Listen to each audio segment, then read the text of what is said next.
Look, you see, I never been one for the games, so you better think twice before you even try to step in my lane. My pen game so lethal with a rupture your veins, then penetrating your thoughts and exploding your brain, and have you shook like Fox got ball every game. And yeah, we on the same court, but we ain't ballin' the same. Oh yeah, I'm that nice, even without the ends. Boy, I'm cold as ice. These rappers need writers for hits. A bunch of poltergeists, I'm nasty. Even if you both, you couldn't pass me. Now give me the torch, but don't gas me. I'm everlasting, so I can't never let them quiet me. I'm the one that's known to beat the odds and put a strain on society. Yo, what's up? Welcome to the S.O.S podcast, Strain on Society, the most honest hour and change of your day.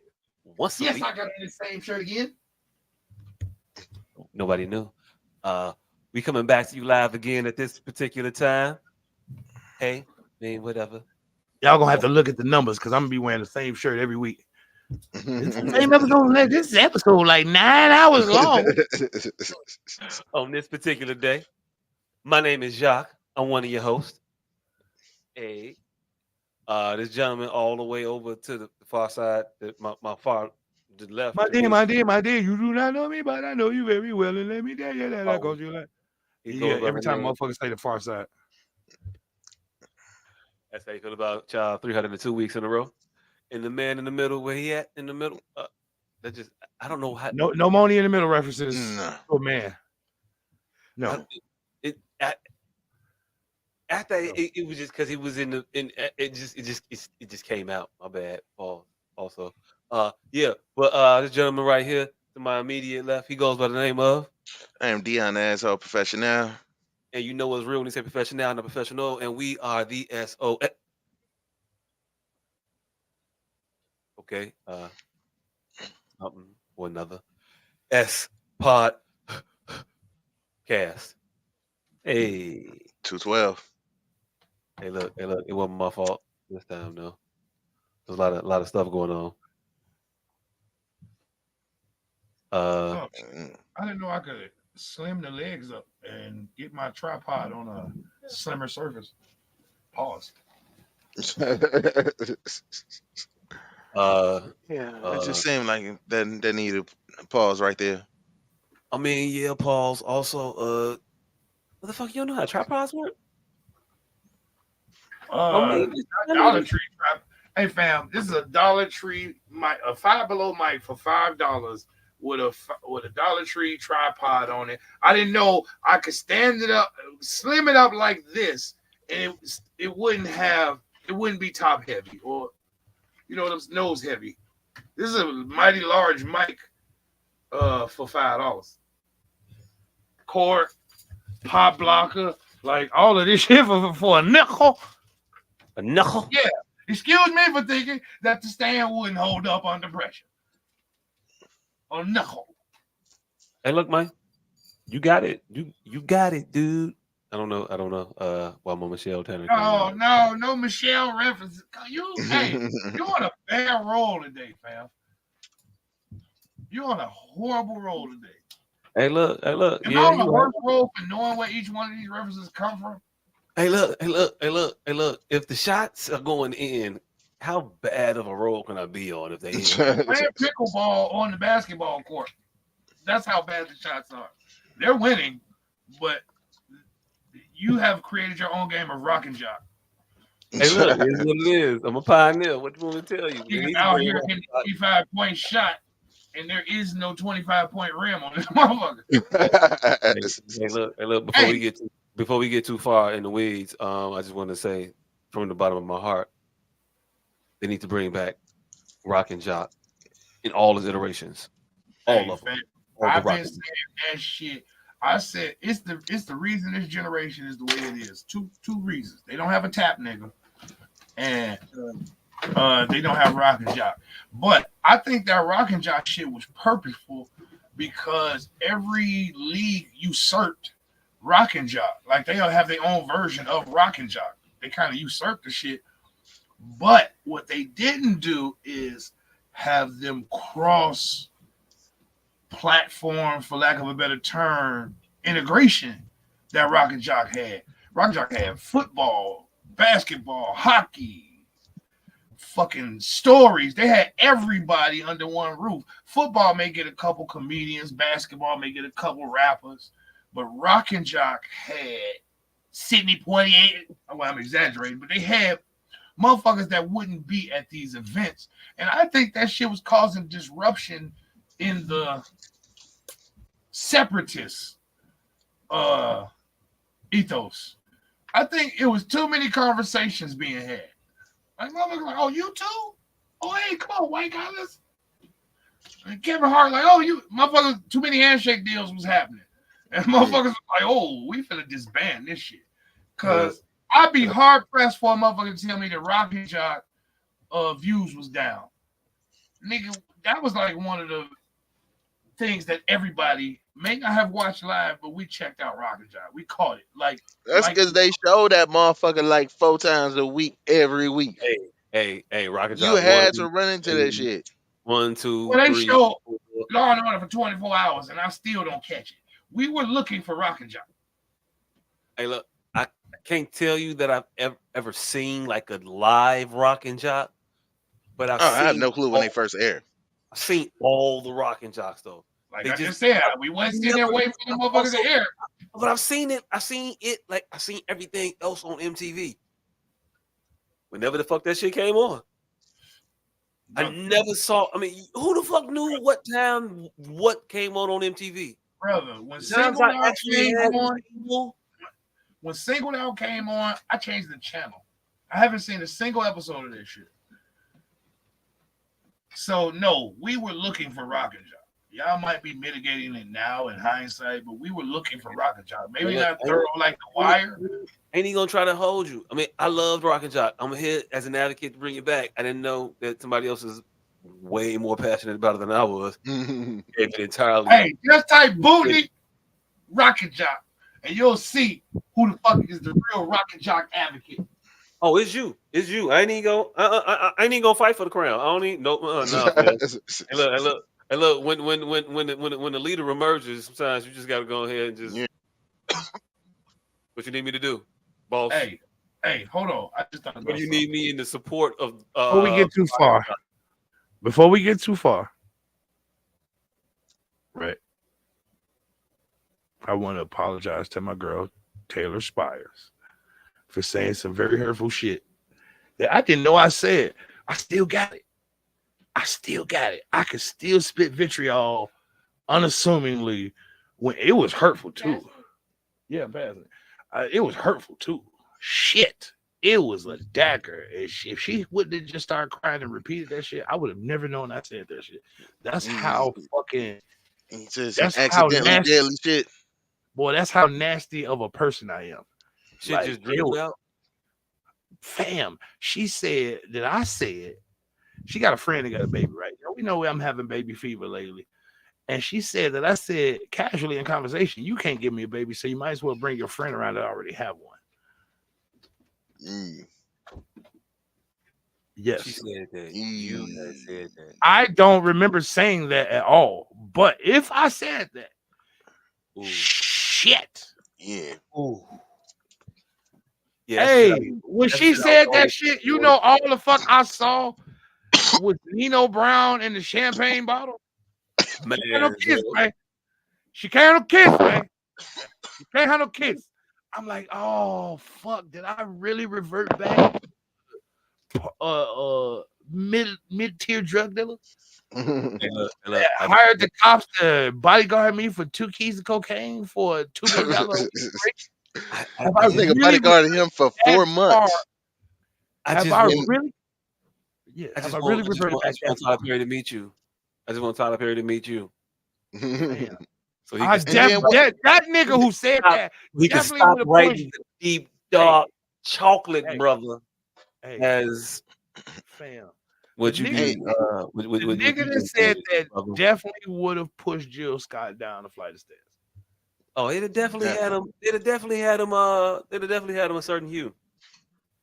Hey, but that's not even one of his most quoted lines in that movie. You went for a deep cut. Wait, shut up. Hold on. Do you accept my apology?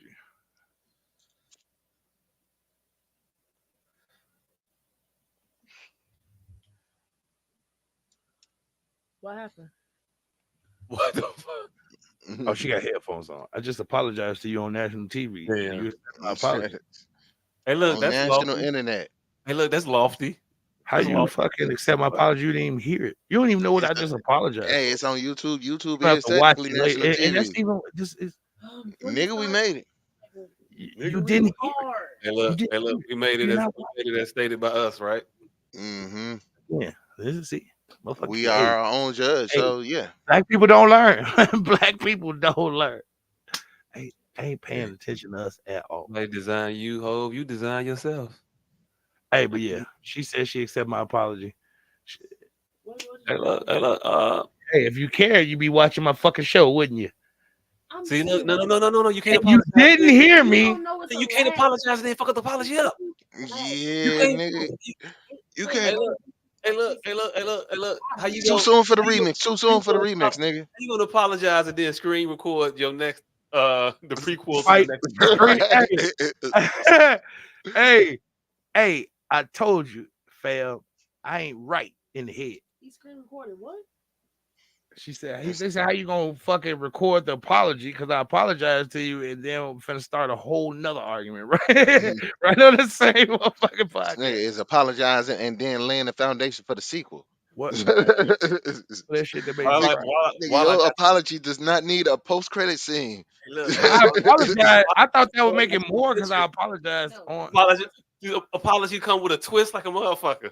Right. I'm apologizing in front of people. Also, the only people who's tell you why opinion you ain't matter. shit. Wait, what?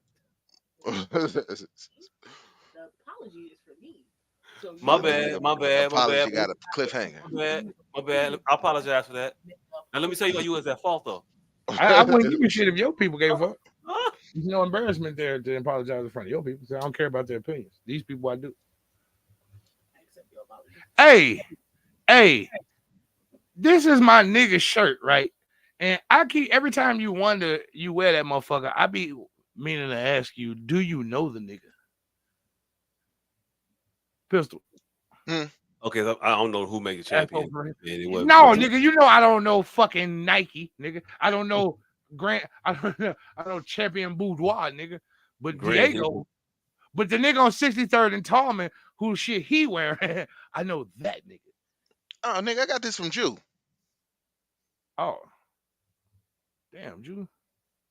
All right, well that's just a coincidence then, because Jew don't. Jew ain't fucking with my homie. Yeah, shit, nigga. We had a gang of these. I think I still got at least 3 or 4 of these motherfuckers. I had like 6 or 7 of them. Like, I bought a lot of shit from that nigga. Damn, it's crazy. Hey. Yeah, shout out to No Haters. There's the logo right there. The Godly hoodie. Support black businesses. Support black businesses and black love. She accepted my apology. That's shit. Once you figured out what you was apologizing for, I mean, let's just roll the credits on this. She said, "Hey, you don't give a fuck about y'all." Hey, hold on, but she brought up a very interesting point. What makes the apology heavier weight?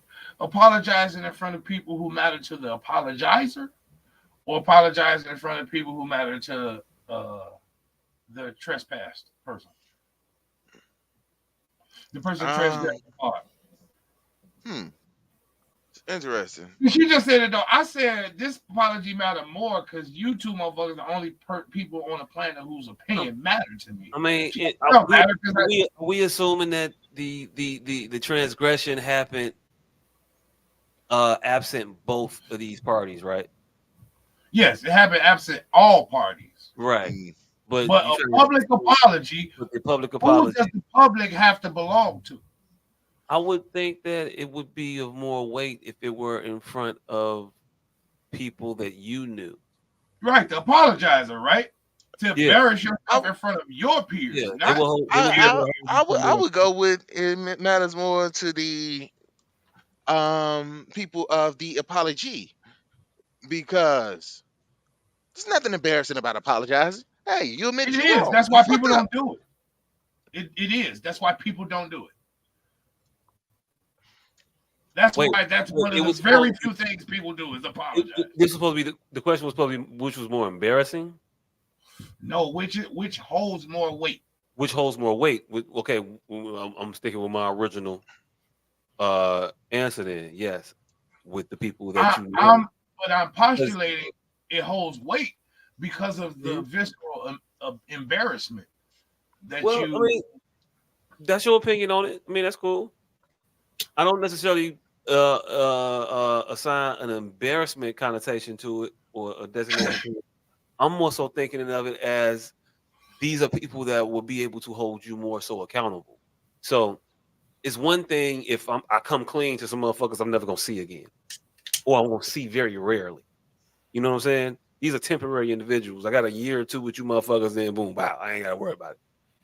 As opposed to these motherfuckers I'm gonna be long term with, I'm gonna be locked in with. I can't if this was a thing that I'm really trying to change, I can't run this same play with these motherfuckers. They're gonna hold me accountable because of the last time. That's why I came clean in front of them, so they'll be able to identify. Hey, look, you doing that same shit you did last time, fam. Remember that shit you had you apologizing in front of us? Remember that shit? Yeah, In a very adult way of looking at it. you doing it. You doing that shit again. Yeah, You know what I'm saying? yeah, Unless you want to end up in front of the room, in front of everybody, I just want to let y'all know. yeah. Man, And that's a hell of an angle. I ain't. Very adult way of looking at it. I'm looking at it from the childish way that we all view apologizing as a hurtful, hey man, seedy, Hey, man. seedy thing. We all don't want to do it. That's why it's so EU. Oh. That's why it rarely happens. That's why most people will end the relationship before they fucking apologize. Hey, Because fam, it is a very embarrassing thing that most people feel is embarrassing. I'm 42. Now, the adult thing is with the shit you said, but I 42. doubt any of us are thinking of those things. I'm 42, so I'm definitely an adult. Hey, fam. Hey, look, this is the first time I said I was I be in 42. this motherfucker drawing. So, adult, I don't know. You said nah. Hey, look. I was calling on my phone at one point. Smell. Just smell. Damn, I gotta smell your finger now because I said you. Please don't smell my fingers. I was trying to get my camera to focus. Hey, you tell a motherfucker they got a barren womb, you gotta smell their finger. What is smell like? Finger? It's in my butt. It was in her butt. It was in her butt. Yes. I mean, we all knew it was in her butt. I knew it was in her butt. I think you guys knew it was in her butt. And that's why people don't apologize. I literally, this is why, because then you're subject to have to sniff a butt finger. That's literally an apology, fam. Nah. What comes with an apology? I think you. There are a lot of different things you can do after apologizing. Hey, sniffing butt fingers is real low on that list. Hey, look. Let me tell you right now, it's very low on that list. You know what? It's lower than, which is also very low on the list. Smelling fingers, period. I'm not smelling your hand, fam. Like, what do you think that? When does this work? When do we ever do this? Right after you apologize. I ain't never nan time in my life smelt a motherfucker's hand. You put it in front of your nose. No. I've pulled the finger before. Yes, I have. I've got with that one. Women do that. Never smell my hand. No, that's never been a thing. Like, coming up would smell my hand. She put a booty finger across his lip. Yeah. Hey, there's all type of booty finger assignments being assigned over here. No, please don't. No. She's saying that it is common in the women's sphere to sleep butt lip a nigga. Coochie lip a nigga, butt lip. She's saying that we've all been unassumingly, unaware, unabashedly butt lip. This is a thing that is happening in the manosphere right now. This is breaking news. She may be breaking girl code right now, so don't just get to denying that you have been butt lipped. She's maybe breaking girl code right now. So don't let your ego step in the way to say, hey, I've never been butt lipped. Because what she's saying is, no, you've all been secretly butt lipped. No, fam, listen. I'm See, here you not go. 100% This is not clear. this. This is younger women that talked about this. This Here is we shop go. talk. Here This we is go. hair salon talk. Here we This go. is- yeah, that You're throwing away your viral moment just by flamenco showering.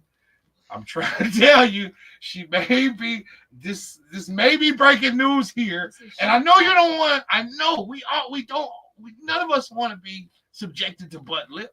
We want to be above butt lip. We want to know that we've dated everybody that is above butt lipping people. Hey, real quick, fam. What the fuck is butt lipping? She said that your female counterpart at some point has wiped a secretion across the top of your lip while you were asleep, either in jest or marking her territory. But for some reason, a fluid has been wiped across your lip. Is all I'm telling you right now. You're saying that every man has been Every man on the planet that dates a heterosexual woman has been war painted. Is what she's now breaking to us. Okay. In real time, you've been war painted. Hey, look, if I've been war painted, I've been war painted. I don't want to be shit painted though. Don't shit paint me. That's what I'm saying. The paint may be brown. No. I ain't for no. I ain't for no war paint. Actively playing your woman's butt. It shouldn't be weird. I don't think that you wipe your. I don't think you put your hand in your ass and then wipe it on the man's face that you like. Like that ain't some shit you do to a motherfucker you want to see. Like again, I don't know. Yes, I mean, that's the shit you do to a motherfucker that you love. Really? Yes. They are redefining love out here. It's not doing if your woman like you ain't never had no girl just like like your woman you ain't try to get her a kiss and she lick your face. It's different. It's not different. That's not. That's not ass creases. I guarantee you, your woman done put it on you a couple times and you didn't even fucking know. Not on my face and not on purpose. You don't know because you be sleep. We sneaky. Hey, look. I'll tell you right now. So you said this motherfucker is intentionally farting in my face while I'm asleep? Hey, hold on. Wait. We got a female. Hey, hold on. I just like to point out. Meg Griffin. Hey, hold on. I just like to point out. We got a female producer who conveniently wants this conversation started. Talk about be right back. Get out of here, all right. We mark our territory. Hey, that is lending more credence to what this lady is saying. It holds more. It's like when a lion is pissing on the lion. You know when she do that in the wild, or when after a praying mantis get done fucking the female praying mantis eat the man. She do that as a marking territory thing. So the human female is you put our bodily fluids on y'all. Preferably on the face. Hey, like if y'all have resorted to marking y'all territory by wiping shit on my face, I'm gonna need y'all to be more creative. You don't know. I bet your beard smell like your girl right now, and you don't even realize that her pheromones is on you. That's cool. I don't mind pheromones. I don't pheromones is booty juice. No, I want to ask you. No, it's not. No. Pheromone can be anything from a woman.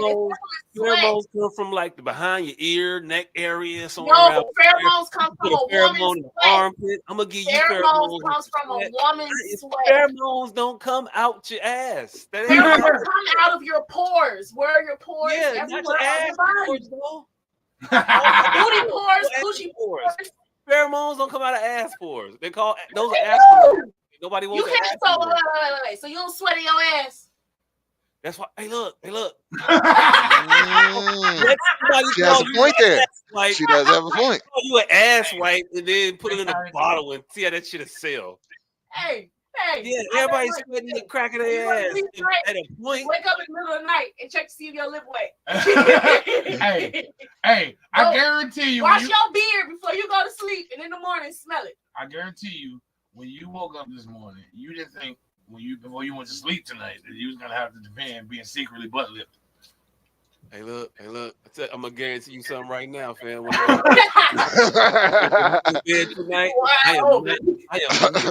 I am not gonna be worried about getting butt lip. I'm saying right You now. shouldn't, because it's your girl. Yeah, no. Look, I'm absolutely 100% against. And that's why women will be feminists now. How dare you say you don't want my booty across your face? But you want me to push out a baby? Hey, look. That's an invasive body. Hey, look. Again, don't confuse my comfort with not being butt lipped with being acceptable to being butt lipped. No, I just know that this probably already was butt lipped. a possibility in my world. I know when I lay my head on my pillow, I'm cool. There ain't nobody in my crib that's fit trying to butt lip me. Nobody but your wife. Hey, look. And it's okay. She's allowed that. Women are. That's why we do it. I say right now. You don't respect this motherfucker sitting next to you, and I'm gonna tell you why. And I'm gonna fuck up all the time. I'm gonna fuck up a happy home all the time. I'm gonna fuck up a happy home. That's why we do it. Because you sitting here comfortably saying that you didn't wipe the crack of your ass across this nigga. I didn't say the crack of my ass. I said any type of sweat. And then expect to go to sleep tonight and be comfortable with sleeping. Your slumber is gonna be disturbed by some. Hey look, I don't know if you know him like I know him. When did you tell him you got? When did you tell him he got butt lipped? Just now. Okay, cool. I'm telling you right now. Don't ever in your life blink more than 12 seconds around this motherfucker. He gonna get his lick back. I'm telling you, it's coming though. It is on the way for you. We are surpassed butt lips. Hey, look, believe you me. The shit he gonna do is gonna be so far past. No. He won. He fucking won. There is no other invasion of privacy that I could do to him from the last shit he did to me. All right. Without getting too deep into it, all she's saying is there's not a body fluid that one human could produce that I haven't shot on her face. Yes. Not one. I don't care about what you can think. Think of them all. Every single one. I don't want to play this game no more.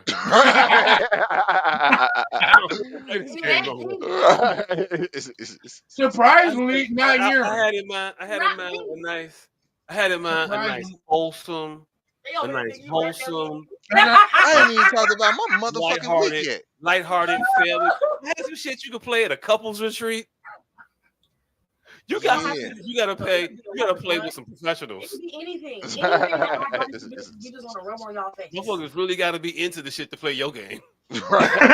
Yes, the fluid. I bet you can put breast milk in your food. My game, you can introduce to a new crowd. Like, hey, look, guys. Yo, this is not beginner level. No, not at all.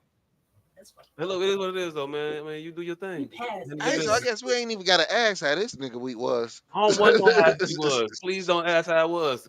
No. I feel like we just found out. No. We ain't even found out how my week was. I'm gonna do one thing. I'm gonna acknowledge that I'm happy that you sitting there devouring whatever the fuck it is you eating right now. Kudos to that. Huh? A pomelo.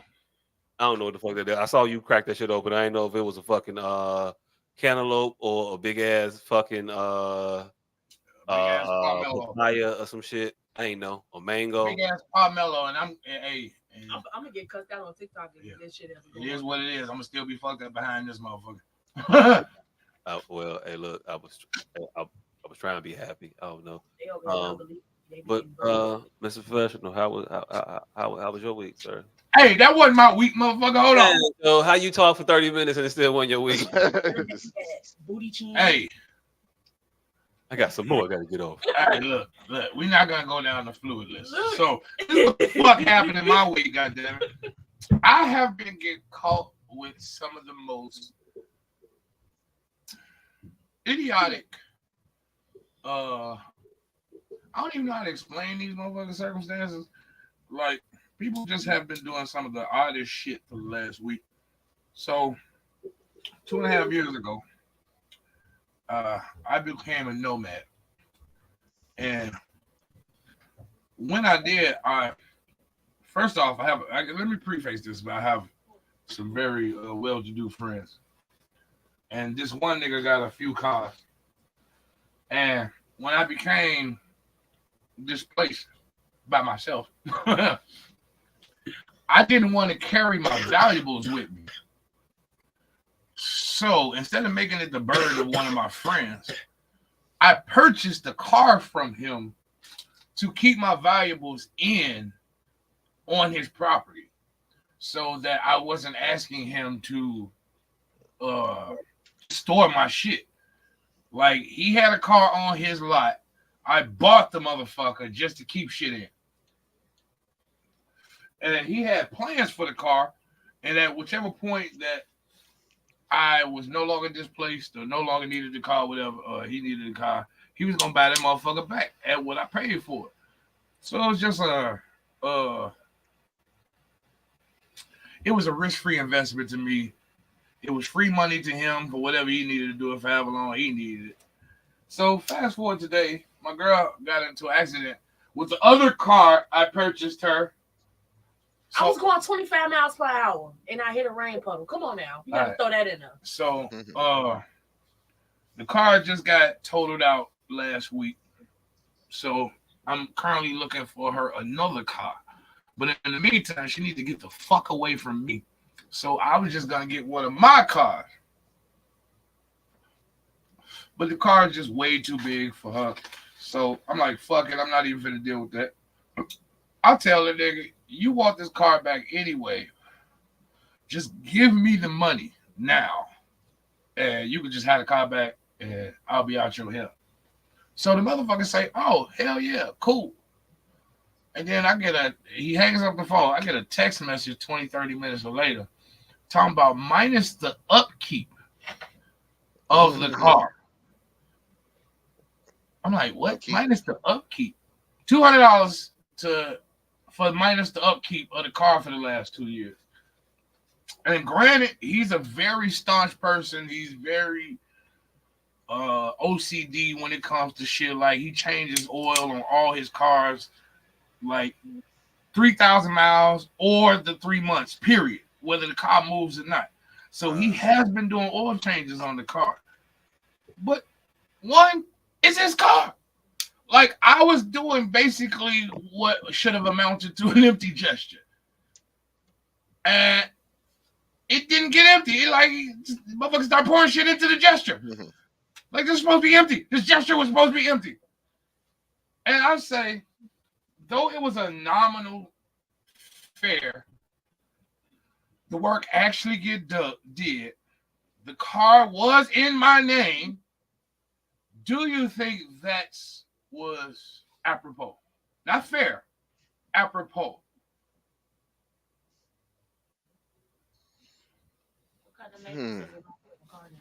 Define apropos. Because I have a hard time reconciling that against fair. Because shit, it's a very thin line. I will give you that. But everything that's designed ain't fair. Apropos just means appropriate for the situation. It may be systematically appropriate and not morally appropriate.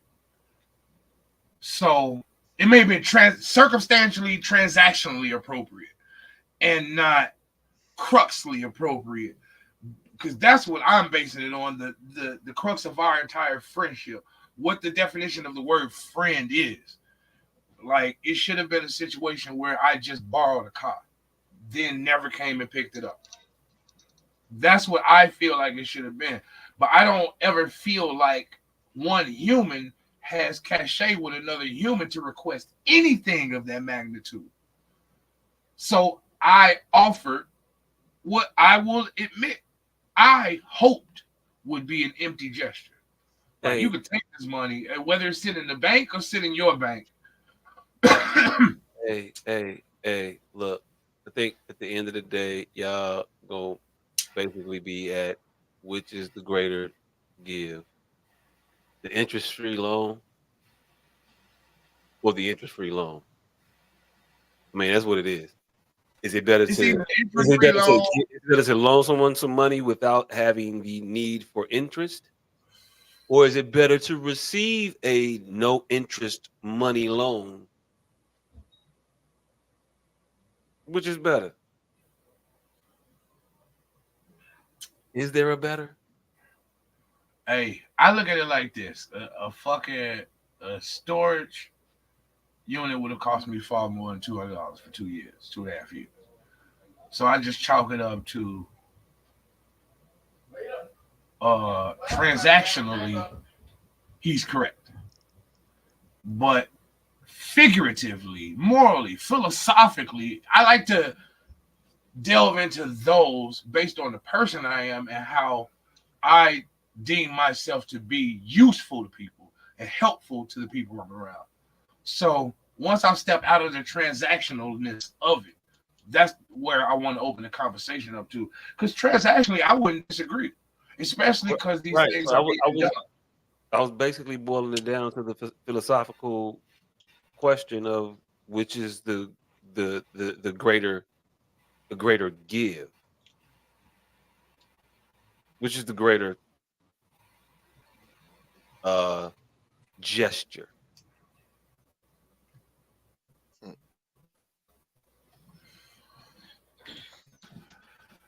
You like got I say, man, that guy got an interest-free loan, and you got to, I don't know, store some shit for free. Right. Like I said, it was very transactional until it became circumstantially transactional. Right. Like the $200 is what made it kind of the $2,500 is neither here nor there. It's the $200 that made it like, damn, what can you do to gain purchase in the sphere of friendship? Hey, like, look, I've done some things. I've done some things. I'm gonna tell you what I told you earlier today. It seemed like some unnecessary shit for a car that was sitting up.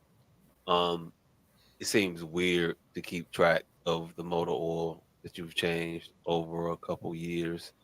For a car that hasn't moved. Nobody drove. So that in and of itself is just weird. Also, I know how much an oil change costs, and it's just weird to like keep track of that shit. It was $30. You do 3 of them a year, that's $90. That's 180 over 2.5 years. I mean, it's about $1 for what he spent. It's just weird to ask you. It's $30 for each oil change. To itemize them out, like, man, I'm gonna need individually, especially when it wasn't an agreed upon expenditure.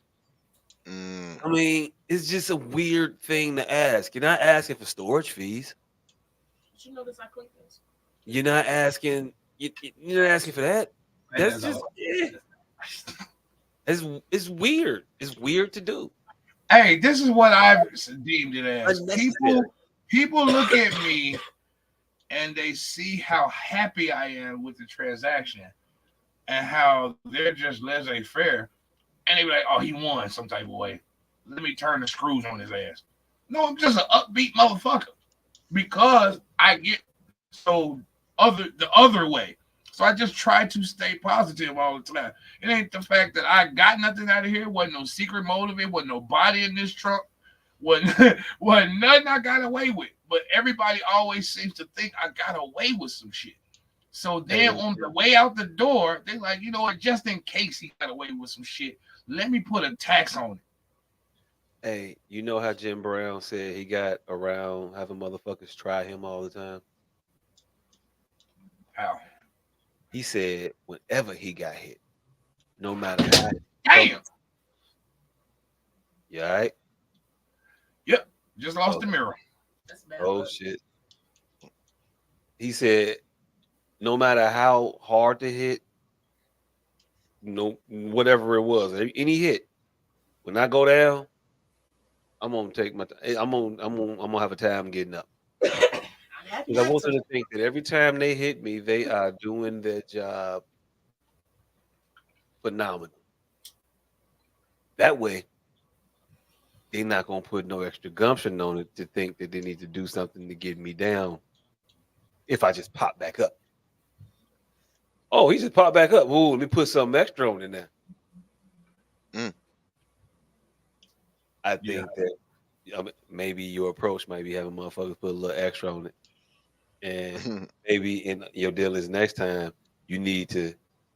Whoo, man, you got me. I can't. You know what? I don't even know if I'm gonna do this again. I ain't never do this again. Hey, you are shrewd, sir. Some niggas are Jim Brown, some niggas are Muhammad Ali. Ooh, you big dirty motherfucker! You didn't even hit me. I'm the baddest. I'm the cleanest. I'm the prettiest. I'm the meanest. No, I'm not gonna pretend that you hurt me. Hey, look. Even when you hurt me, I'm gonna make you think you didn't even touch me.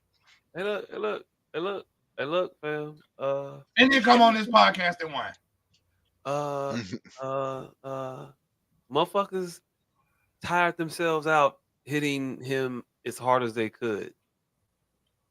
It might not have been. Hey, look.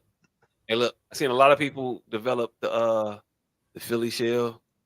I seen a lot of people develop the peekaboo defense, the peekaboo style. Seen a lot of people develop a lot of different styles. Ain't nobody picked up the rope-a-dope. The hit me in the face. Ain't nobody said, hey, look, I'm gonna do. Ali is the greatest boxer of all time, arguably. Not true. Nobody followed that nigga footsteps. I will tell you who does do it and does it mighty effectively. You tell me who be doing the rope-a-dope. It ain't the rope-a-dope. Hey. It ain't the rope-a-dope, but it's effectively and essentially the same thing. Steffi, go lay down. She walking on this damn glass. Hey, go on, go sit down. Go lay down. Huh? Lay down. No, nigga, I'm talking about your man. The rapping Renaissance man.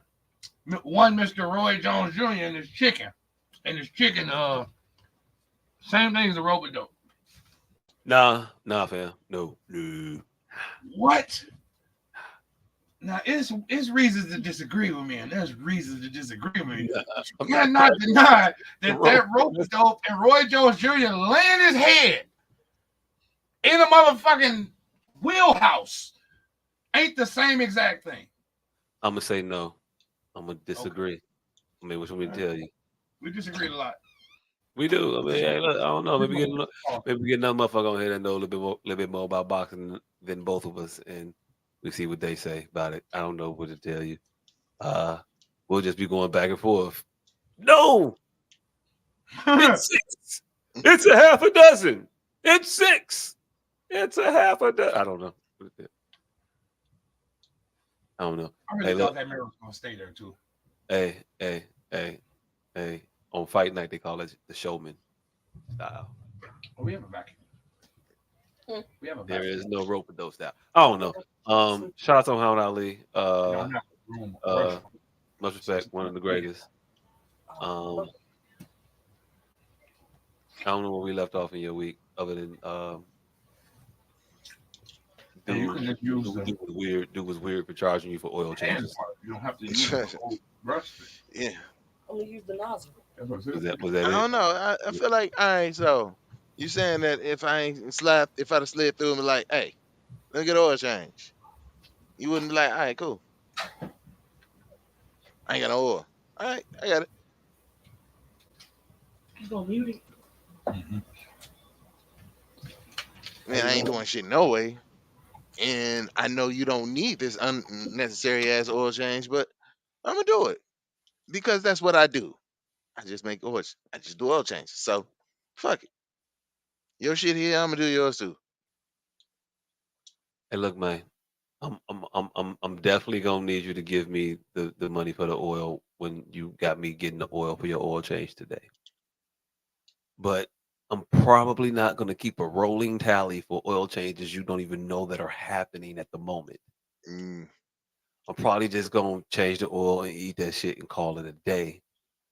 And not worry about it and just collect the interest on this no interest loan that I've received. Yeah. And hopefully, I found a financial vehicle to put this in, maybe an annuity, perhaps, maybe a money market account, maybe a CD, perhaps, maybe a 12-month CD or Because semi-pro with it, you know. yeah, as we stated before, money that you don't spend is still profit. Hey, look, I feel you. But I mean, and the point is, just like, whatever. I don't know. Ain't gonna. It's not gonna be that much of a deal to me. Yeah. So I can I can say that I probably wouldn't have thought about it twice. I probably All wouldn't right. have thought Have switch fruits. Pause. Have either one of you ever eaten a persimmons? No. no, It's some shit we've all heard about our entire life. The No fucking who? curiosity nope, has gotten the best of me, and I've finally purchased the persimmons. nope. I had a mandarin earlier or a clementine. I don't know the difference. But the persimmons is indeed the worst fruit I think I've ever eaten in my entire life. I don't think I've It ever looked like, heard of a Kershimins. it looked like an orange. Persimmons. It looked like an orange, Yep, fam. never heard of it. Yeah. Here's I don't know what the fuck this is. It's an apple, plus Oh, a peach, plus a pear, plus it's just a bunch of shit you that you probably don't want. eat it wrong. Nigga, what the fuck kind of turducken fruit you got? You probably What? eat it wrong. Hey, it's like it's always on the episode of Cheers or something. Like if you ever go to a rich mother, "Hey, honey, do you have any persimmons? Like it was it's a joke fruit on most sitcoms. Hey, look, they drank sherry on Frasier, and sherry sucks. Damn, just imagine if a tomato fucked the apple, No, I and don't you want to didn't imagine know that. if I don't want to imagine that. And this yeah, coming from somebody who has definitely seen Sausage Party more than just three imagine times. if a tomato, an apple, and a Pause. pocket had a three-way, and you don't know who the father is. Hey, Alexa, do not listen to him. At all. Nigga, At all. you are not about to fuck up my X videos, goddamn Hey, look, recommended playlist. hey, look, you are definitely the wrong motherfucker to have around your algorithm. Right. Nah, I wouldn't trust you with my shit. Nah, hell nah. Yeah, nigga, you gotta sign on as a guest, nigga. I don't even know if I want you doing that, nigga. I'ma log out. You log into your shit. Man, right. This is yours for the time being, fam. Hey, Got a whole guest profile right here for you. No, you ain't fucking up none of my shit. No. I think persimmons just gained the enemy tonight. I think I'm really angry at this fruit. Hey, look, but you keep eating that motherfucker for some reason. I paid for it. this Why this you nigga hate eating is this fruit this though? nigga is hate eating fruit. You got. You supposed to try that motherfucker on free sample day. Nah, I don't like Man, this. Nah. Number one, you should have known when you ain't never heard of no juice named after that shit before ever. Nigga, Snapple ain't no Tropicana Fruscindo juice nowhere, nigga. ain't a Snapple, ain't a Mystic, ain't a it's Motherfucker, nothing. clearly Canadian and ain't even fuck with them niggas. Never, ever. I smell like a tomato. You're not supposed to smell like tomatoes. That's not. Hey, look, y'all got me in my life way too much. Like not supposed to be reacting to shit. hey, it do smell like a tomato. First of all, I didn't even know how to attack this thing. I don't know if you needed to peel it first or what. So I just bit this motherfucker. But I also eat kiwi skin. Go lay down. So I'm still not sure if this motherfucker needs to be peeled. Lay down. But Hey, yo, look. And this look. nigga is uncouthly eating that goddamn fruit. Yeah, hey, look. Anybody that eat kiwi skin, you should run from. And I don't know who need to hear that, but it's even worse is I eat rambutan skin, and I only I ate don't them. even know what a rambutan is. But hey, I'm gonna just go out It on look a like limb a and sea say urchin, but it sound like cantaloupe skin. But now I rambutan look realize like a that I sea was urchin. talking to a motherfucker who said, you know, I ain't even gonna bring up various designations of meat anymore. So here's my strange fruit eating habits. I eat kiwi skin, I Pause. eat rambutan skin, and I also eat the cantaloupe guts. The seeds, the little part that everybody scoop out, my favorite part. Yep. Nope. All right. This motherfucker's a bird, by the way. Mr. Professional, how was your week, sir? Hey, my week was interesting. Because Hey. I'm having a hard time finding out my friend's a pigeon. Hey, so I found out I'm not as close. I found out I'm not as close to my kids as I thought I was. Um, No, but it's not natural to eat the shit that you feed like the pets. That's also the food. hey, nigga, you eat all kinds of goddamn wildlife food shit. Nigga, you like I, trail mix. I mean, yeah, I do, but still, like that's for people. I mean, hey, look, no man. All right, you was okay. So you was with your kid and you was having a parental moment. My bad. Uh, I was talking about. no, no, no, no, no. This is not a parental moment at all. All right, so this is not a bonding conversation type moment. All right, so what happened is apparently one of the kids in the house has COVID. So um kids have not been feeling good this week. One stayed home Monday, picked one up from school. Come Wait, Wednesday. wait, wait, wait, wait, wait, wait, stop. Sorry, last interruption. Ain't no season this motherfucker, so I don't know when to stop eating. Now, Then you supposed to stop eating when you find out you ain't like that motherfucker. then would have been a better spot. But I got two of them, so tough shits. All right, I'm sorry. Continue. You And could blow so when the motherfucker, you can chop it up, put it in some other shit. Nah, you gonna eat that motherfucker like it's this the most disgusting this apple in the. Never this mind. nigga is So, powering through. but But yeah, so one of the kids has COVID in the house. We went, everybody got tested. Everybody else negative. She's the only one. I figure if I was am I a bad parent because I didn't catch the COVID that kid has? 'Cause you would feel like I feel like as a parent, you should do enough hands-on parenting that you should be at some point in time. it- You should catch it. so just so I heard you correctly, just one child has it, Hmm. and none of the other children, and No one else in the house. and neither of the adults. Okay, all right, look, cool. You free and clear. You okay? Yeah. Now, had everybody else in the motherfucking house had also caught it, but you, then yeah, you a shitty father. Yeah. If everybody in your family is together but you, yeah, they Interesting. you either ignoring them or they leaving you out. Either way, It's not good. yeah, It's not a win. not at all. All right, so as long as I ain't the only one that ain't got it, I Yeah, should. I feel like all right, cool. at least you can say it's a her thing, not a y'all thing. Yeah, yeah. You need And, to and, pick better friends. hey look. You might not want to tell your daughter that. Hey, look, see, don't nobody fuck with you. See, and you don't want to bring this up. Remember that time you got COVID and nobody else did. You know how lonely you gotta be to be the only motherfucker to catch COVID. Like, I mean, you can say those things. Like, you can really Peter Griffin this whole situation up. I don't know why I'm on this kick right now, Mm, but I'm watching Funny Guy for a minute. But yeah, you can really like scar a child, fuck them all the way up. Yeah, you can mm, make her out. I wouldn't suggest it. hmm. I would probably judge you if you did. I'm also probably gonna judge you if you don't.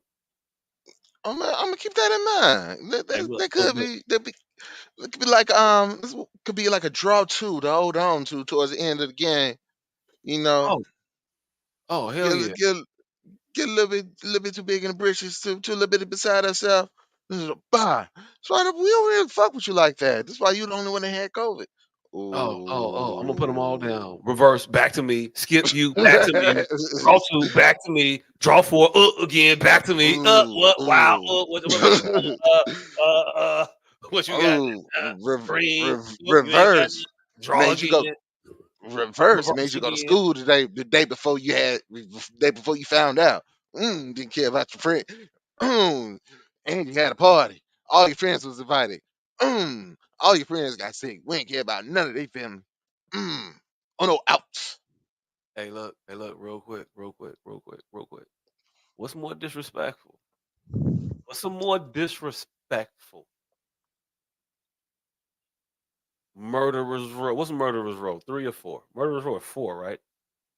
Yeah, That's a real row, right? Not 3, yeah. it's 4. A, a harder Murderer's Row. Big joke. Little joke. Ace of spades. King of spades. Or draw 2. Skip. Reverse. Draw 4. Mm, mm. Probably. All right, so with the spades, if you go big joker, little joker, ace, king, you can survive that because that's only 4 spades. All right, we playing 15 trumps, so at best it's 4-4-4-3. More than likely, it's not gonna be 4-4-4-3. It's gonna be 4-5-2-3, something like that. Whatever the fuck will add up to 15. But you can 13. survive a Uh, big thir- ace king thir- and thir- still thir- have one in the thir- chamber. It's 13. It's 13, fam. Nah, if you playing with jokers, then it's up to 15.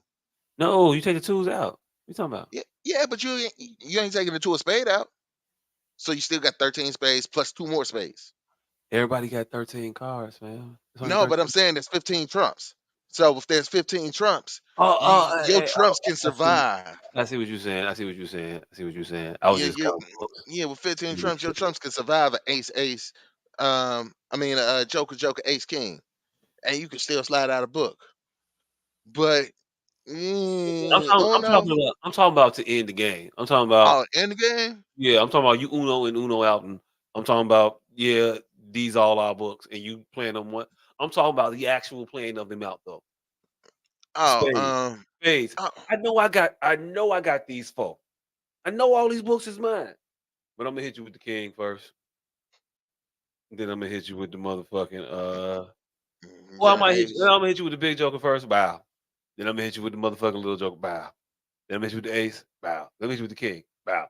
And you was gonna be searching for all those motherfuckers at some point in the table, looking for somebody else to have one of the motherfuckers after I played one of those other motherfuckers the whole time, every time. So Yeah, that's some asshole shit. yeah, I yeah, could've- yeah. See, I'm the asshole that's gonna start with the king because I want to see these other motherfuckers look around with hope that Oh, their partner is gonna be able to get knocked beat off. that. Yeah, like, all right, it's just a king. All right, my partner probably got a little joker, so I'm finna throw out this. I'm finna try to wait this out. And then once that motherfucker go all the way around the table, they realize, oh shit, my partner ain't got it either. And then that's when that fear sets in that, hey, these motherfuckers about to run these last 4.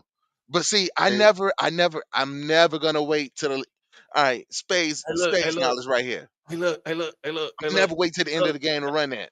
I didn't realize that until you just said it. But to break it down, you play the card. The person next to you play. They know what they got. They know they ain't got it. Hmm.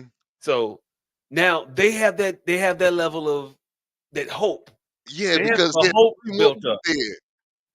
And Like, then so it goes to their partner, and they got that hope. Maybe it might be, maybe it might be. Oh, it's not. So you get to see that disappointment that that, yeah. that falls over their face.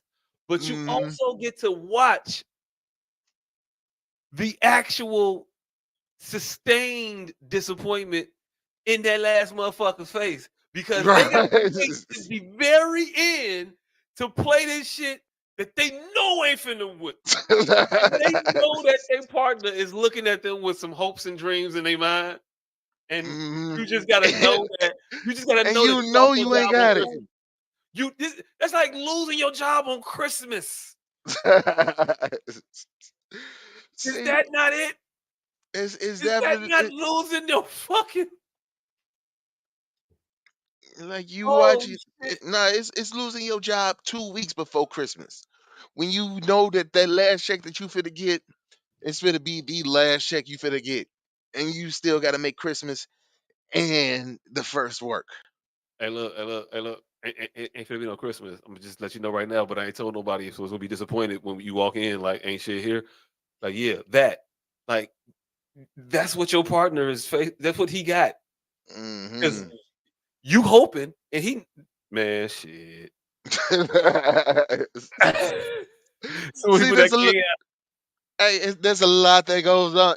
There's a lot that happens in that 15 seconds. and look, whole time, when you threw that motherfucking king, he had fleeting hope. He knew he couldn't beat it, but there was a smidgen of hope for his partner.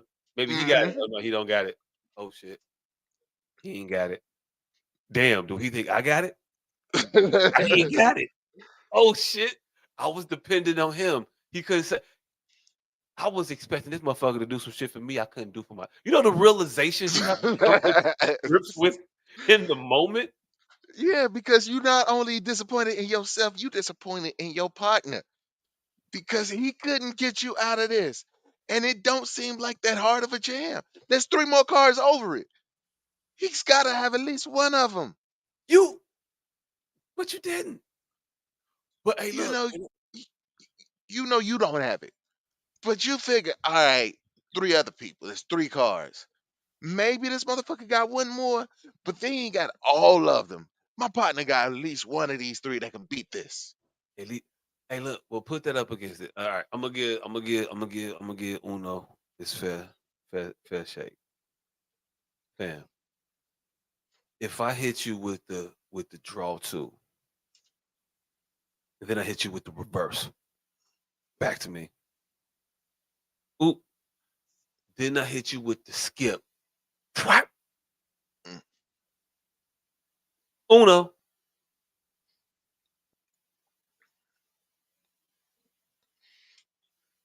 Now you gotta sit here and wait to see what I play. And on my way out, I give you the biggest fuck you the game has to offer. A draw four on a Uno out.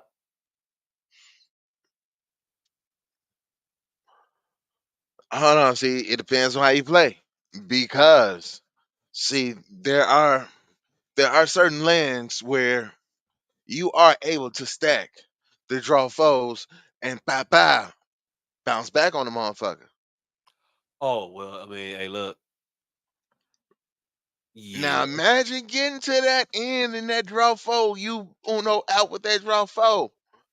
And then that motherfucker got one in the chamber.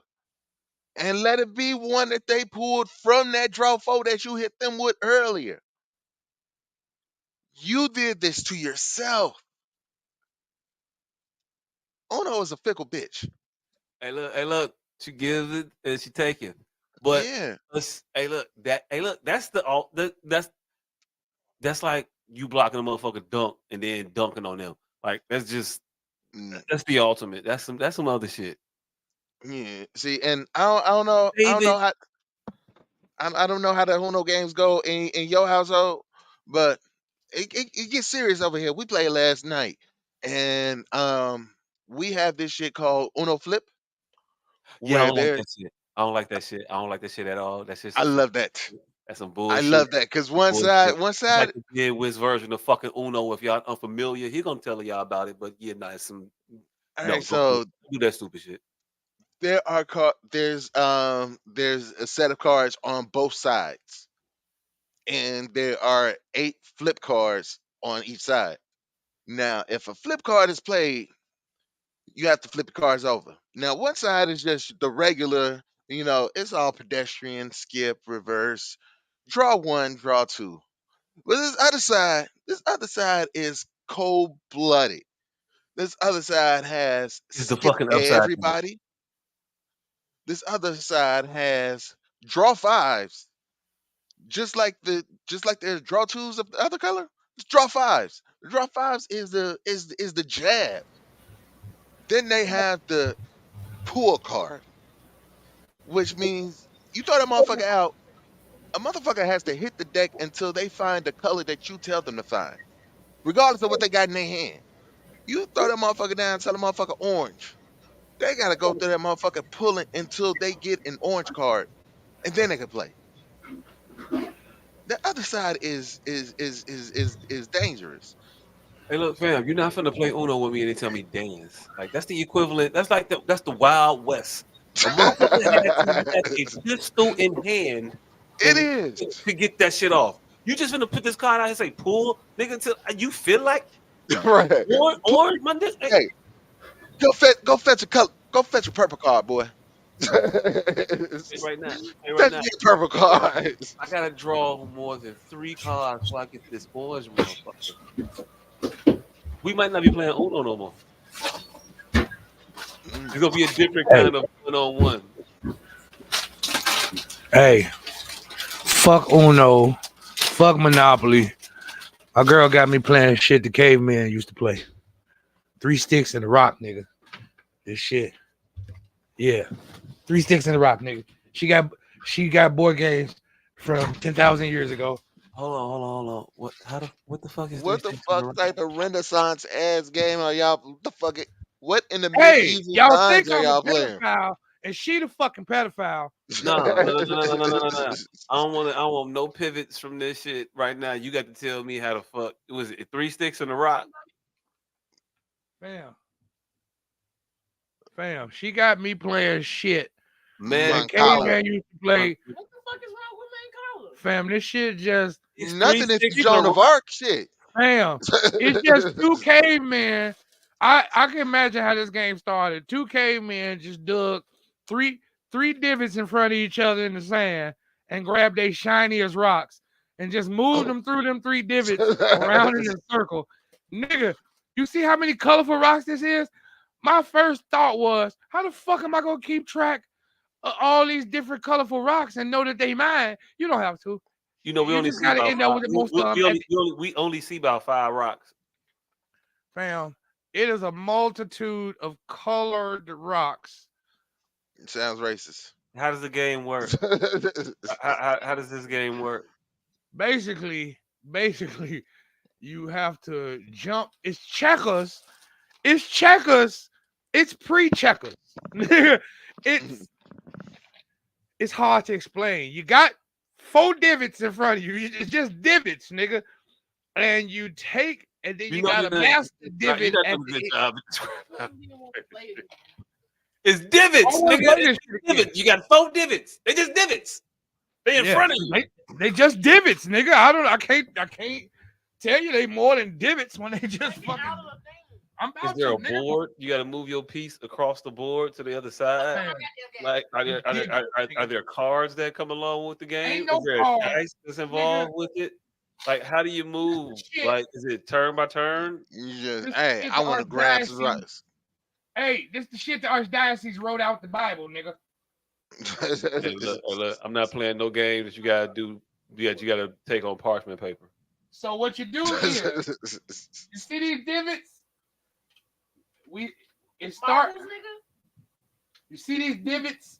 You start out with equal amounts in all of these divots. And then you jump. I'm gonna just stop you right here. You're not finna sit up here and hold up in front of me a damn deviled eggs tray. Hey, you see? Talking about this motherfucking game we supposed to be playing. No, listen, you see this shit? No. Right, so hold on. I'm finna show you how it's played slightly. You see this? And then I take all these out of this, and then I deposit them one around the board. And so one person sitting on this side, one person sitting on this side, and you deposit your rocks around the divots until somebody got the most rocks in the big divot. Nigga, I played in private school. this motherfucking caveman.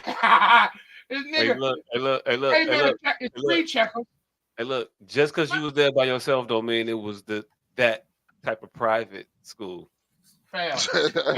Hey, this is a 22-year-old pedophile that somehow found a 42-year-old immature motherfucker prime for the picking.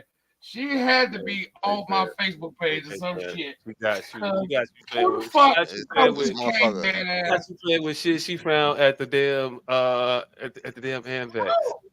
I played this shit in school. You ain't playing shit in school. This nigga with Benjamin Buttons on it like that. They ain't even a real board. Come on. You was at the motherfucker. You was at the Salvation Army. You went to kitchenwares and you went to also like knickknacks. Like, none of y'all ever play Man Carlos? Fam, I can see two cavemen fucking each other. Collection of rocks. It was like, entertain this motherfucker. Damn, so y'all generation didn't play Man Carlos? Fam, I can see two cavemen fucking each other up behind this game. Ooh, shiny. Just little rocks and fucking each other up behind this game. That shit sounds like it's a hit in the fucking rainforest of Brazil's. Wherever the fuck they getting that shit off, it was not here. We did not play that. Young lady, in our youth, we had decks of cards. We played shit like Speed, War. We had boards. We played checkers. We had the decency to cut the bottom off of basketball, off of milk crates. Fam, I'm so sorry. I can't even close that. We had the decency to take stationery and figure out how many pops would it take for this motherfucker broke. Hey, we hid rocks behind our backs and made you guess what hand it was in, but we didn't just pick the motherfuckers up and just put them other places and call it a game. Hey, look, we got tired of motherfuckers saying we was wasting pencils and started using them damn sporks that wasn't good for shit. We figured it out, but never did we just take some rocks. Just pick them up and put them in different places. We're gonna put these rocks in some holes. You didn't bury in these shits. I don't know what game that you ain't even playing geologist or nothing. It's just grabbing rocks. And look. It feels like a miniature version of this game we used to play where we had a bunch of chairs, we put them in a line, and we walk around the circle with it. We would all just sit down. Hey, are those rocks playing musical chairs? Hey, you know how long it took them motherfuckers to actually sell this shit as a game? Because they had to figure out some way to sell this shit.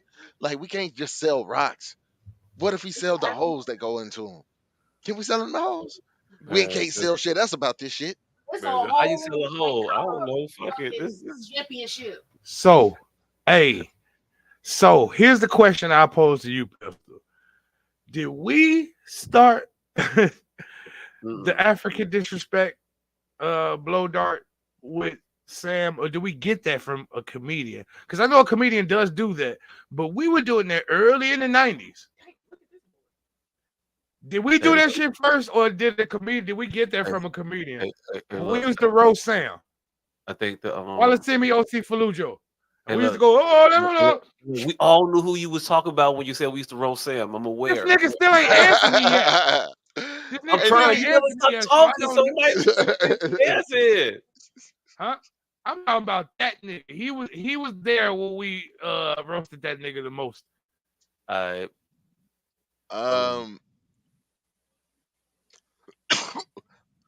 It was a comedian prior to us doing it, because I know we used to fuck with that nigga very, very hard.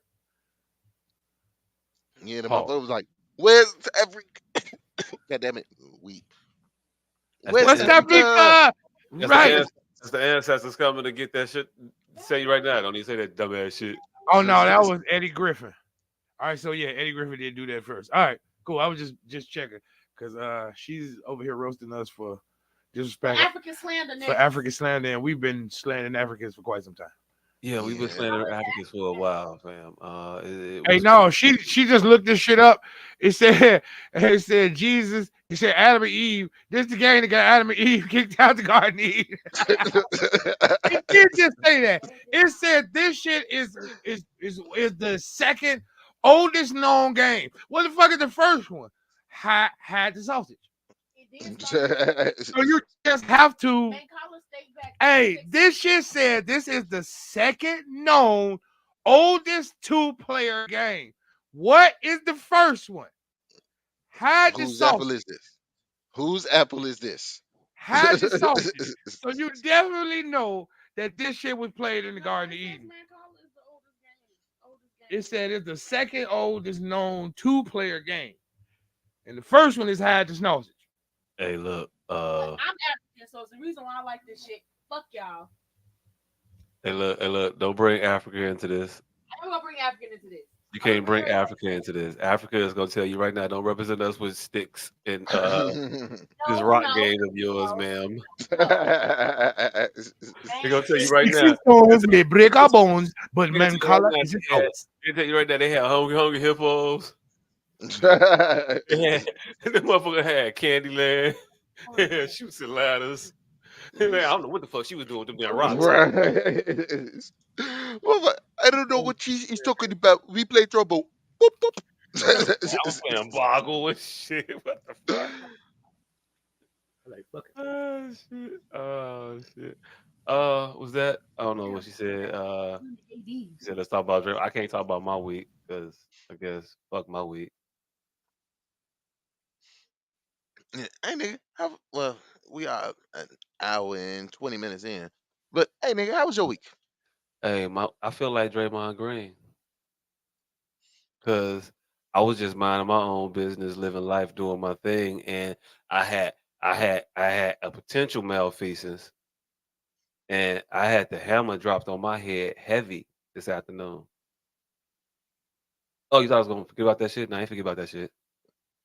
Yeah, yeah. Um, yeah, no. So I get home right after a long day of I don't even Dealing know with what you call. I don't even know what you call this shit at this point no more. Christmas vacation is coming up. Y'all got Hold it. on, hey nigga, Christmas vacation ain't till the end of next week. Hey, Y'all can't start cruising yet. Hey, let me tell y'all got it. Y'all got it. I ain't finna fight you, man. I ain't finna fight with y'all. No, nah. Nigga, you still got a whole nother weekend before your Christmas vacation. Hey, look, Ain't no they in this motherfucker learning songs and shit.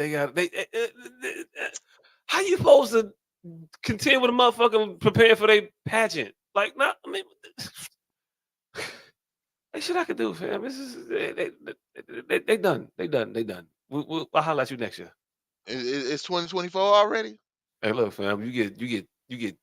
You typically get about 5 minutes of instruction time per hour.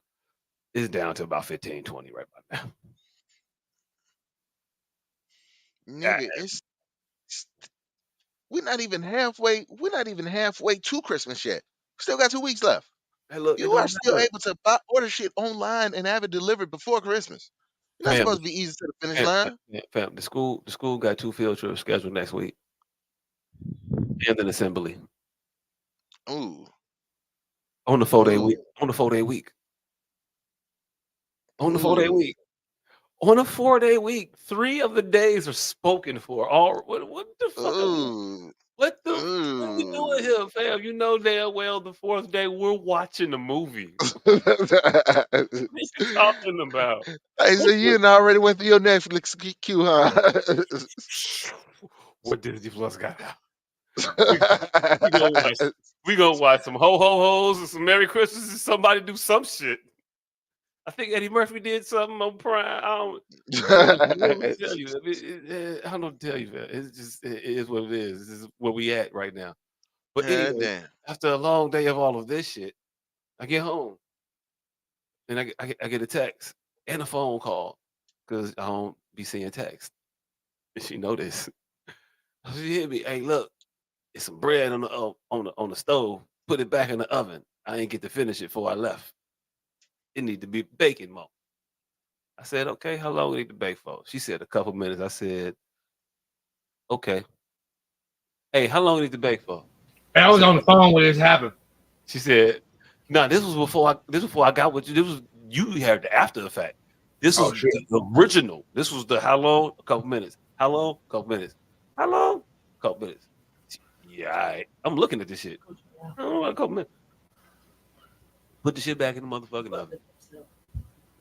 Then I called this guy, and this motherfucker starts to get me into a conversation that makes me forget the fuck I was doing anything. Forgot all about that shit. You know, they got home. Off the clock. Hey, look, it's been quite some time since I flashed back to I forgot to throw that chicken out. Throw the chicken out, baby. Hey, that'll make your heart sink, won't it?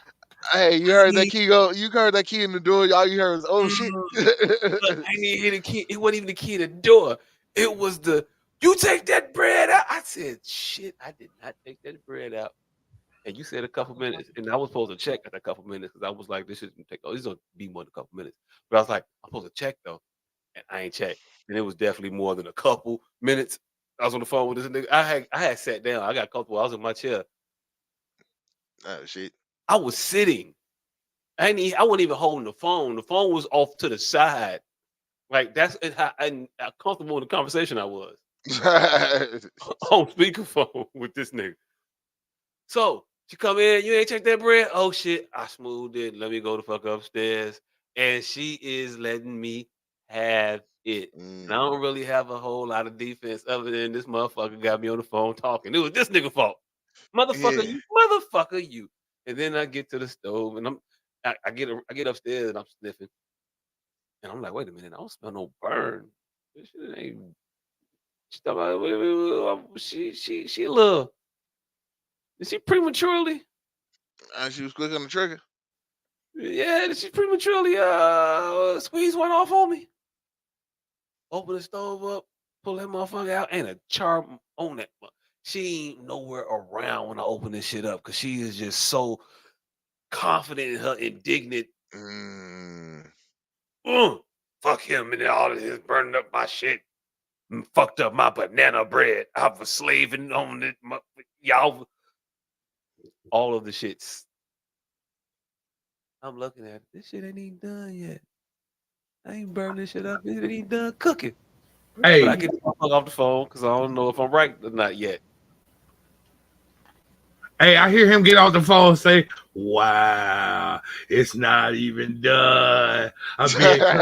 Hey, he got real indignant as he was getting off the phone. Wow, I'm being cussed out for burnt bread that's not even done cooking yet. Wow.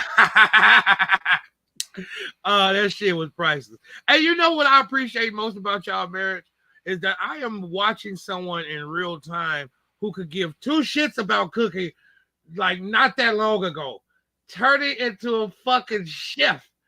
Like she literally could have gave 7 fucks about cooking during the life of this podcast. I'm almost want to say, like at the beginning of the 6 years ago, like the beginning of this podcast, she could give a fuck. Not that she wasn't competent at it. She didn't give a fuck about cooking for adults. It was her she found her passion for cooking for people who didn't have teeth yet. But no, even that is burgeoning because, like I said, I remember this shit was just stirring 3 cans together. Now it's whole banana breads, nigga. One day I forgot what the fuck she was making, but it was definitely something that needed more than just 3 cans mixed together.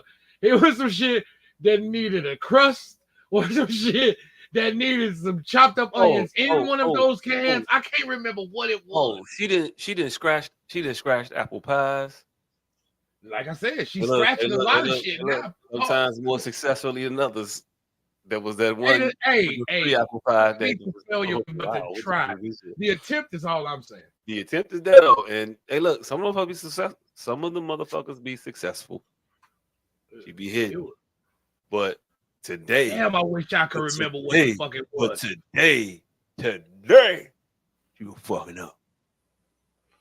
Today was your win. Man, I put that motherfucking knife in that damn bread. I couldn't pull it out fast enough. Like, look at how much of this. Look at this smearing. This ain't done. Tell him Candace it got a set. He said, oh. We'll put it back in there then. Yeah, they look I said, terrible. how the fuck is this my job? Oh, just put it back in, huh? Just put it back in. Not, hey, my bad. I was out there. I was wilding. Oh no, I wasn't finna get that. No, I wasn't finna get up. I'm wild. I'm wild. My bad. No, I can admit when I had my fault. I overstepped. You wasn't wrong. You were right. And nigga say, wow, I being cussed out for banana bread that ain't even done yet. Wow. Hey, look, but speaking of women overreacting. Damn. This nigga just don't learn his lesson at all. I don't. You can't take a win. I don't. Hey, look, it is what it is. I will snatch victory. I'll snatch defeat. He the type of motherfucker that snatch. He the motherfucker that snatched the mic from the principal as the principal handed it to him.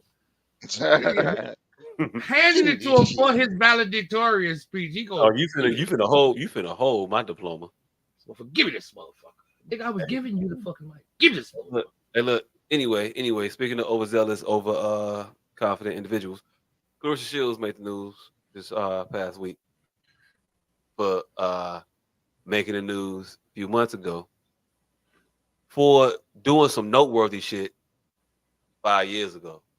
If you're not following me, let me pull you in a little bit.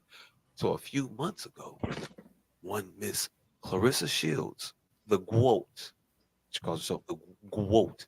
I don't even disagree. Greatest one of all time, boxing. Hey, look, she can argue for it if she want to. I ain't mad at her. 14 fights in though. But talk your shit. Do your thing. She said that she could beat a man boxing.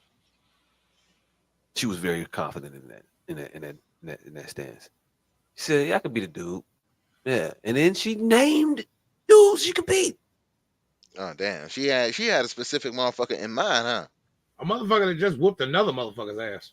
Multiple motherfuckers. She said I could beat Keith Thurman, and yeah, I could. No, she said she didn't say she beat. That was the first motherfucker she said. No. She said it's her and Bud as the undisputed multiple weight class champions.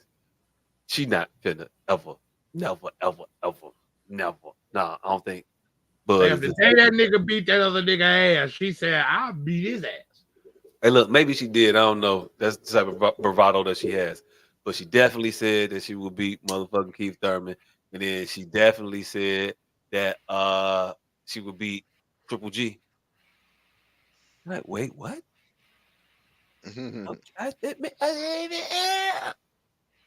Oh, okay. Is Keith Thurman still boxing? I mean, yeah, but yeah. So then she just, stood on it. Motherfuckers was like, nah, you can't. And then Keith was like, I mean, I'll fight her. I mean, if she want to fight, I'll put one of my hands behind my back and I will see how it work out. And she says, no, I do this. And then she went on to like bolster. I spar with men all the time. I spar up. Yeah, you do. You spar with men, but that ain't what it is. They not really fighting you like that. You fight. They chilling. You fighting. They chilling. Recognize that. And maybe it'd be all right. But so yeah, she stepped in it. You muted. Yeah, we can't hear you. We can't hear you. You gotta stop. You can't take me out. I know that little avatar thing is there, but you can't take me out. That's where my audio is coming from. That's what I was saying earlier. Anyway, so yeah, so she said that she could beat those individuals. Those individuals said that, nah, you can't beat us. Chick, ain't no way in the fucking world. And people let it ride.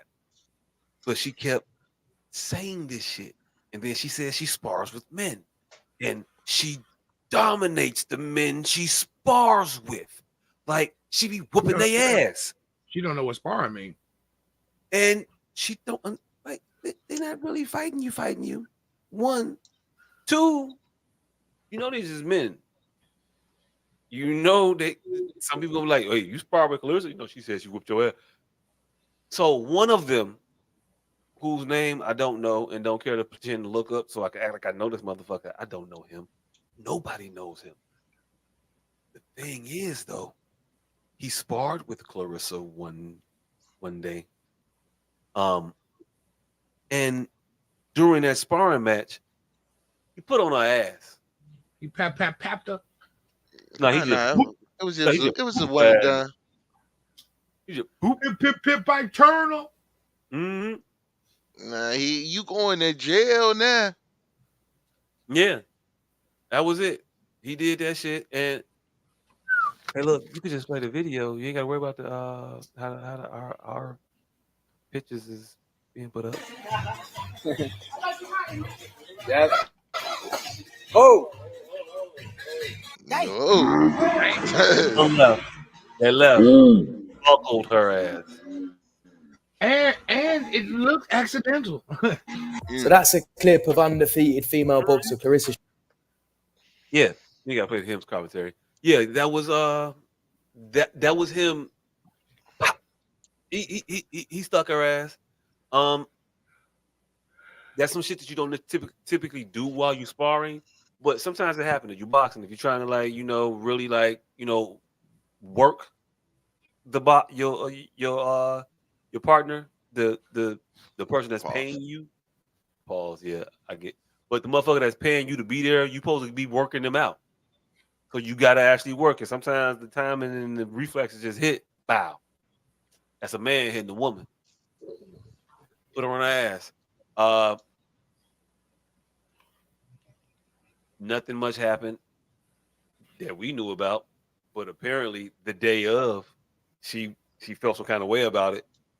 Even though she said she was okay with it, she said, I'm a boxer. Why would I be mad about being put down? Motherfucker laughing too hard. What the fuck she just say? but I ain't never been put down before. And I boxed with heavier and bigger men than him. This guy's 140 pounds, by the way. I didn't fight with heavyweights. I didn't spar with heavyweights, and they ain't never put me down. But this guy put me down. Oh, okay, yeah. And so she said he was in there fighting. He was fighting with somebody, I forget who the other guy he was fighting with, sparring with.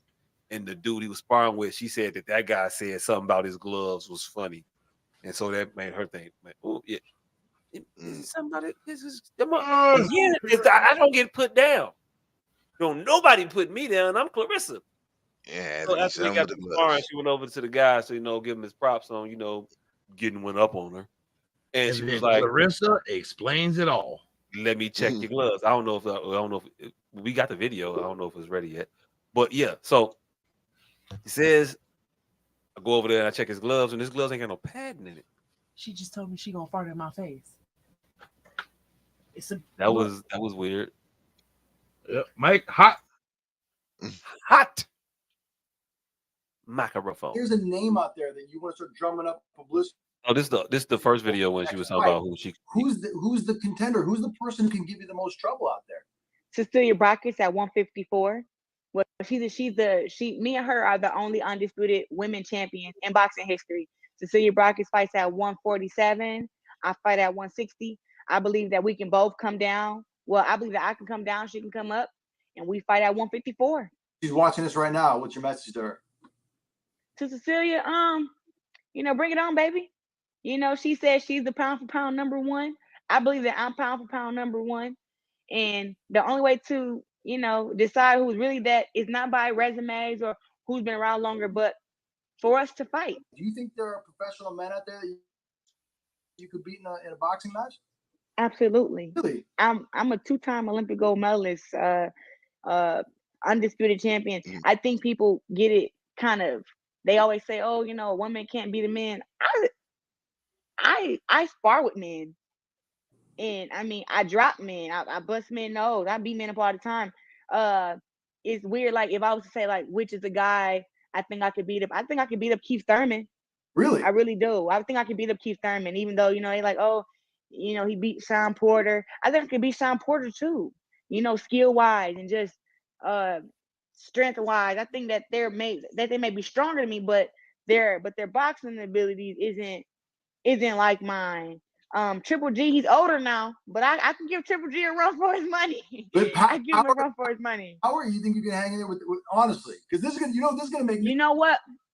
Power for power isn't a question, because what is boxing? Boxing is a sweet science. It's not about strength.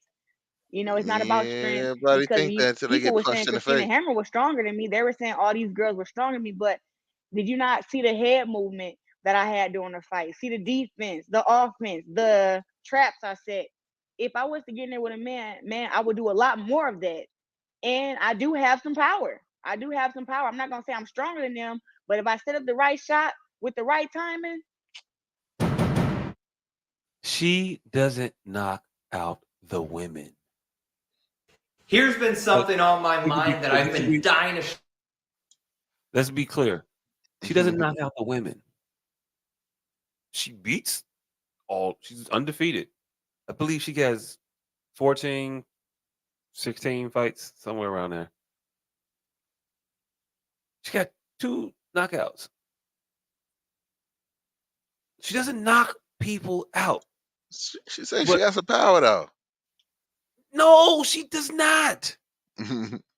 She does not. And her hair movement ain't all that. Because Savannah Marshall was tagging her ass.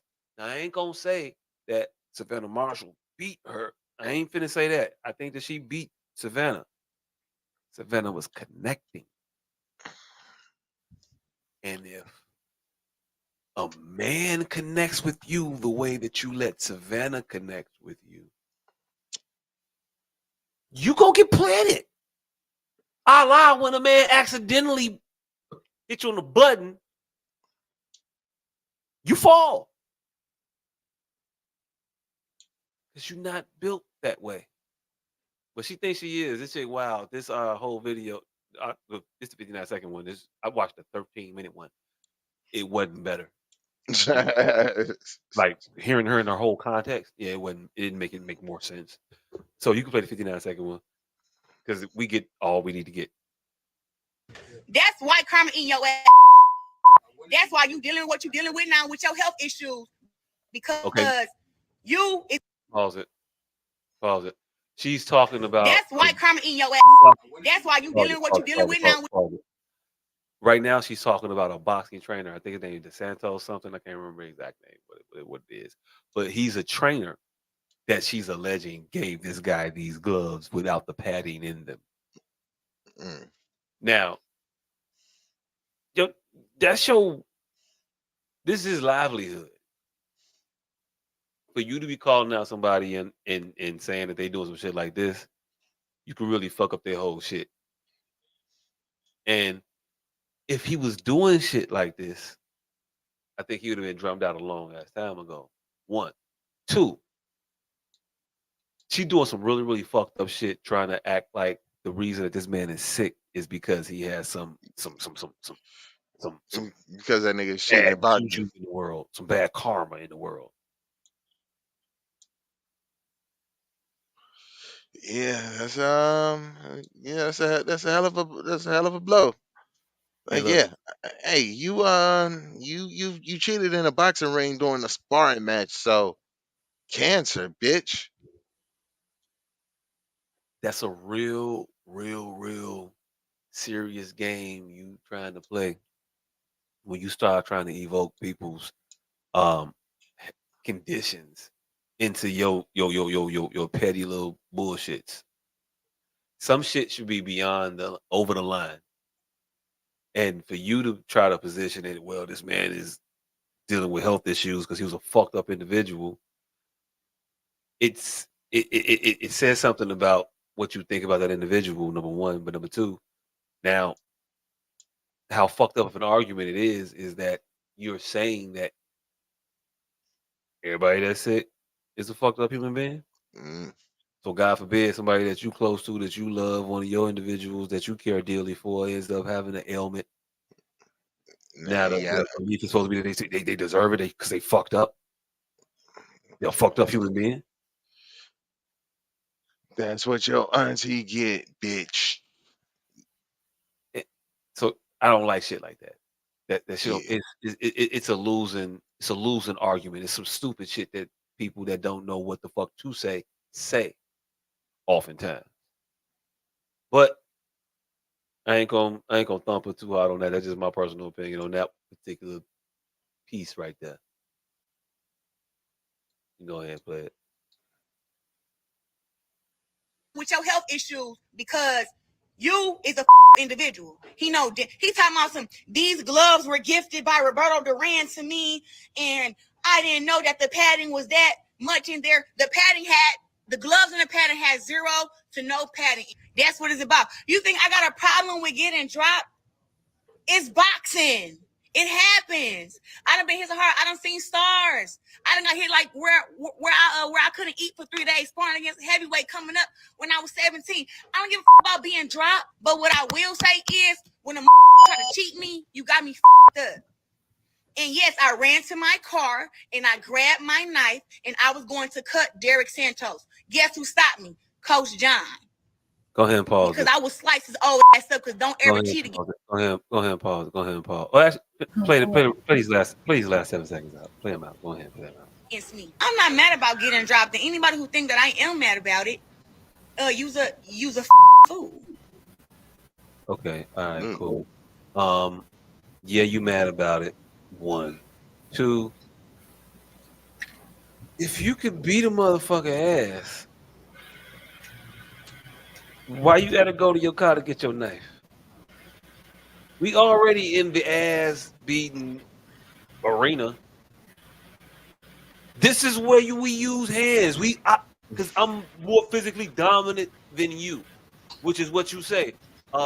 If you played the 13-minute video, which I don't want you to do, but she sits there and talks about how this dude was too little to do any damage to her, to put her down. That's why it was so shocking that he did. That motherfucker, a little motherfucker. He ain't on my level. He couldn't do that to me. If that's the truth, if that's the thing, when you go over there to check his gloves and his gloves is fucked up. Oh, I'm gonna put the pause on you right here and now. Because that's how I'm built. That's what I do, right?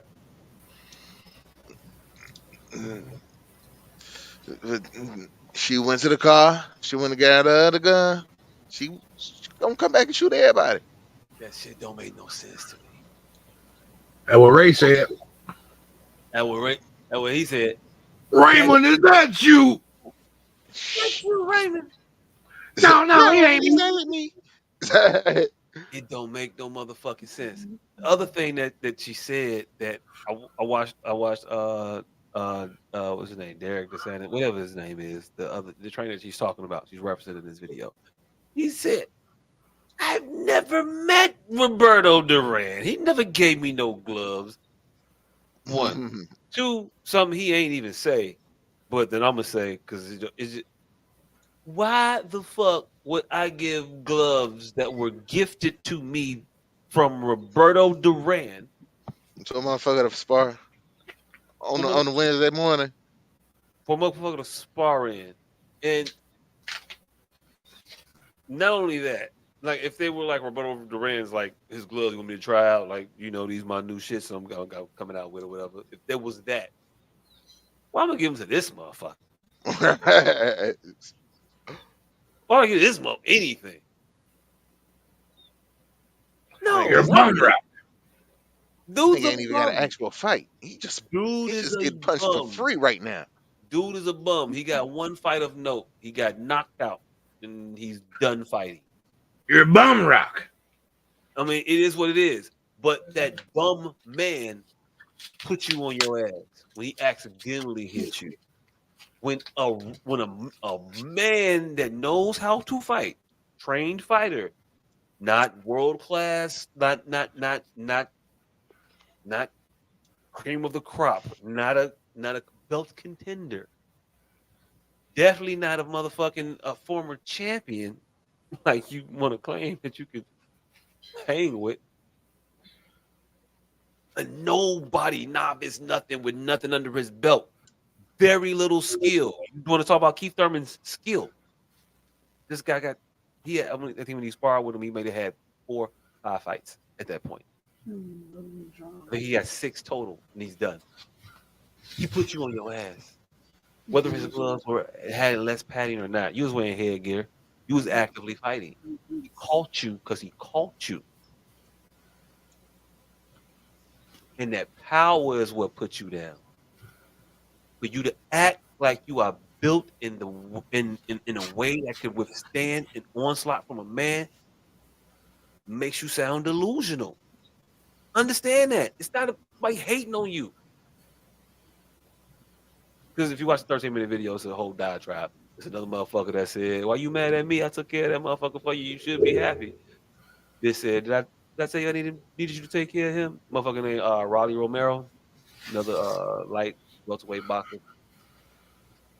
She said she gonna whoop his ass. And she said when she seen, she gonna hook off on him. That was in the 13-minute version of the video. I'm gonna hook off on this grown ass motherfucking man that's also a professional boxer. When I see on site.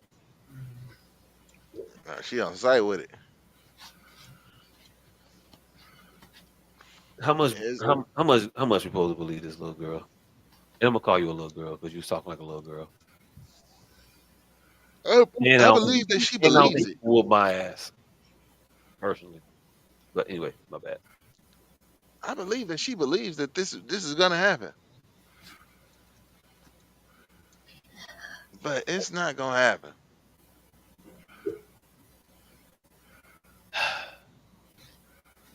How many videos do we need to see of women engaging men in combat sports and it ending badly for them before we realize that the two should not be engaging in combat sports?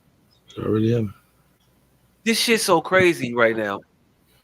I be getting these videos popping up now. It ain't even wrestling no more. It's grappling. It's a whole sport. I ain't know this was a fucking thing. It seems like it's very, very weird. Very, very weird, number one. Number two, they motherfuckers think they slick.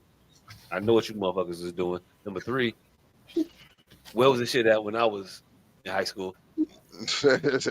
Number four, also, are we training little boys how to date rape little girls?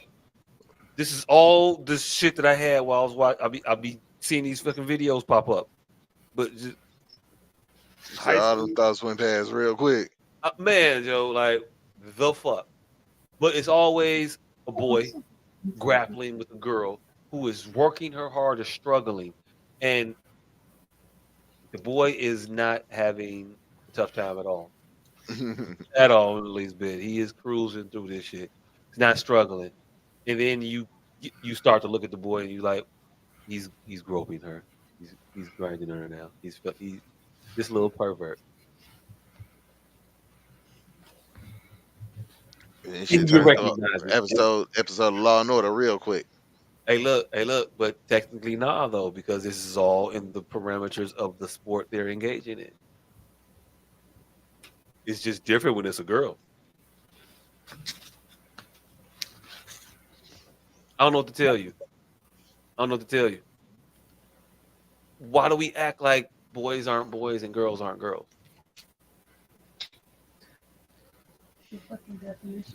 Why do we act like the friction isn't gonna cause a reaction happening? Because nobody likes to being told they can't do some shit because of some shit that they cannot control. Hey, look, I'm a grown ass man, and I'm gonna tell you right now, I don't want to be grappling with I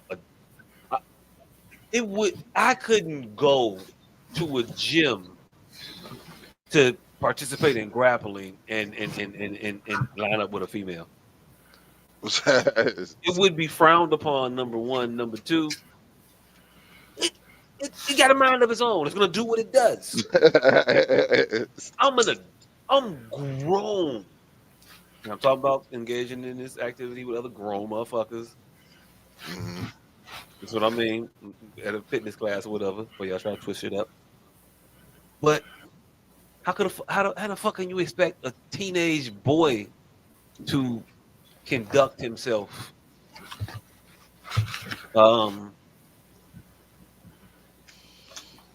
innocently? Yeah, You know what I mean? definitely would make for some awkward positions. That's what the whole thing bores that out. It's just made for they just tussling. I'm trying to struggle on you, you struggling on me, and I don't even know how you win this shit. I don't even know how you win this shit. The YouTube algorithms are fucking weird. I like wrestling, so I watch wrestling a lot. And since I've been looking at a lot more wrestling shit, now this shit's just popping up. Hold on, you looking at more amateur wrestling? Yeah. Uh, I like wrestling. I'm gonna tell you, man. I miss I it. didn't know they had professional amateur wrestling. I mean, not really professional. I mean, these motherfuckers ain't getting paid for this shit. These people are hobbyists and enthusiasts and competitively doing it. Maybe I guess I don't know. A lot of college motherfuckers. I mostly watch. This is the most videos is from college or Olympics. But those are also these people, collegiate athletes. When you watch it enough, you'll start to see the motherfuckers from college all the motherfuckers in the Olympics, motherfuckers from college. So they're like open runs for wrestling. Yeah.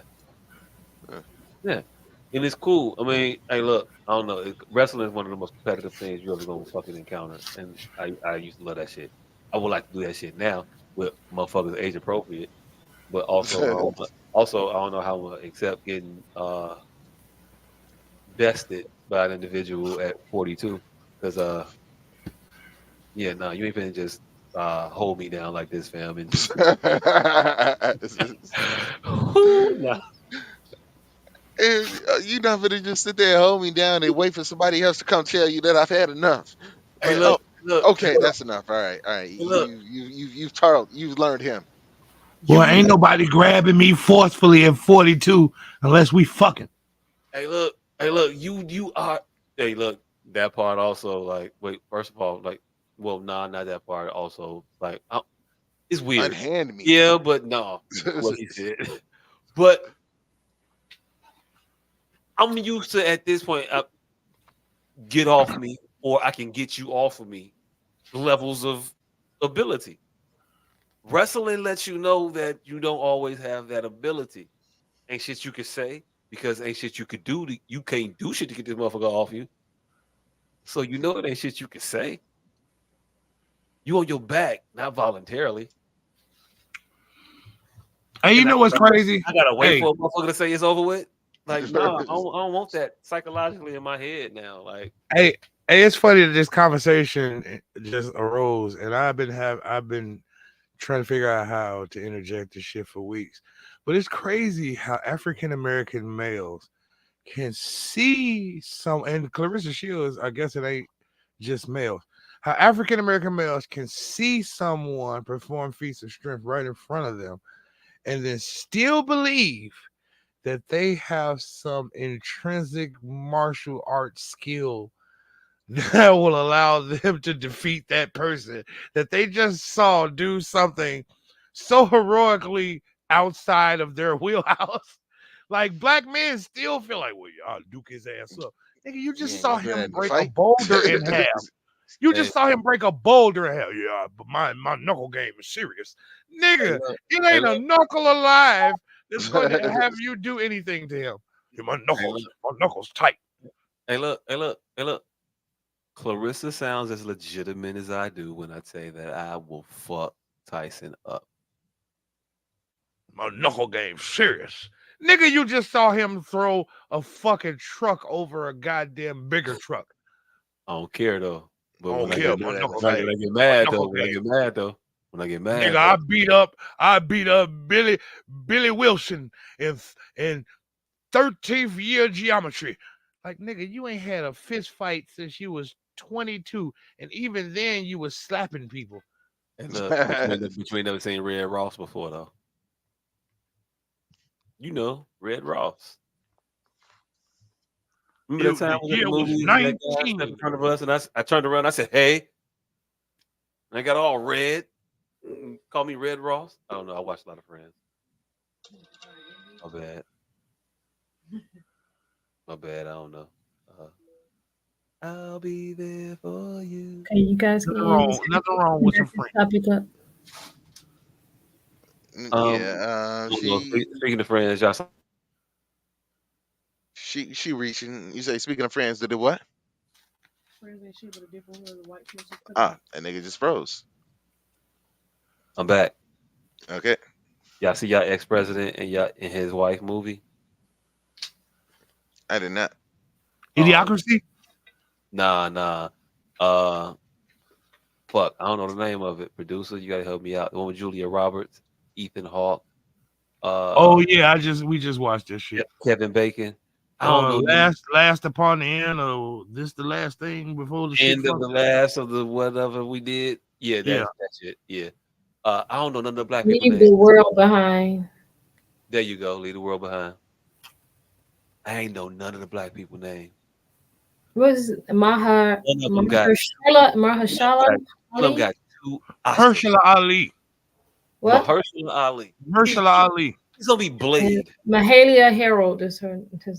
Is the other one? Her name is Mahalia. Mahalia. Mahershala and Mahalia. Negro name. Hey, Mahalia and the other motherfucker got 2 Oscars. Mahala. Wait, not Mahalia. Is Mahala? It's MYHA apostrophe. Oh no, that's ghetto. Hey, look. However, I'm gonna call her Mahalia, just because she tried to get fancy with the shit. This is what it is. It's gonna be Mahalia. Mahala. No, I'm not doing it. This sounds too Hawaiian as shit. Holla. Holla. Is it Maha or Mahala? Let's see. Hey, but I'm from California, so it might be Mahalia. Hey, look, it is what it is. Whatever. It was a dope movie. I liked it. I don't know if the other guy with no name liked it just yet, but I was talking, so it was a good movie. People gonna have complaints about it. I think it made you. I think it makes you think, and I think it's not confusing if you can think. That's as much as I could say discussing it with a person that ain't seen it yet, because I don't want to give it away for you. But anyway, I'll throw it to the guy with no name. Yeah, I didn't really have that much of an opinion of it because I watch movies at first go around, not really thoughtfully.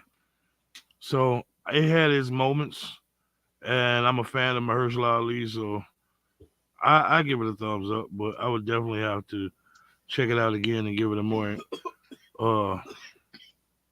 concerted look. Mm-hmm. But yeah, it had a few undertones that, what it did though. It got me looking twice at Kevin Bacon. Sometimes I think I'm his ally. Sometimes I think I'm his. Hey, look. Nobody gonna say pause. Nobody gonna pause that. Huh? I'm gonna see where he goes with this. Okay, all right. I just said sometimes he looks like an ally. Sometimes he plays cracker well.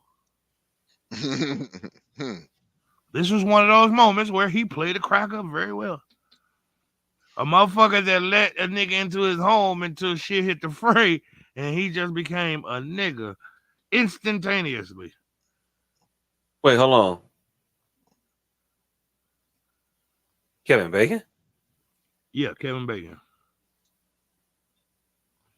That was Mahershala Ali's worker, Kevin Bacon.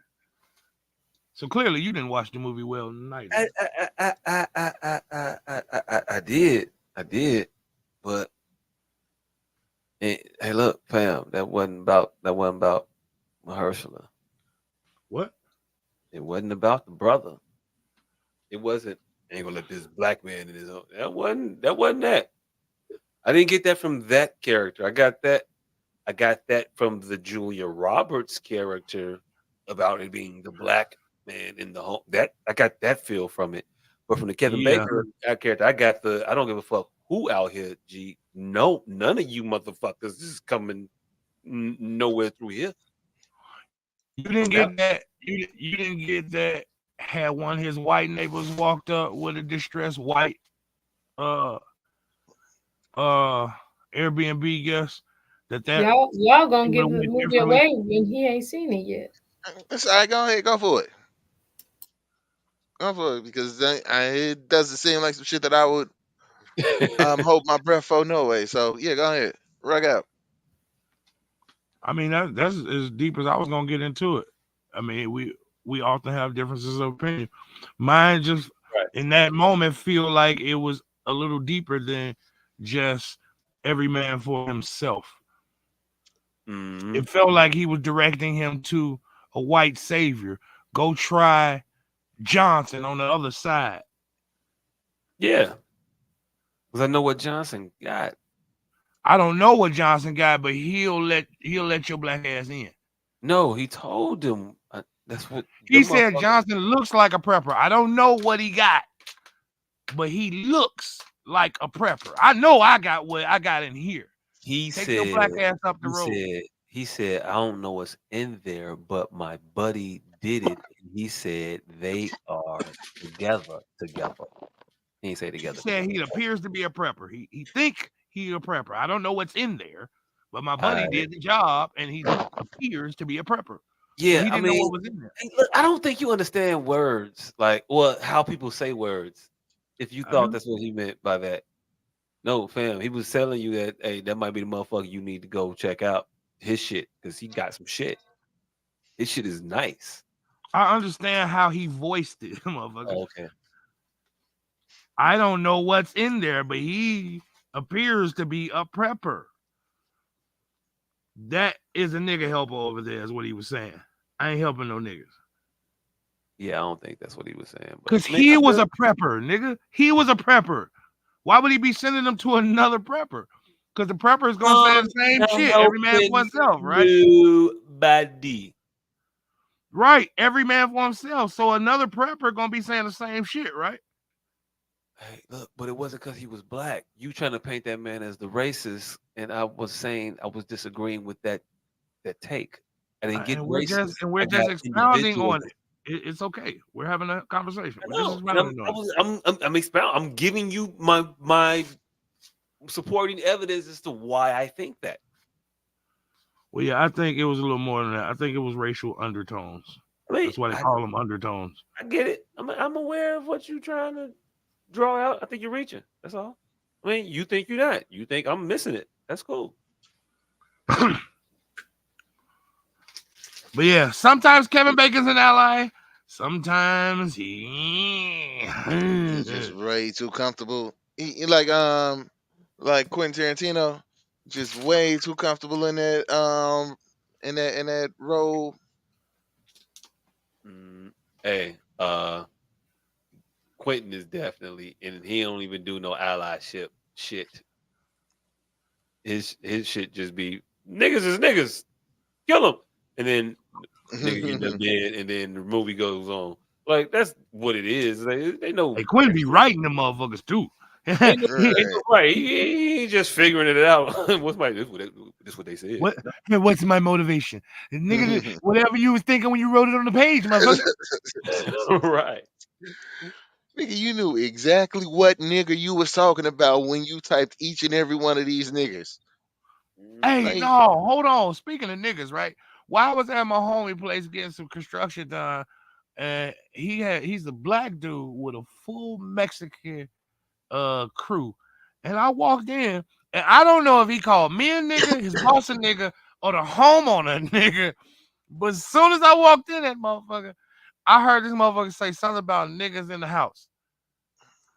And I'm like, look.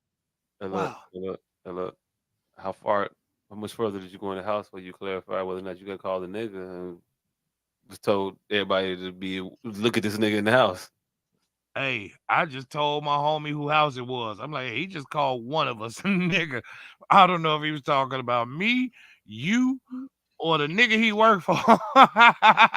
But one of us just got mayate in this motherfucker. Hey, maybe he just thought that you was one of them, cause all of y'all look alike. Whoa. Mm, Did you just reverse racist? The racist reverse them? double down. I got you.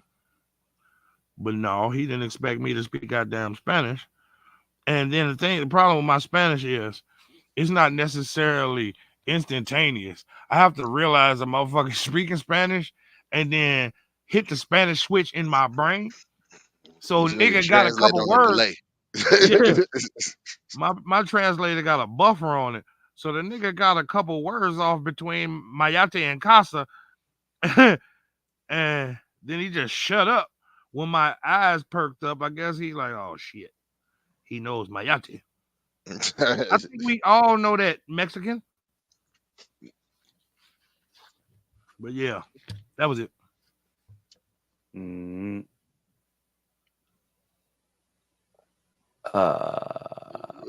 What you talking about? I have no clue. Easily derailed. Hey, that should be the new title of this song. Easily derailed. Spoiler alert. That damn movie. That damn movie. Spoiler alert. Whatever the name of that movie was, we were just talking about.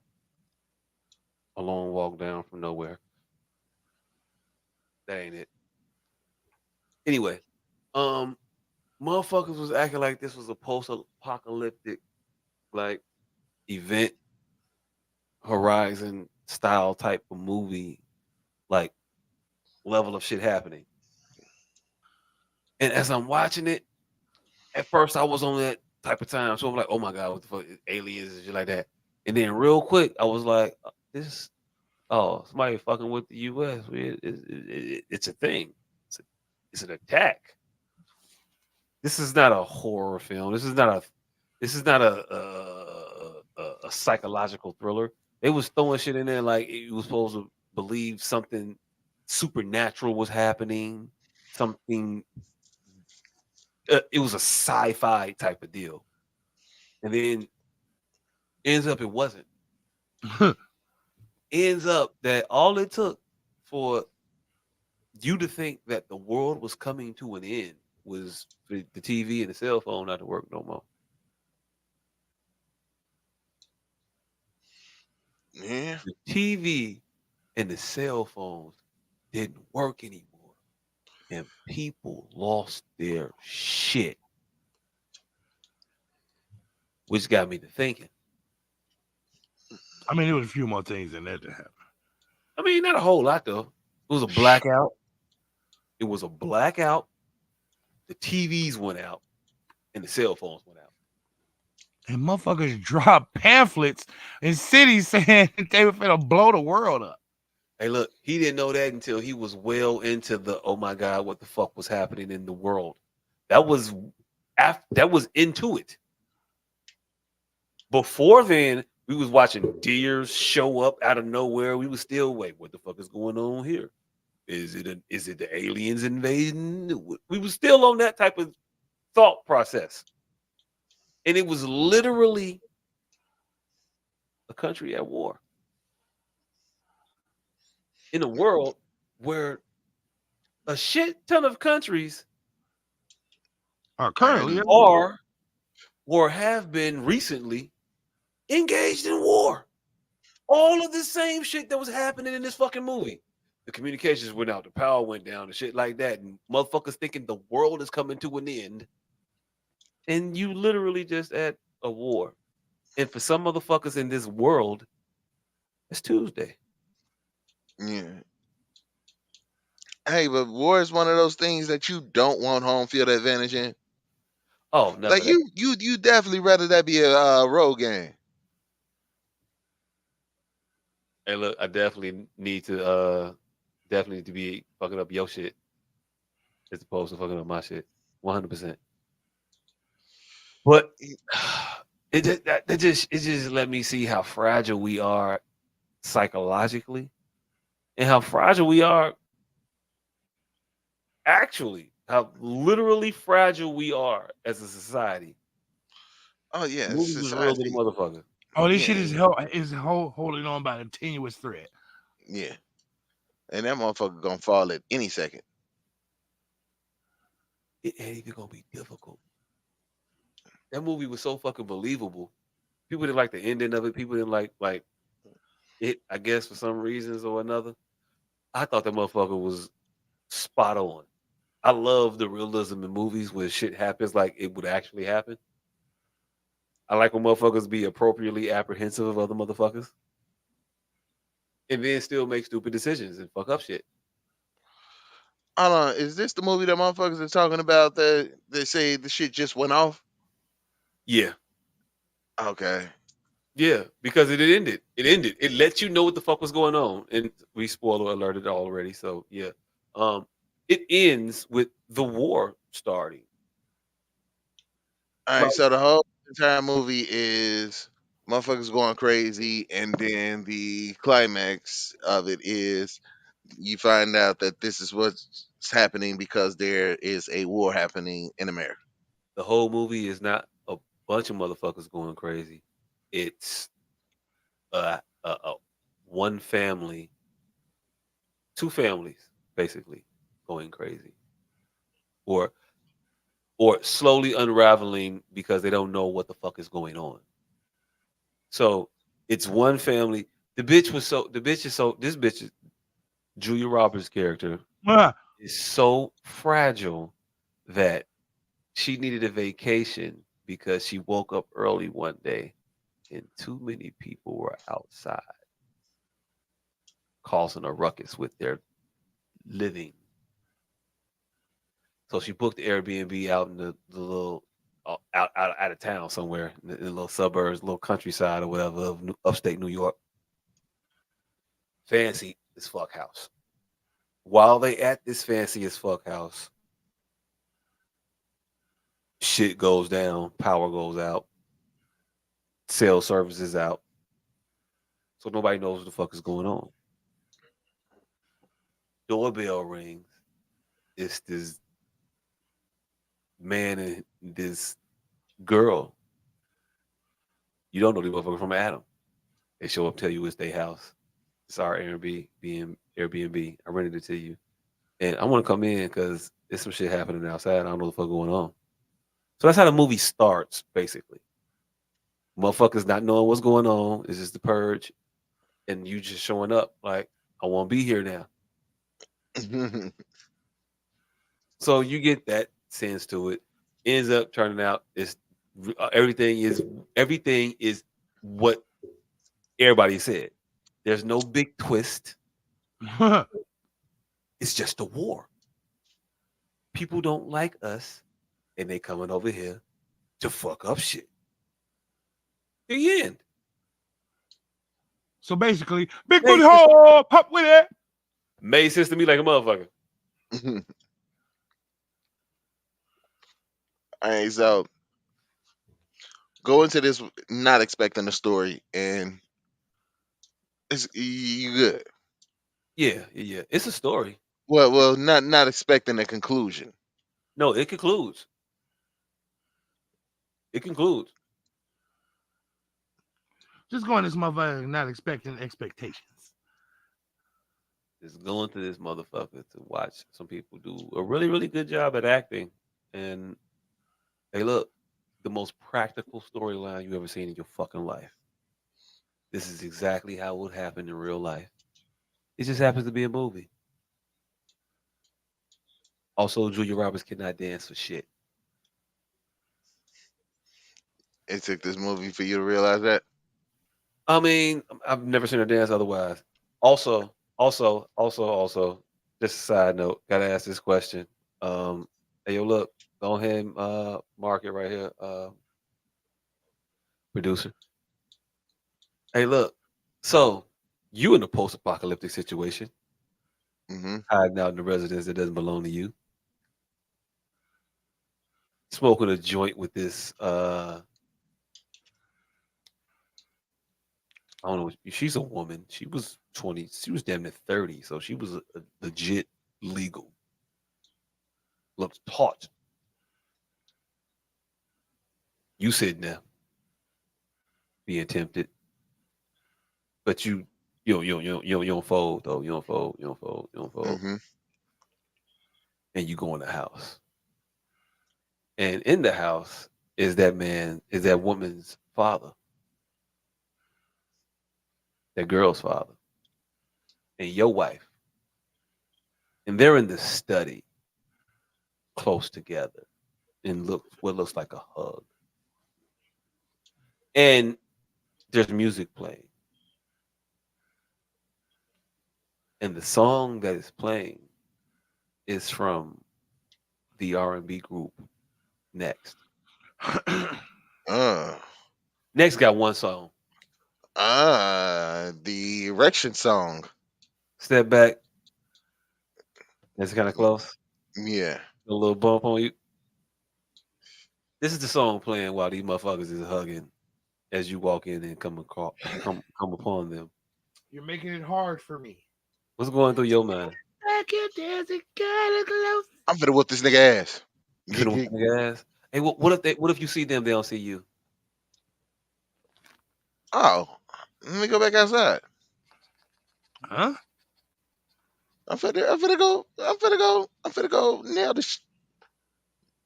You ain't even wait for me to be dead. I'm finna fuck your daughter. Yeah, I'm definitely finna go That's what fuck your daughter. I said in the moment watching the movie. I'm finna fuck your daughter, fam. Hey. And hey, look, I watching the movie in real time. I was like, Ethan Hawke would be justified in going if he walk in. Hey, this is fuck that man daughter. Hey, this how morose your co-host is, right? He just made this girl who clearly he has made this girl who was clearly trying to be portrayed as 17, 30 to make his statement acceptable. The girl was born in 1996, and I could do math. The actor? The character. The character said she was born in 96? Yes. There was a big 96 tattoo on the fucking shoulder. That girl was damn near 30. Right. So what I got from that was something completely different. But yeah, I got all them bullshit tattoos that they slapped on that goddamn girl as purposeful to I guess. You know that's why it was making the designation between the old girl teenage son and them being children and being sent out of the room, as opposed to her being an adult and being included in everything, as opposed short of the one thing that they was trying to avoid for her knowing or being talked about around her. But beyond that, they was trying to tell you that she was the adult. They were trying to tell you that the other people was kids. And yeah, she also said she was an adult. Thanks. Why did she say she was an adult? Because you can see her as skewing younger. I can see that. Exactly. Yes. That's my point. But when they made a point to let you know about it, they alleviated that particular little trope that you may try to travel down because they're not alleviating it. They were pointing to it. How are they pointing to it? They're pointing you away from it because you're going to draw a natural conclusion. You're going to see this girl who definitely looks young next to this older man, so she's going to look way younger. So we finna go purposefully go get a girl to let you know that she's not a child. No. Let's take this far out. From a child, even she's not even like an 18, 19-year-old. Let's take that out. Listen, Linda, listen. So me as a fucking casting agent, I'm finna go get a fucking 30-year-old that looks 12, right? And then I'm gonna put her in the movie and put big fake ass tattoos all over her, so you know she grown, and make her being an adult a point of contention in the movie, in the actual movie. It wasn't a point of contention. Then why did she say she was adult? Do you understand what contention is? Keep going. Right. So they make it a point of contention in the actual movie, and you don't think any of those things have anything to do with anything? Nope. Oh, okay. Nope. Nope. Nope. I think the character was an adult. I think the person portraying the character was an adult. I think that there are definitely natural conclusions that you may draw by looking at the character, but I'm not gonna say that that's what the movie was trying to do. It would be a reach to do so. Now, maybe the movie thought that this girl that they cast might look a little young. Maybe the movie was supposed to be written for a younger character to play that role, and then they decided to go against that at the last minute. And they said, "Well, the girl we got is she look a little young. Can we make her look a little older? Yeah, we can make her look a little older. We can older her up a little bit. Then let's do that. Okay, cool. Yeah, 96 tattoo. Why not? Fuck it up, and we'll make note of it in the movie so everyone knows because she does look a little young. So to remove any ambiguity about it, this bitch damn near 30. I think the movie was wrought with a bunch of Easter eggs that you missed. I mean, I think it was wrought with a bunch of undertones that you just missed. I mean, maybe. What was a lot of them? Give me some. And again, I half-ass watched the movie. Give me some. I just gave you two. Talking about it. I just gave you two. I half-ass watched the movie. I'll have to rewatch it to give you more. Bet. I thought the two that you gave were kind of the same one, but I mean, cool. The black and then the young, that's two different ones. The Kevin Bacon being the racist one. I think you just missed the racist trope that they gave you. The Julia Roberts was the racist trope, fam. Well, I think that was also a racist trope. I caught that one too. Okay. I think there was a lot of undertones that you missed, though. Yeah. I don't think a motherfucker went that person for to cast a girl that looks a 30-year-old that looks 12, and then mentions that she's 30, but looks 12 in the movie. I think that was the point of that casting, was to make you a freaky old man for looking at this person who clearly looks like a child.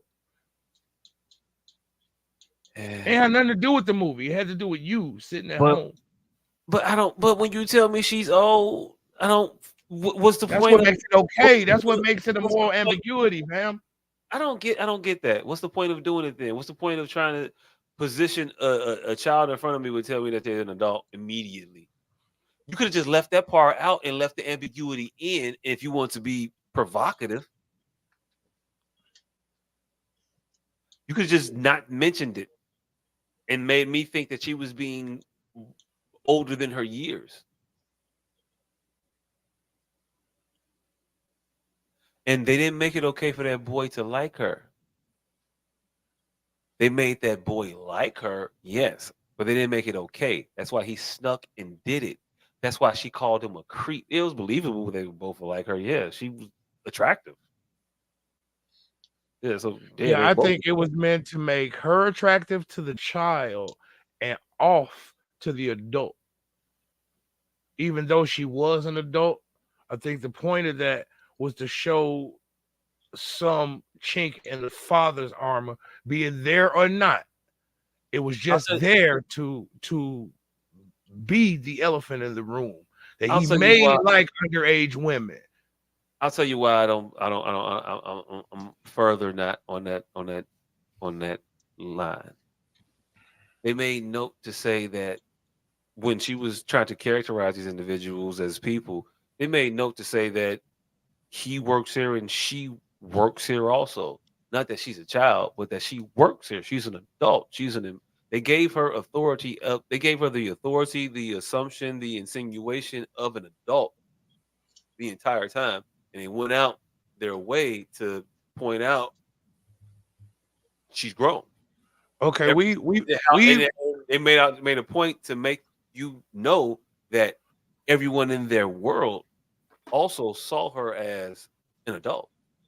Well, here's the thing. We talked about this, a more extreme case version of this in real life, and we are all of the same accord. that dude's a little creepy just because of how the girl looked. It was this case of the girl with progeria. She has a show on TLC where she looks 9. Now, I understand that's a very, very far reach from what's happening here, but I think it's along the same lines. I think it's meant to show the creepiness of the husband, that he would even be attracted to someone who looks so young. Be an adult or not. Yeah, like but a girl who's 29 and looks 9. We all agree that anybody to be attracted to her would be strange, even though she doesn't deserve that.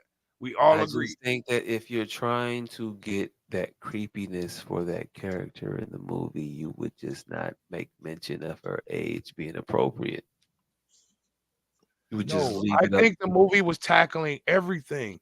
I think the movie was tackling overt, covert, and plausible deniability shit. All right, cool. Rock out. I don't know what to tell you. You gonna think the movie was doing all extra shit. I don't think the movie was that motherfucking smart. It was cool for what it was. I think the message they were trying to get across was this this world ain't as safe as you may think it is, and there are things that you need to prepare for. I think that was the message. That was what this pedophilic tantalistic skew you got. I don't see it, but I mean, we talked it out. I don't see it when you see it. All right. The SOS podcast says, well, our producer. What's crazy is the husband never showed that he was attracted to the daughter. We only knew that because of what she said to her dad. Yeah. He didn't really. Yeah, he didn't. Like I said, he didn't fold. The motherfucker stood strong, and he smoked with her. But I mean, I don't know if he didn't smoke before. That's what makes the difference between a good director and a bad director. A good writer and a bad director. A bad writer where every laissez-faire viewer won't just pick up on the subtleties of things. Like that's what makes them good. It's the subtlety that gets you, as to where people can expound on a conversation who caught the subtleties and things. Not just the ones that smack you across the face like Julia Roberts. The ones, the Izzy, Ishy, the Schrodinger's cat messages that's raw throughout this movie. Pam. Again, I get it. I get that there could be the subtlety. I get all that. I just don't believe that's what was the intent. I just don't. I just don't. What's this Tesla issues, massive recall of 1 and 2? Okay. That shit happened in the movie, by the way. But hey, look. Everybody was already apprehensive about cars driving themselves. You said, she said that it's rumored that this recall is due to the movie bringing attention to this. Hey, look. Hey, look. I just want to say that I guess motherfuckers ain't never watched iRobot, one of the Fast and the Furious or Die Hard. The last ones. Yeah. Hey, what's that recall, goddamn it? Because I just rented a Tesla. And then motherfucker, the autopilot shit didn't work. So what's that recall? I might be able to get my money back for the Tesla. I mean, maybe. But they recalling it because autopilot shit could be hacked. And they want to fuck up. Right. And they want to fix that shit before somebody else Nigga, I thought, it is autopilot. Yeah. Yeah. Hell yeah. I thought I was just gonna hit the autopilot button and go to sleep and wake up at my destination. That motherfucker would never turn on.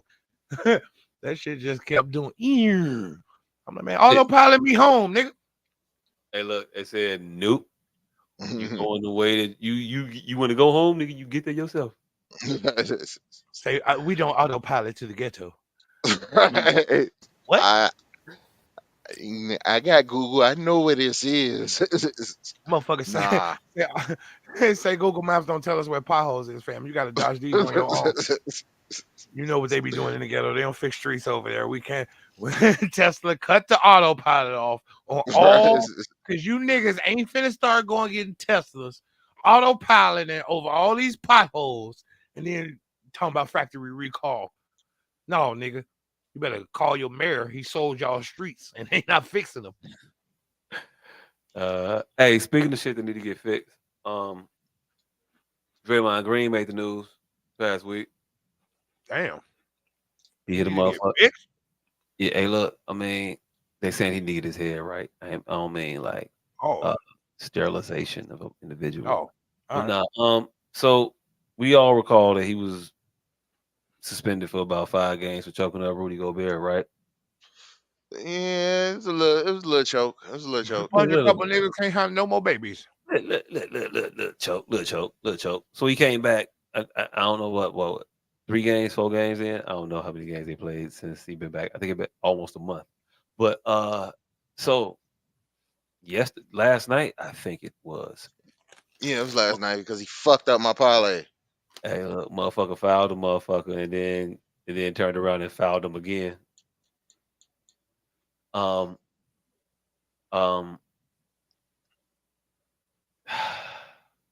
Hey, look, Draymond. He's looking at you, G. You can't do these things. Hey, look, had you not choked the motherfucker last month, you could have got this off. I think that was clean. This is wasn't- all one action. That wasn't clean. It was all one action. It was all intentionally one action. No, I'm gonna pop this. I'm gonna hit this motherfucker in the face. It's not natural. You don't naturally move your arms that way. He bit that elbow. He targeted his fist at that man's chin, fam. That wasn't an accident. Just like none of the oh my God, how can you be so fucking precise and hit a motherfucker in the nuts with your toe? Hey, here's the thing, right? It's on purpose. Hey, here's the thing. Draymond Green is in his 13th, ain't this his 13th year in the NBA? Yeah, right about there. I guess, right? Yeah. This Yeah, is I feel his right. Pause. This is his 6th year that I'm hearing that he's a bully. 6th year, 13th year in the league, 6th year that he's whipping ass. At this point, if you pushing Draymond Green, is there really a foul if he turn around and foul your ass? That got to be the Draymond rule. Like Jordan got rules, Draymond need rules. If you push a motherfucker that's fine on people weekly, at what point is it you're fouling him? I mean, because this is his thing. This is what he's gonna do regardless. We can't stop him. Exactly. You know what motherfuckers stop doing to Xavier McDaniels? Pushing him. Fam. I had to come back real quick. You do not get your own set of rules when you average 8.5 points for your career. Fam. Do you know what they stopped doing to Xavier McDaniel? Pushing him. It's just certain people you stop fucking pushing or you gotta get punched. Like this has been a thing in the league. These are one of the few things I know about the NBA. Yeah. Like, all right, there's a couple of incidents. All right, that one that nigga had it coming. That's just a foul.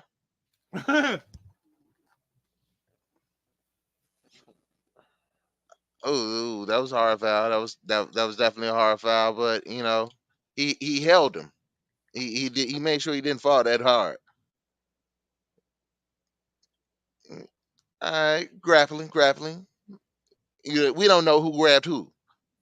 Okay, all right, now we see who grabbed who. But I mean, after that, we don't see. Nope, he's just standing up. That's it. That was the post move. He trying to get to the ref to plead his case. All right, what's this? That's just going up for the ball. Actually, that is hell ball. All right, you can't intentionally poke a motherfucker in the eye. Anybody that accurate? All right, that was Steven Adams dragging him down. That is. I see that Draymond Poole had that shit coming. And obviously, everybody know nobody fucks with the mailman. All right, this is Jimmy Kimmel.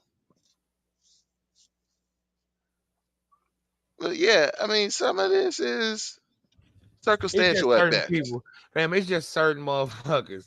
Like, what the fuck was the white boy or the Celtics?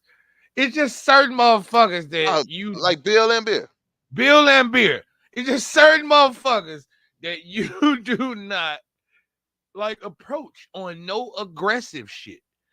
It's just no aggressive shit, or you gonna get fired on. Like that's just it. It is what it is, and even to a point where the ref stopped calling a lot of that shit because you're over there pushing Bill Lambier. What do you think he's going to do? Hey, Robert Parrish gave Bill Lambier a 2-piece in Game 5 and started Game 6. Like, we know this is what he does, but you know, you get him back, we ain't gonna say shit. You Fam, just gotta get him back. fam. They got Beer Lambier ass the fuck about the league. Right after that. Right after He was what? there 20 of a year. Right after them Pistons stopped popping. How long did Bill last in the league? He was He was 18 there. in at that point. What? I think He I was think 18 in Lambier at was that there until like the mid '90s, possibly. Yeah, 93, 94. Yeah, I think Lambier might have played with Grant Hill. Bill Lambier Not a been playing since coach, Grant 72. Hill. What? Bill Lambier was playing since 72. Nigga, you said he got him right out the league right after that. He was 20 years in. He was done. Anyway. Okay. All right. So, Bill Lambier's last season with the Pistons was 93, 94. So, Yeah. all right. So, yeah, I was wrong. He did not play with Grant Hill. He was, Yeah. I think there was a season in between. Nope. He left the year before Grant Hill got there. They got him the fuck up out of there right after that. But they won. Bad Boys ended what, 91? Yeah. So he was there a couple seasons after that. He still got a couple more years after that. He finished the rest of his contract that he had. And then never again. That was back when they had to continue to pay you. You here. Anybody finna trade for you, fam. They got if you can't score the ball and all you here for is to hammer motherfuckers, you finna be gone. And they did that shit in the mid to late 90s. They got the hammers the fuck out the league. It turned into you can't touch a motherfucker with your hand ball. Jordan. I guess. Mid to late 90s, fam. They got all the motherfuckers about the league. They stopped all that shit. You couldn't maim motherfuckers no more like Jordan was having happened to him in the early 90s. Like Ron But Harper they were was still fucking up Allen Iverson, though. Allen Iverson was 37 pounds. You They were still breathe on that fucking him man, up. he's going down. They wasn't fucking him up. He was just tiny. That wasn't nobody's fault. That nigga was small. He was the only one getting beat up like that. It was Allen. That's what made it so fucking admirable. Ain't nobody going through this shit no more, but you little AI. Nobody has to die for this shit no more. But you. They were fucking him up. Stephon over here chilling. He ain't got none of these problems. Stephon don't look bruised and battered. That's because Gary Payton and Stephon Marbury was shooting people. Hey, yo, look, all I know is only one of them went to jail for fucking somebody up. Only one of them. His name was Allen. Yeah. I thought he went to jail for gambling. Nah, that was a big ass brawl. Bowling alley brawl. Right, because of gambling, I thought. He was in high school. I don't know if it was gambling. I mean, they might have been shooting dice. A lot of fights happened that way. I don't know. I don't know what started it. It was a big ass brawl in the bowling alley. He was in high school. He went to jail for fucking somebody up that a lot of people tell he got railroaded in. I'll say that. But of the reputations of the individuals we named, only one of the motherfuckers was locked up.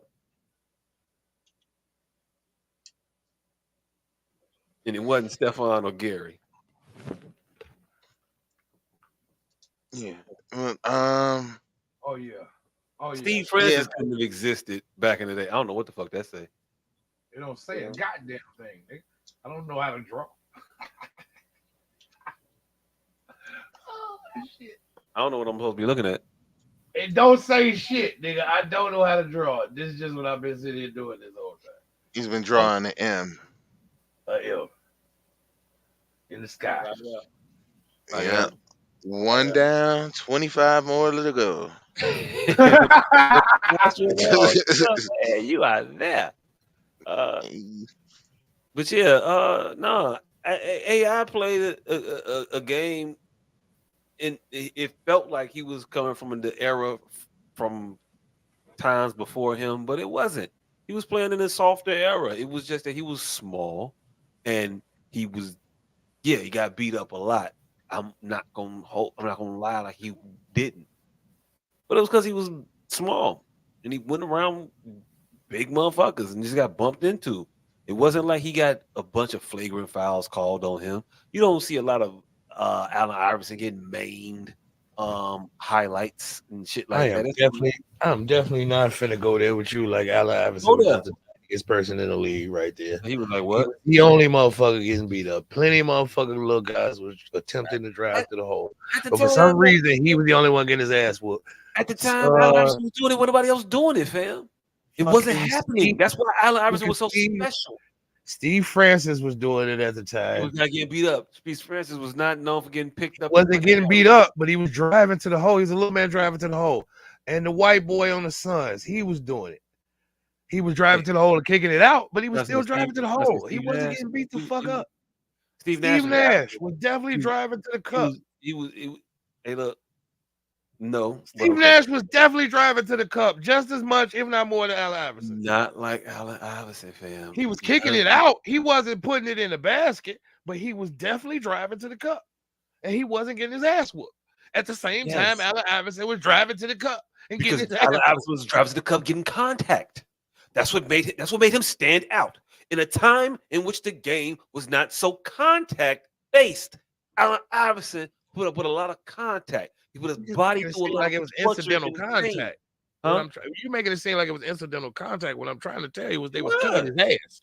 There were people they weren't incidentally contacting that they could have just as easily incidentally contacted like him, as a la Steve Nash, who was consistently driving to the cup. Consistently. That's what Allen Iverson was doing, fam. I'm not even trying to compare the two. All I'm saying was they were going in the same direction. Now, how they got there, they were going to the same direction, had the same destination. It's one thing when you go that direction and you stay on the floor. It's a whole other thing when you do it through the air, like AI did. Hey, look, fam, they was different athletes. They were different players. Man, the nigga can't dribble if he's in the air. He was known for dribbling. He kept the ball on the ground. They were both prolific dribblers. One of them just was a prolific scorer. The other one was a prolific passer. But for all intents and purposes, they were almost the same person. Cool. They weren't, but I don't know what to tell you, fam. They weren't. They weren't.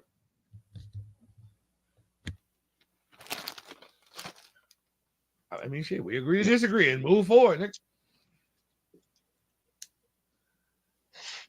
Man, with you got AI and Steve Nash. It's about the same motherfucker. Oh no. Okay. Again, it was completely. Well, I mean, they did both drive to the hole and penetrate a lot, but the difference is what they did with their penetration. Pause. Driving to score means you're going up at the rim, so you're gonna get a lot more contact from motherfuckers defending the rim. Driving to draw in a defense to pass, you're not going up to the basket, so you're not So wait, what do you draw that defense in to do? To look at you? No, you're drawing the defense in They to think you're finna shoot, right? yeah, So to they gonna guard you smack you so too, that right? you're No, they don't though. All right. That's not how it works. That's the whole point of Steve Nash. He draws in the defense because they think he's finna shoot and he kick it out to a wide open motherfucker. So just because he didn't take the shot, it ain't. He was drawing the same defense that he was. For all intents and purposes, he was the decoy Allen Iverson. He was drawing the defense. The majority of Steve Nash's run as the two-time MVP. I hate fucking saying. I gotta say this shit. Why the fuck they make me say this shit? I hate the fucking NBA writers and whoever the fuck got to vote for MVP for the NBA. You some assholes making me say this shit. But whenever Steve Nash was getting multiple MVPs, he was not penetrating and kicking it out. He was lobbing that motherfucker up to people that ran the floor, a la the Sean Marions, a la the Amari Stoudemires. He was But you're gonna agree that was middle to the end of his career. Would you not agree that was the late middle to the end of his career when he was the lob king? The kid was a straight tactician, diver, basket. He cut to the rim. That's what he did. He was drawn. He drew the defense. I'm talking about MVP Steve Nash. That was towards the end of his career. What? The middle or the end of his career. That wasn't when he was in there slasher. That's not. That when wasn't. Was he in there slashing? When was he in there slashing? When he was in Dallas? Well, Dallas, that was strictly running gun. They just ran and shot the ball all day. Those goddamn teams. I can't believe that motherfucker left. Hey, look, what was the offense in Phoenix? 7 seconds left. 7 seconds left. What was Steve Nash doing in Phoenix? Driving, kicking it out. Driving and kicking, or catching Amari running the floor, catching Sean Marion running the floor. Mm-hmm. Lobbing. Ball in the air. Fam, then they would have been Lob City. Yes, he did that, but the majority of plays he was a floor leader. He was taking the ball right to the cup and then kicking it out. Like majority of his possessions. Yes, he threw a couple lobs, but it wasn't the mainstay of his fucking game. So to even bring that in, like, is proof in my book that you just reaching for shit. Like lobs, he was king of the lobs, nigga. Yes, he made a couple lobs because he had a couple high jumpers, but that wasn't the mainstay of what he was known for. He was a penetrator. Pause. That's what he did. He drew all the niggas away from the perimeter and kicked it out to wide open 3-point shooters. Some that wasn't even 3-point shooters. A la Sean Marion. Josh Childress. That's what he did. And in that, drawing defense, he should have drawn this Allen Iverson contact, but he didn't. No, because the defenders he attracted weren't. All right, they play. All right, so if the motherfuckers that they're guarding are on the perimeter, by the time they get to where he's going, he's then already kicked it out because he's then already did his job, and so he's not getting nowhere near the contact that Iverson's getting.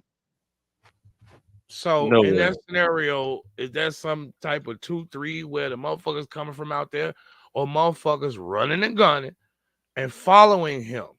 That he's not drawing them intrinsically from. They ain't no set defense. Would you just say 7 seconds or less? They running. It ain't. Yes. He's not like you just saying. He's not drawing some motherfucker from the perimeter. They not even set. They all running side by side. In that, no, not side by side. He's not leading the charge. The people are running in front of him, and he is getting the ball out to them. That is what that is. Man, how could they be in front of him and get the ball out and he getting the ball out to them? Man, Joe, like one day you're gonna learn how fast break work. Huh? One day you're He's going not to in a fast break if they're in front of him. That's the first thing. I don't think you know how fast break works. But okay. So you're trying to say, okay, we're instituting that he's going to the cup. So you're now talking about someone else having a fast break, right? Not him, because we're talking about him going to the cup. Now you're interjecting something completely different and acting like I'm lost. No, fam. I'm talking about their actual offense. The 7 seconds or less. I'm talking about a fast break, nigga. How does fast break work? We're talking about Steve Nash driving to the cup. So he would have to be leading the fast break, correct? How does a fast break work? Okay, this is how fast break work.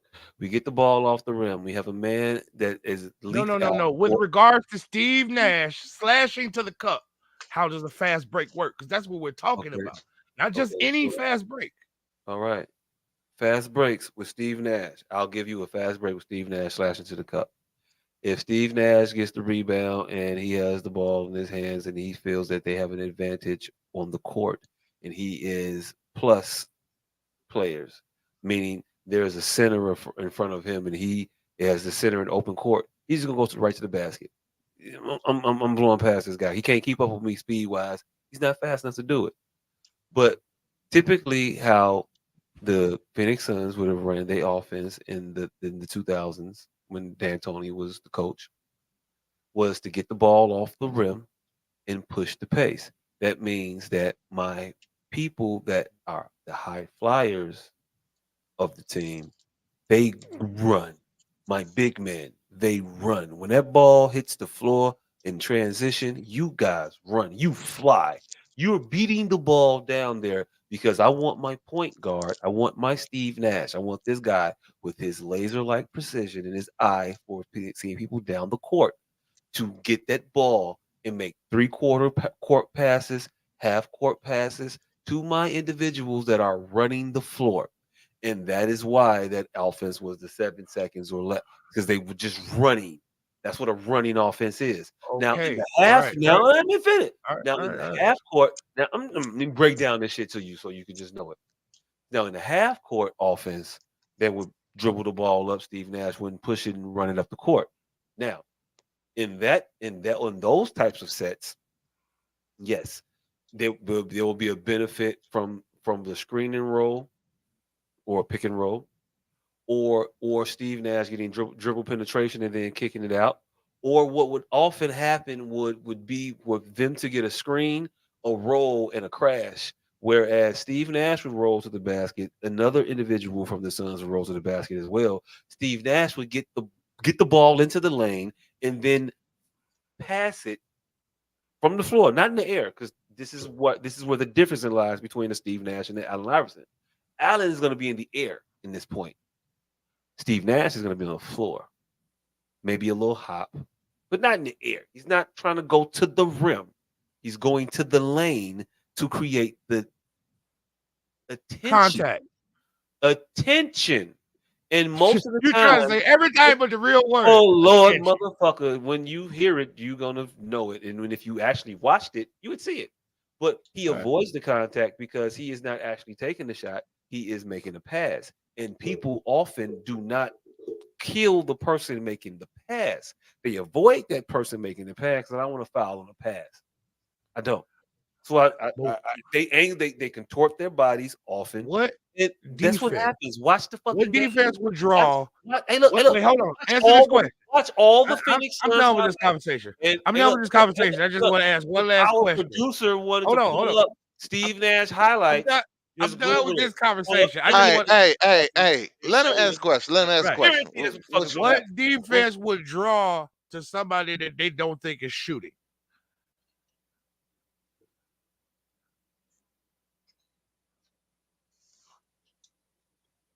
No, anybody gonna answer that question?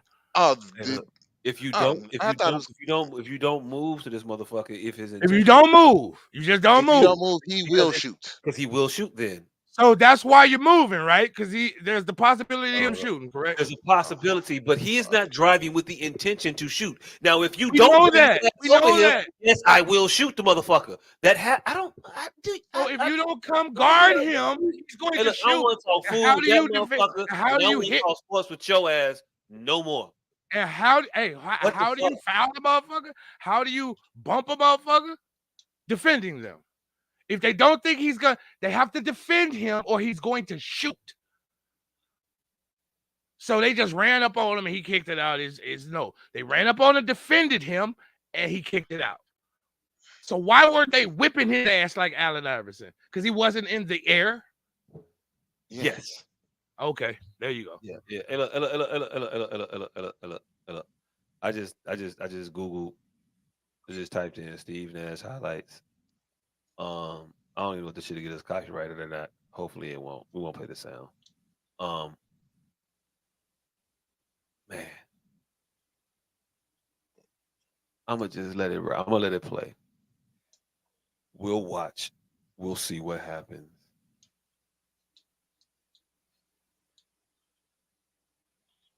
Wait, is somebody? Is that me? Yeah, it's not. You didn't add it to the stream. You gotta add it to the broadcast. Hey, look, I Hey, definitely thought hey, I hey, thought you know I if this definitely thought I ain't had a it clip paused full of before I Steve, did that.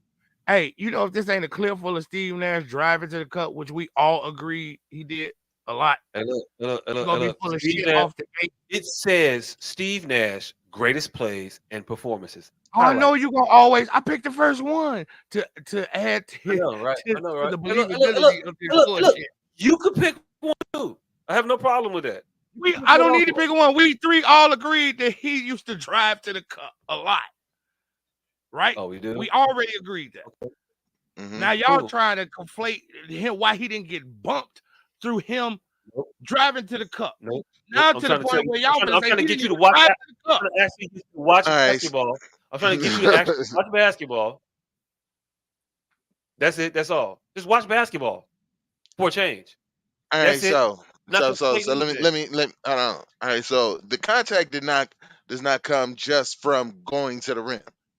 The contact comes from going towards the lane and up to make a shot. You don't just get all this bumps and pushes and fucked up just running towards the basket. It's when you go up in the air and the attempt to make a shot is when the contact happens. That's when Mike used to get fucked up. Is that when Iverson used to get fucked up? Yes. Only when he was going up to make baskets. Yeah. All right. I'm not gonna say only because then there's gonna be some random clip of a game against goddamn Toronto in 1995. It's on the screen. It's on the screen. It's on the screen right now. I know he's bloody right now, and that might take away from the argument, but nope, we're gonna let it ride. Watch. Ain't doing shit but driving to the cup, even through the Let's see pole. what's happening. Let's see what's happening. Keep watching.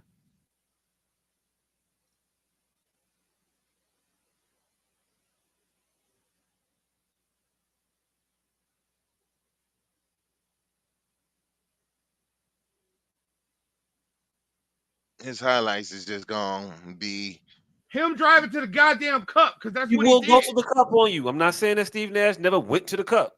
These are his highlights, fam. We're gonna get some bumps. This man didn't do all these years in the league and not get touched. I ain't saying that. What I'm saying is he was a much different player, and he did not drive himself into the lane and get the punishment that Allen Iverson got because he didn't throw himself in the lane like that. He didn't drive with those same intentions. You can see him kicking his ball out. Look at this shit. You go up and then when you finna do some shit, then he throw the ball back and you stop. Now I gotta contort my body to go back. Allen Iverson, he would have got his ass whipped. They would passing or not. Steve Nash would get all the way to the rim in a fucking layup and then pass it. Iverson would have got beat up 9 times by then. Yes, because Allen Iverson was the focal point of his offense. Allen Iverson was just the focal point of NBA ire. No, his offense. There's no kicking it out to Eric Snow. He ain't finna do it for you. Larry Hughes, he ain't the one. He ain't got it. But Steve Nash do though, and he will get it done. And he didn't get his ass whooped. And he was down there in the lane, right where Ivo was. Hey, look. I'm not finna sit here and argue with you about Steve Nash being a good as player as Allen Iverson, because he wasn't. No one said that. No one said that at all. Iverson on a whole other motherfucking planet from Steve Nash. And Steve No Nash one got said nowhere near that. Fake ass, bum ass He said MVP. they spent the same amount of time in the same place and they got different treatment. Time and time again, you can see, and this is his highlight reel. That's indicative of the finish right there. That's how they ran the flow. That's 7 seconds or less. That you shit. just saw that once. This nigga ran to the cup. Every one of these highlights. He played 2 different ones back to back. And they've been playing others all 10 minutes of him in the lane. Steve Nash in the lane. That's Steve Nash in the lane right there. That's Steve Nash in the lane the entire time. Not Steve Nash going at fucking centers. You don't see Steve Nash driving in the lane with Shaq sitting that motherfucker sitting there getting hammered. He wasn't doing that. He wasn't the same player that Allen Iverson was. I don't know why the fuck we gotta have this half-hour long ass. No one said that. That's what you try. Or what did you? No, we said they rode the same bus together. That's it. They was on the same bus. They did. Took the same route. They ain't ride the same bus. One had to sit on the back. One got to sit on the front. They ain't got the same type of driver's license. Allen Iverson got a CDL. This motherfucker got the license to drive the Tercel. Toyota. One of they rode the same bus with the same route, got different treatment. That was the whole point. And they spent the same amount of time down there and got different treatment. Got you. Allen Iverson was targeted. Got you. I mean, I feel you for abuse. Targeted. I got Steve Nash wasn't. I don't know why you even fucking arguing that point. I like how that's your argument now. That was always my argument. That was your argument? Cool. Bet. From the beginning. You said Jordan stopped that. I said, what about Allen Iverson? They don't play the same game, but okay, Allen Iverson was targeted and Steve Nash wasn't. Cool. They don't play the same game, but you say they do. But now they play with the same people at the same time around about. And spent the same time in the same place. I didn't say they played the same game. They both drove to the cup. That's it. That's it. I didn't say they were doing the same thing on the way there. Once they got there, they just walked the same 3 steps together. Yep. And that's where one of them was getting beat up and the other one wasn't. Yep. So my whole point was, no, it wasn't done. They whipped Ivo's ass. Hey, look, man, Joe, you got it. You got it. You got it. They the same player. Steve Nash, Allen Iverson. I can't barely tell the difference. Wow. I see. I wouldn't even do that on tape if I was y'all, but y'all do it time and time again. Yeah, I know. I did it on tape. I'll watch it back and hey, look, if I felt that it would do something, I'll show you all this shit. But again, literally, hey, look. What that you said, Jordan stopped the shit. Matter of fact, I said Jordan stopped the shit. You concurred. I said Jordan stopped the shit. Or the Jordan rules is when we that all happened. And then I brought up Allen Iverson to why it wasn't done. You talking about it was done after Jordan. Cool. And I said Ivo, because that's how we got I brought up Allen Iverson, correct? Mm-hmm. About getting his ass whooped, correct? Cool. Yeah. Allen Iverson got his ass whooped. And I'm saying that the last motherfucker that got beat up was Jordan. I'm saying that Allen Iverson, yes, he was beat up, but it wasn't the same. He went to the lane, he got hit, but it wasn't like that motherfucker got hit with a bunch of flagrant fouls and here you have why we got to talk about Steve Nash. And that is the difference. And that's why we got to talk about Steve Nash. How you Iverson had to deal with and what Jordan had to deal with. Allen Iverson, I said, was a smaller individual that played a game amongst individuals that were bigger.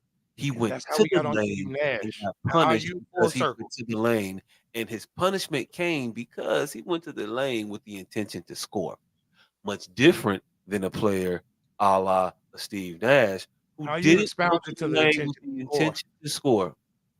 I mean, it is what it is, man. I don't know what to tell you. That's my opinion. You can have a different one. That's cool. But hey, yo, look, to the people who watch sports, they're gonna fall on a certain. No, the people who watch sports are definitely gonna say Allen Iverson was targeted because everybody fucking knows that. For some reason, you and this nigga, well, we already know why this nigga, but for you two motherfuckers are on tape are saying no, Allen Iverson wasn't targeted. But that is fine. That is another hill for you two motherfuckers to die on. Hey, yo. Speaking of dying on hills,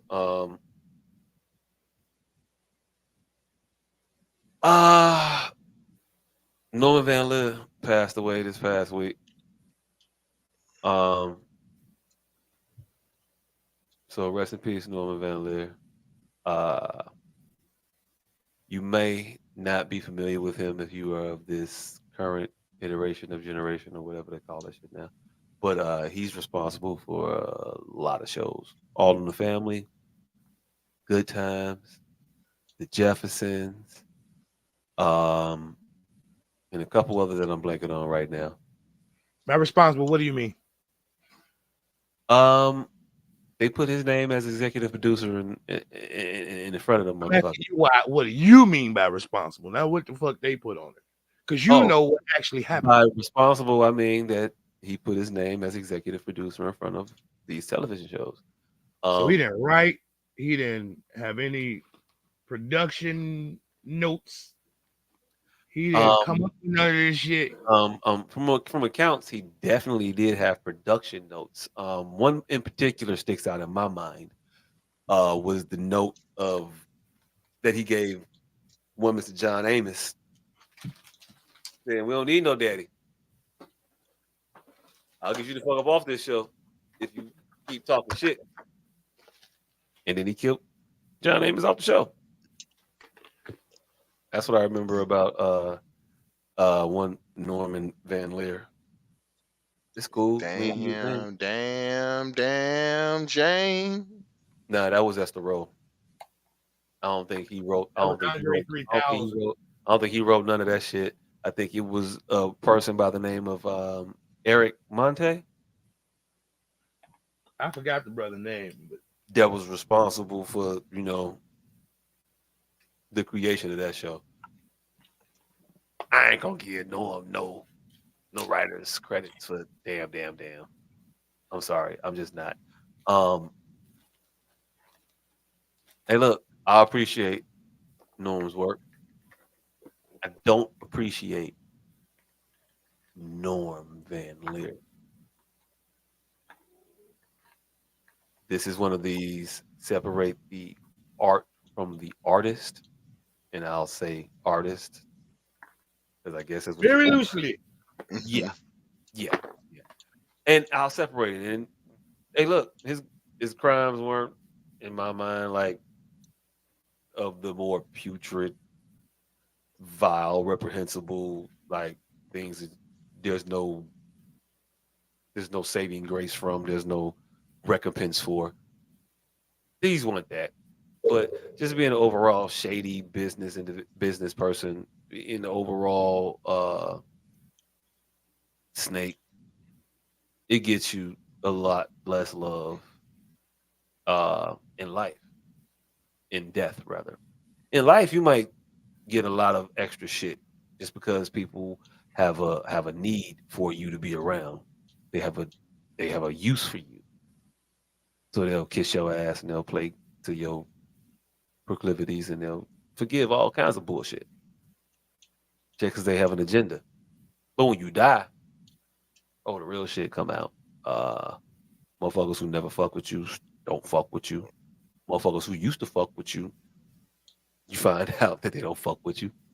It is what it is. I don't know what happens when you screw over a lot of people in life and then die. And those people are still alive. Apparently, there's no retort for the shit that they say. Mm-mm.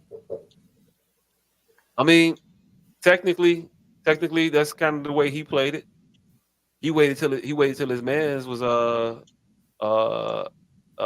stricken with dementia before he started trying to say all this shit was all me. He waited till then at least. He waited till the motherfucker that could refute it couldn't refute it. Couldn't refute it. He wasn't dead. I ain't with him. Was dead, but oh shit, you ain't got no. Your mind is lit. I read my book now. Yeah, that shit was all me. I did this. I did all that shit. I was the man. Hey, look, dude, ex-wife sued this motherfucker because she just couldn't stand no more behind that shit. That's how flawed of a motherfucker that she thought he was when he was living. Speaking of motherfuckers who thought he was flawed while he was living, Damon Wilson did an interview after the passing of Norm Van Leer. I'm not sure why they thought it was a good idea to talk to Damon Wilson about Norm Van Leer. I don't know Damon Wilson. He was a star mostly before my time. But what I do know about Damon Wilson is that he do not fuck with Norm Van Leer. And I've known that for quite some time. Like, this ain't no new information for me. Nothing new about this. It ain't like, oh, shit, just finding that out. Who'd have thunk it? Nah, it was pretty well known, documented. And also, motherfuckers know Damon Wilson. And no, he don't give a fuck. He just say shit. Leaves. So, an individual from what's the station? WKRP. WKRP in Cincinnati. Scripps News. I don't know where the fuck they are based. But they had this poor gentleman interview Damon Wilson about the passing of Norm Van Leer. And I'm not gonna play all 14 of these minutes, but we're gonna see very, very quickly where this motherfucking interview is headed. And feature films, B films, and so I said, okay, I'll do it, and I did it. But what I saw then, and after hearing Norman speak about his political position, I was right in what I thought. And what I thought when I watched All in the Family was that this was the beginning of the dissolution of the patriarchal system. Hey, Damon, since you brought it up. And I say that yeah, since you brought it up. Look, can I just finish the thought? Go ahead. Can I finish Hey, look, that motherfucker said, wait a minute, that wouldn't how that sentence was gonna end. Right. Further, went one step into where we are now. What we're witnessing now is the evolution of what Norman Lear started. And as I said before, I reiterate, it was a brilliant show. Norman Lear was a master builder. He had very little to do with Sanford and Son, other than he was in partnership at the time with Bud Yorkin, who was the executive producer of Sanford and Son. It was called Tandem Productions, which, as you know or not, it's a two-seat bicycle front and back. And they finally split. But Norman did not have anything really to do with Sanford and Son. Both shows were taken from, All in the Family was taken from Till Death Do Us Part, a British show. And Sanford and Son was taken from the #1 British show at the time called Steptoe and Son. So he had I met Norman. He took me out to dinner a few times and we talked, but I didn't really know Norman. I knew of his work. Norman Lear was. I heard of this nigga, but I ain't know this nigga. I'll say that. Because he saw, and after hearing the feed on his position politically, I was absolutely correct. Norman Lear, I send my condolences to his family, to the Lear family. And Norman was a pioneer, as was myself and others of that era. I'm sorry, you wanted to say something? No, I was just going to point out that while you were talking, we were showing all these scenes of you, and I have a clip, by the way, that we're going to play in a second, but I want to play this one. Because for the uninformed, this was the moment that later became known as the kiss that was seen around the world. This is when Sammy Davis Jr. kissed Archie Bunker. Take a look. Mr. Davis, this is an unexpected pleasure. My pleasure. Thank you very much. Can I get a picture, No, Mr. no, Davis? come on, Munson, no pictures. Oh, no. Hey, look. This one is for me. Mr. Munson, would you stand over there? I want Just one picture watch. taken with Watch, Archie just Bunker, watch. my friend, and me. Just You and me? Yes. Now, on three, okay? One.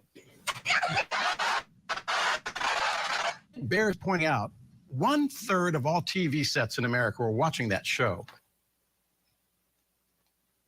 No. We gotta hit Demond. We gotta hear him right here. We gotta hear this. We gotta hear this. How powerful was that moment? For me? Yeah. Not at all. Sammy Davis Jr. kissed Archie Bunker. Cleavon and I pulled a gun on him and robbed his house. So, You go ahead and stop it right times now. were You go ahead and changing. stop Sammy it. Davis Jr. Jr. was old school. Sammy That's all I wanted. That's all I wanted. That's all I wanted. That's all I wanted. How powerful was that moment? Say something good. We can cut here. That shit was trash. He said, wait. You mean for me? Hey. Not at all. For the nigga not picking up on messages tonight, what the fuck did you get from that, what he just said? That it was not a powerful moment to have Sammy Davis Jr. kiss an Archie Bunker in his living room. You're not sending messages to uplift people by having that guy do that. You had Sammy Davis kiss him. You had me and Cleavon rob him. And at that point, you was just trying to, Sammy Davis, you trying to use him as a bastion of some type of racial equality or whatever. Sammy was at that point trying to get a check. This is what Demond was saying. I'm very aware of what he was saying. I watched the whole thing. Are you not slow sometimes? Oh, okay, cool. Okay, I just wanted to know, nigga. I just wanted to know because it was another way that could be taken that he was bigging himself up and belittling Sammy Davis Jr. No, he's belittling both moments. Both moments were full of shit, is what he was saying. All right, so long as you picked up on that. You've been missing a little minutia tonight. I'll be understanding the shit I'll be talking about. Yeah, but Desmond Wilson. Demond. You know what I meant. No, we can't let the nigga drop a jewel like that and then get his name wrong. Hey, look, my bad. Demond Wilson. And let me Google this other nigga name before we RIP his ass. Yeah. Yeah. Demond Wilson. Shout out to him because that's an old black man that's gonna say what the fuck pop on his mind. If you all didn't watch that interview, go ahead. You will be in for a treat. Demond, he goes on in parts talking about his experience in the Vietnam War and his experience coming home after the Vietnam War. Oh yeah. You probably didn't think you was gonna get a Vietnam mention in the Noah Van Leer rest in peace segment, but yeah, he let you know about all that societal angst and political turmoil that was going on about the day. Hey, that Not at nigga, all, man. And then he let you know about it. I thought you was finna pull up something else. I was trying to wait till you got it. It's finna make me Google who the goddamn reporter is, because that nigga held his composure. He tried his best to get up out of a lot of them jams. He did. He worked. He tried. Ooh, don't say it. Oh, oh, damn it! You said it. Hey, it felt like he was talking to a Native American about Thanksgiving right there. It felt like he was trying to, but the turkey's great, right? All the dressing that my people, they gave us dirty blankets, but the turkey. Yeah, they seasoned the turkey with smallpox. Right.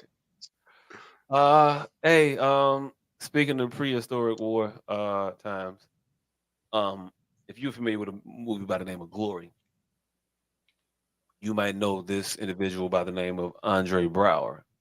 I believe he got his break in the movie Glory.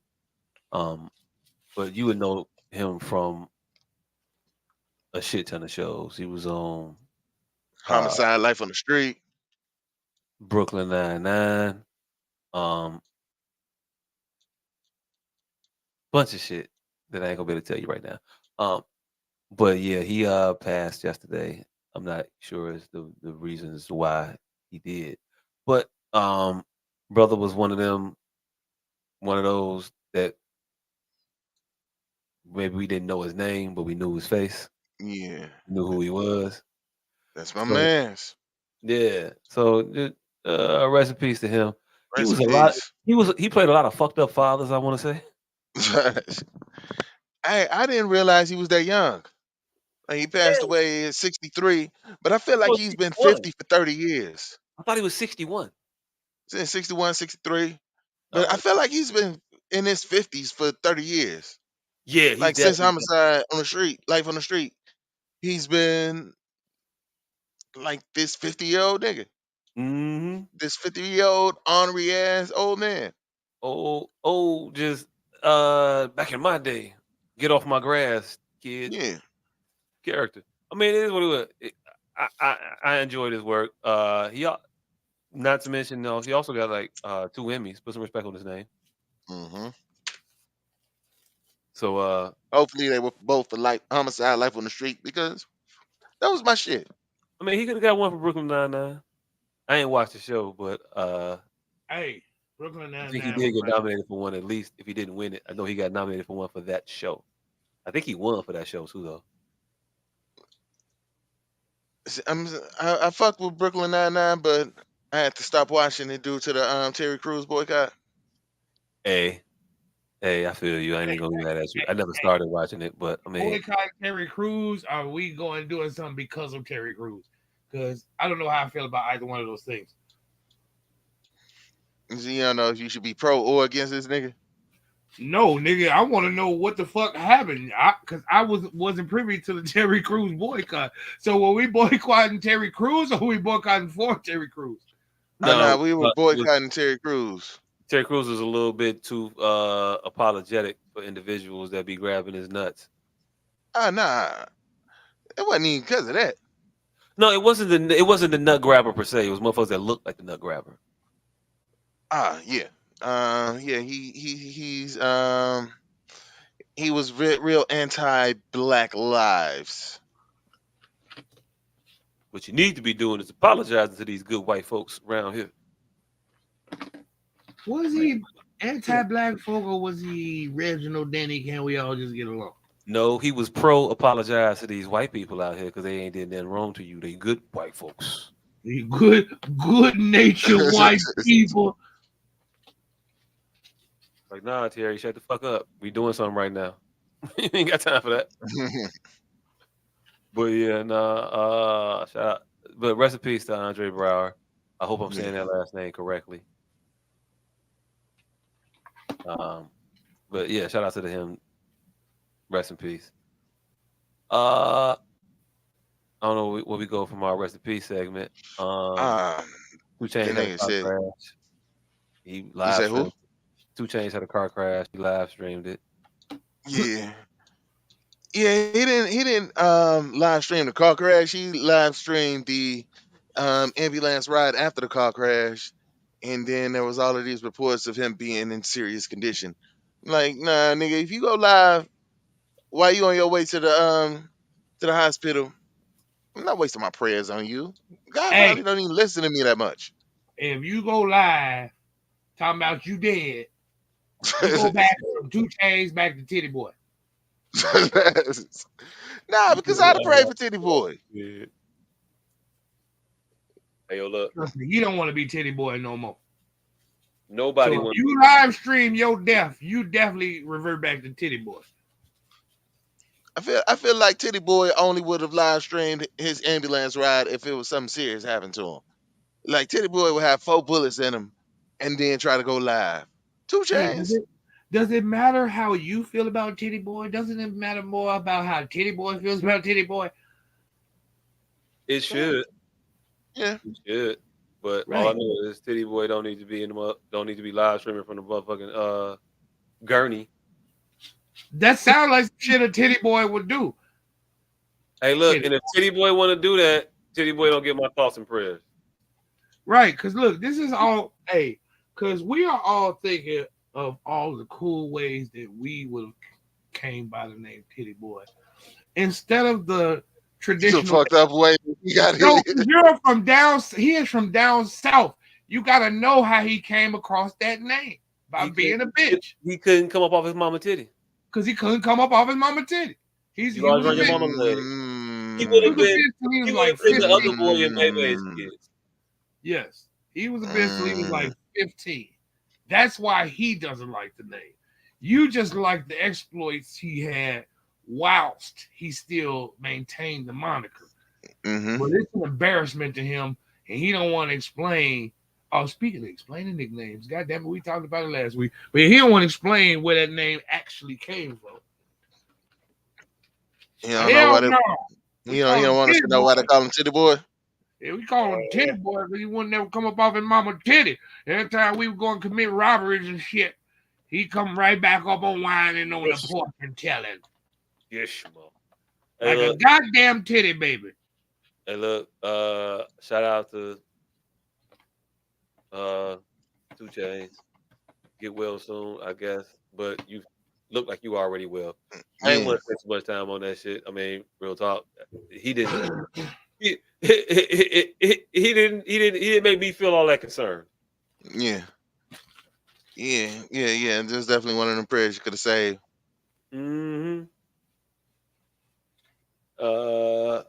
Hey, speaking of saving shit, there was a video of a young man on the internet that caught my attention. He did what I would think most young men would do in situations where they were presented with turmoil and strife, degradation, disrespect. Get your dick off my mama. Get your fucking dick off my mama. So the other day, week, I don't know when this shit actually happened. I don't know. It's like a holiday party, maybe not. It was called the Bad Kids Prom. It is a place where horrible people from the internet gather. Ooh, okay. Well, hey, look, it is what it is. It's where the horrible people from the internet gather. So I don't feel bad about calling these motherfuckers horrible people then. So in the video, there's a woman. No, let's tell it's little James, that little bad fuck from the internet. We watched for years that they don't recall who he is. Hey, look, nobody knows this boy individually. So video opens up with a woman dancing with a man. In the middle of said video, there's a boy that comes over angrily and pushes said woman out of the frame. Turns out it's that boy's mother twerking on some random ass motherfucker. I don't know who he is. I guess people do know who that guy is. These are all viral sensations from the internet. Hey, look, again, I'm old, so that means nothing to me. But anyway, you come from a day where we didn't recognize our viral sensations. We wouldn't know Sharkeisha from a can of paint. We would know that you come from a time where they didn't have names. It was just that bitch that was dancing in the basement and flipped off the fat bitch who flipped off her table. Girl hits girl in head with shovel. Right. Two girls, one cup. But see, she's Violet takes a tumble now, though, to these kids. She was just the fat bitch that fell off the fucking basement, the coffee table in the basement to us. 20 years later, the video to be found better, they done found her name, renamed. It's called Violet Takes a Tumble. Because we could never Google fat bitch. That's how we be forgetting this shit. Because we can't never Google fat bitch flipping off the coffee table. How many videos gonna pop up? A shit ton.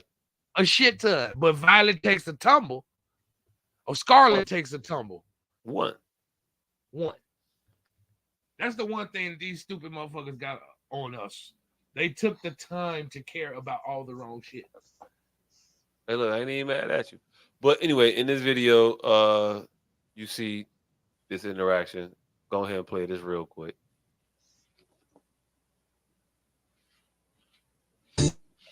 Every day when you're walking.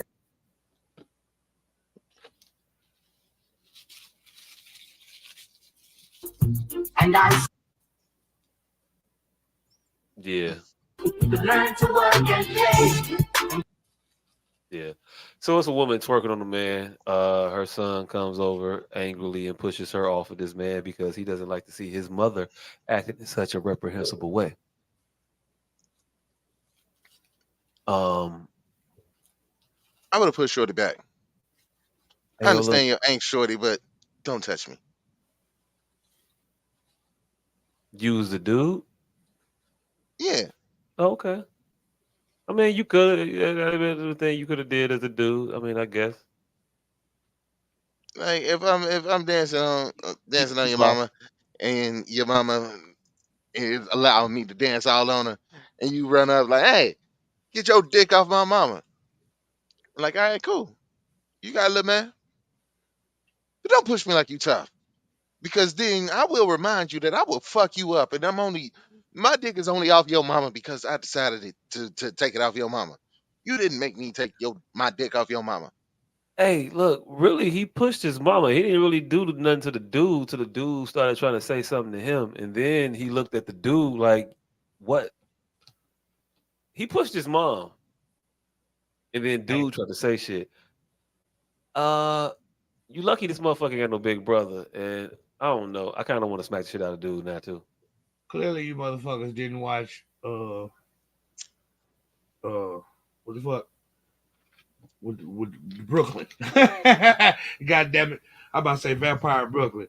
The shit with the black bitch that we fell in love with in Belly that we can't never remember her fucking name. Well, I can't. The first Taraji. Just another brother on Calogero, God IG. damn it. Hmm? Calogero. The shit with Calogero and the black bitch. Fuck. Sonny Hey, nigga, I Black. hate you. Yeah, exactly. You God got damn it. fucking Alzheimer's too. It's one of our. It's everybody's favorite fucking movie. Can't nobody remember the name of this motherfucker never. Calogero. If you can't figure out the name of after Calogero, goddammit. The working man's a sucker. Yeah, the working man's a sucker. Sonny says the working man's a sucker. But anyway, I brought that up to say that. Now you just can't leave. You see what the fuck happened, right? That's why you don't. Yeah, that's why you take your dick off that man's mama. He killed that man's father when he was 6. That motherfucker was 32 when he came and blew his shit off. You take your dick off that man's mama, for you forget, because he sure didn't remember he had killed that boy's father 30 years prior. Walked in that motherfucker's funeral and knocked his noodle back. God damn. What the fuck is the name of this movie? Oh, yeah, Nobody gonna Google it. I don't know the name. I'm not. I refuse to, because It's I've the seen this one motherfucker way love too many story that goddamn women times. can watch. A Bronx Tale. Bronx Tale. God damn it. Oh shit. I never watched the Bronx Tale. You say you never watched the Bronx Tale? Nope. Oh, this is why he be missing all these messages. Mm-hmm. See, now you just can't leave. What message I missed? That was the first one. The one in the Bronx Tale, nigga. What message I missed that I needed? That was what we all first. That's what we all first learned to love. Correct. Bronx Tale is the one where the racist Italian guys don't like they buddy fucking with the black girl. Yes. And the black girl living a whole life dealing with these racist ass Italian guys decides to start fucking one of them. Yes. Okay, yeah, cool. Yeah, I need to see that shit. I mean, that's a real large simplification of it, but accurate. But essentially, but accurate. Yeah, it's like saying it's like that's like saying that what can I say? Well, I only brought it up. It's like saying Friday is about unemployment issues. In a way. Your ass is at work, you wouldn't have these problems. Hey, who the fuck was that said? Why that nigga always got on the same shirt? It's called Friday, nigga, not the week. Not the weekend. It Now, was, woo, it was man, one this day. weekend was a bitch. It was one day, motherfucker. Just a day. Shit happens in a day. Yeah, I don't know. Yeah, God damn it. You ever knew you had another blunt and then rolled it up, but then you found another blunt? You're like, damn, now I gotta break down more weed. Yeah. Yeah, nah, it couldn't have been my mama. I'd have reacted like that boy did. Personally. Also, mothers, don't do this shit in front of your sons. That shit ain't good. They don't need to be seeing this shit. You know you scarring this individual, right? Now this motherfucker's gonna grow up thinking that he got to fight to prove his love for motherfuckers. Like y'all program the worst shit in the children, but doing some of the most ridiculously selfish shit. Why are you at an event like this with your kid? He was the star. So then you need to be the manager and not be the fucking groupie then. And handle the business of the function. Not lose your mind, start acting like you out here having your prom. I think there's balance. I think she can have that was fun. balance, man. Yeah, not with him there though. Where's the balance in that shit? That shit ain't right. I mean, I'm hard pressed to be the young coot and the old codgers of us, but twerking is here to stay, fam. It ain't like it was in 2001. Cool, it's 23 years later. Cool, twerk. Don't twerk on this motherfucker. Like, don't do that in front of your kid. And don't act like the connotation for the shit that she was doing ain't there. I'm not saying that, but what I'm saying is there was a time where motherfucking sock hopping was the twerking of his day. It's like, but you didn't do that shit. You didn't do that shit with your kid there. They did. That's the problem. No, they didn't. I ain't never been to a sock hop with my mama. I mean, you know what I mean, nigga. The dirty dancing. There's a time all type of shit. I ain't never been nowhere with my mother where she would be dirty dancing with me around like that. Because your mama ain't one of them mamas. As a fucking kid. No, that shit ain't.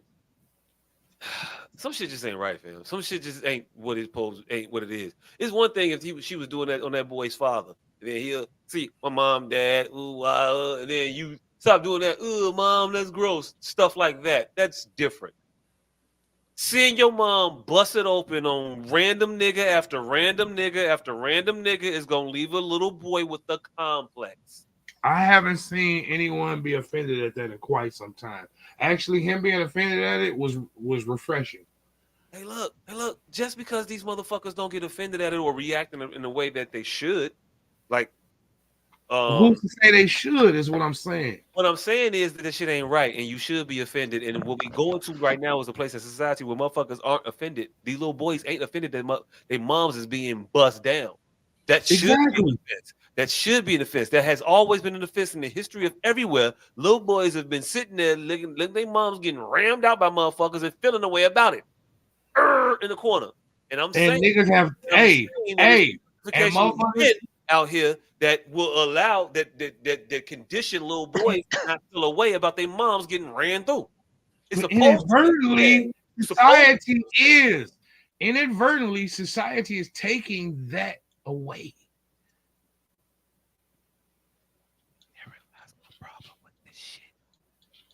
Hey,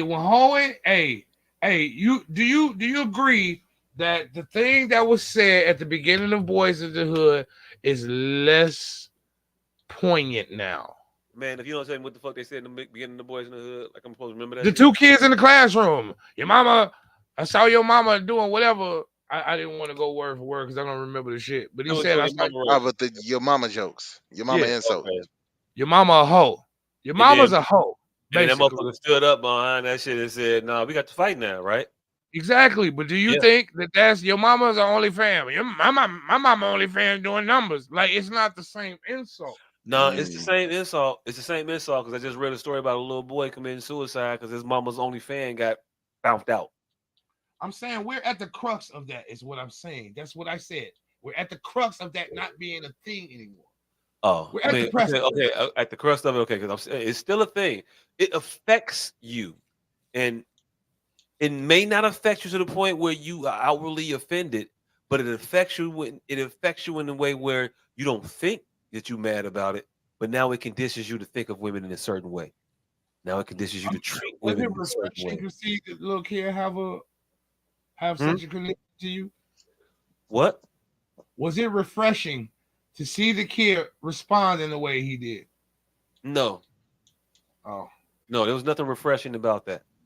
It was understandable that this kid responded in that way, but it's not refreshing. I'm never gonna be refreshed to see that a kid has to exercise this level of fucking concern for his mom. That's not. I'm not. It's not That's reassuring. not. Again, that's not what I was just asked to you. But nigga. I'm telling you what I'm feeling. And no point in this shit. At no point, at nothing in it was I like, yeah. None of that shit. Anytime I see a man do what a man supposed to do, I'll be like, yeah. This stuff now. You conditioning this motherfucking boy to square up with grown men. And that's admirable. That's admirable on behalf of that little boy. Okay, you want to say that shit? That's cool. That's not the thing that you want your little son to do. Although you may want him to have that ferocity in him, but I want my son not to be 10 and square up with a grown ass man because I don't think he's gonna walk away from that situation. So I prefer for you not to square up with that grown man just yet. I like the intention. I like the attitude. I like the veracity in you. Like your moxie. I like your moxie. Square with motherfuckers your own age. Because when they that age, they gonna kill you. And I need you here. Because if that motherfucker kill you, I'm gonna kill him. Hey, who are you on this? Whatever the fuck Sugar said to Who Ray. are you on this soapbox for? It was just refreshing to see a little man do some man shit in a time where men ain't doing man shit. Get off the goddamn soapbox every goddamn week. It was refreshing to see a little man do man shit in a time where men shit is frowned upon. In a time where hoe shit is given. That was refreshing to see someone that was clearly not taught that, to pull it from the fucking ether, from his soul. That was refreshing. So all that shit, I agree with you. It was unnecessary. We all there. We all there. I can't But tell that you. was refreshing to see Shorty pull that from his soul, his grandparents, his spirit, wherever he got it from. That shit felt good to see as a man, as a black man. I understand it. I definitely do. I get it. I'm there, but I'm not cheering it. I'm not champion. I'm not. Yeah, that was. It's not like, man, this is a step in the right direction. Like, I'm not championing the fact that he I don't had feel to. none of that shit. I am definitely championing a I man see it of for what it action. is. Yeah. I see this little boy out here lost. I see this little boy out here. I'm not gonna spend so much guide his time. ass, and he ain't got nobody around him to help do that shit. I'm not gonna spend so much time on the fact that he's in that turmoil that I forget to acknowledge the fact that he seems to have some semblance of sense. Yeah, I'm a champion. I tell you why I won't. I tell you why I won't slap my hands together for it. Because I don't want other other little boys in his situation to do the same thing. I don't. Because I don't want little boys in their living room without cameras and aid of these being social media viral stars. I don't want this little boy to think that he supposed to square up with this random ass degenerate reject motherfucker that his mom decided to be fucking on this week.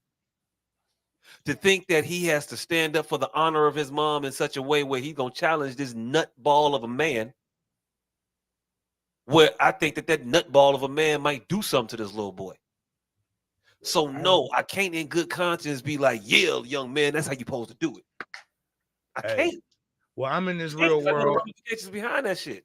I'm in the real world where I know that ain't gonna spur them seeing James ain't gonna spur nobody to action. James pulled that from his spirit. It got to be in your soul. You say that. James pulled that from his spirit, and the call to action is gonna happen in those who have called to action. Some of us fight, some of us flight. James is a fighter. That wasn't taught to James clearly. So you insinuating it's gonna be taught to another motherfucker is preposterous. They definitely need to see examples of what should be happening around this motherfucker. Ain't gonna spur no Lord of the Flies. A pussy still gonna be a pussy, and a hitter still gonna be a hitter. That came from James's soul, and other kids need to see examples of what should be happening. It ain't gonna cause no revolution of them getting guns to go square up with grown ass man, like you fucking saying. Let's keep shit in the world of reality. I am, and I see the world of reality. I don't know if you talk to these kids every day, but the shit that they see is the shit that they do. When you have little girls coming up to the school talking to teachers, telling teachers that they mama is gonna take care of it because they mama no killers. Fam, they're not getting that out to eat. They're getting it because they see it because it's been applauded. Because that type of rhetoric and bravado is applauded in a certain stance where it may be warranted. It may be that little boy bucking up for his mom. But so often children misappropriate their emotion, especially their anger. Especially when they think they've been slighted or wrong. They jump up in this shit. All that gonna come from James doing right. And look, and all that comes from the applause for James doing that shit. Because they see the positive reinforcement that boy gets. Now I'm gonna do the same shit that he did. They repeat everything they see. If you go viral for protecting your mama by pushing her because that dude was on her, I guarantee you're gonna find a fucking. You know how many motherfuckers go viral for graduating? Trying to be viral doing that same shit. You know how many motherfuckers go viral for graduating? Get the flying fuck out of here. They not gonna do anything positive just because they seen it. Hey, look, yeah, graduating is easy, fam. It ain't. Graduating, exactly. That's why you don't see a bunch of motherfuckers graduating because a motherfucker went viral for graduating. That's why you don't see a bunch of motherfuckers trying to cure skin cancer with fucking soap. That's a little black boy fighting a motherfucker. There's a little black boy. I think he's in Colorado somewhere. I can't remember exactly what fucking was. It might be Arizona. And fighting a giant is much easier. Not fighting a giant, but this little motherfucker is he won a 3M science contest for creating a soap that staves off. No. What I'm saying is graduating isn't kudos to that motherfucker. But what I'm graduating isn't easy. It is hard to follow that motherfucker, but it's easy to follow the motherfucker who just pushed somebody off their mama or push their mama off somebody. Easy to do that shit. It's easier than trying to get a soap that cures cancer. Though graduating is difficult, it's far less difficult than tackling a giant. I know plenty of motherfuckers stay at school before they go fight a bear. And so I'm not finna go with these conflations you keep trying to make. Cool. By making conflations. That's cool. Yes, by making wild conflations. Yes. No, but you just make wild ones. I mean, that's cool. You just made a wild one. What wild one I made? Huh? That graduation has anything to do with Lil James fighting, or can be even parallel to compare. That's that's the conflation I made. That graduating had something to do with. Okay, cool. At a point, you're gonna listen when I talk, but hey, look, I guess it ain't today. It's cool. You just said they ain't gonna follow that nigga. I made it was a wild conflation that I made, and you tried to make yours logical. That it is easy. That was my wild conflation, bro. And you jumped right on it. And it's cool. I'm just restating for the people who don't know what you're saying my conflation was. And that No. you're saying is What wild, you're and not it's cool. I'm not even understanding is arguing. I'm just restating it. no. What I'm What are saying you is the saying that whole it's wild thing or was a. not wild? What I'm telling you is the whole thing was a wild conflation, and you just tried to make sense of it. But now saying that, oh, my shit is wild conflations. But what you were just explaining was one of my wild conflations. Cool. That's what you were just trying to make sense of. So then to stand on it on the other side and say, oh, I can't make sense of this wild conflation. That's what you just was making sense of, a wild conflation. Oh, I just Lord. compared graduating to fucking James. No, Pause. no. Why we gotta always adjudicate this shit like this? You said I brought back around what you designated as my wild conflation because I said the shit that you said was wild. I said that That's because you don't kids. recall who started this and Okay, how it got started. You're already in the conflation nation, nigga. That's what I'm telling you. You're in this motherfucker fighting a ghost with a ghost on your back. You walked into the horror house and trying to fight one specific ghost while you're fucking talking about these are ghosts. Nigga, you in a haunted house. You're fighting the ghost right now. Yeah, all I said was children are going to tend to follow and do things that are more baser, more And then easy. I went It's on going to to be a say difference. there are Hey, plenty hey, of look, people you who can put up. graduate I can't and even. nobody follows them. That was the wild. I brought in the graduation. I brought in the wild conflation. I said there were plenty of people to fucking graduate. And you went on to try to use my example when you thought you had air. But now you have no air. Oh, it's a wild conflation. No, fam. I said what I said. I'm still standing on it. I just don't have to keep saying the same shit over and over again. All right, you're missing the point. Again, this is what I'm talking about minutia, how you miss minutia. What I'm saying is this one that you this conflation at the end that you don't want to defend was at the end of a conflation, you found logic in. When you thought you had me up against the wall, because you thought I was finna agree with you. No, I never think you're gonna agree with me. I never think that. I never go into any of these conversations thinking that you will ever agree All right, with not me. agree. You thought you had me. You thought you had one. You No, thought I was finna say no. something that I wasn't finna say, and on the fly, you changed what you said. No, You thought I was finna say that graduating was easier than tackling James, and I said no. harder. No, I And didn't then think you went you were on gonna the say that. box. I don't speak thinking that you're gonna say a thing. I don't care what you're going to say. I say what I'm going to say because that's how I feel. These are my opinions based on my feelings, my experiences, my thoughts, not based on what I think you're going to say or how you may feel. I will never, ever play that game. I can't keep up with the lies of how I feel. So I'd rather just say exactly how I feel. That way, I ain't never got to be caught you now. No, you never gonna catch me. I'm just gonna tell you the truth. I'm gonna tell you how I feel. And it's easy because I'm always gonna feel the same kind of ways. Unless you don't care, you're just saying something, and you don't remember what you're saying from And that's time what to you're doing time. right now. And that's what you think is happening right now. I think that will happen 90% of the time. You don't Is that actually what you give a think is fuck, so you happening don't right now? remember these stances you be taking. Is that what you think is happening right now? 90% of the time. But right now. It's a mix of that, yes. Okay. You don't give a fuck. I give a So fuck you're about not remembering. give a fuck about this particular topic. I do. I've already stated my piece about this particular topic. I did.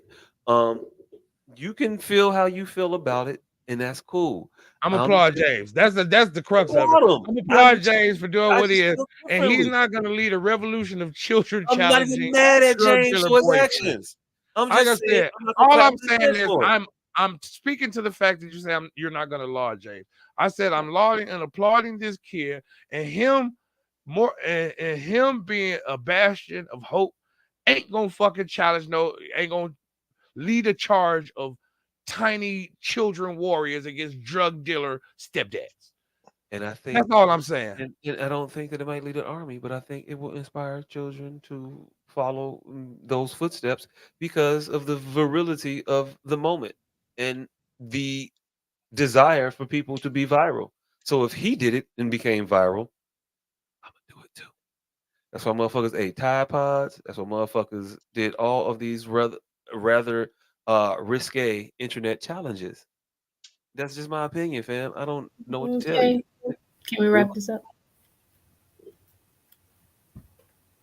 Um, Jonathan Majors was in the news because his I did surveillance not see his this his actual surveillance his fight. surveillance video leaked and the Well, audio of teach his your daughter to keep their hands to their damn self. teach your daughter to keep her hands to herself. Teach your daughter that if she feels a person or is involved with an individual that be fucking her up or has fucked her up, that you don't chase after her. If you getting beat, you don't do things that will exacerbate your beating. You just don't. That's just not smart. But what we see here are the actions of an individual that is purporting to be abused by someone. And to me, the tape doesn't bear out that. When I watch this tape, I don't see the abuse suffered from her, by her, rather. You go ahead and play it. Go ahead and play it. It's a little grainy.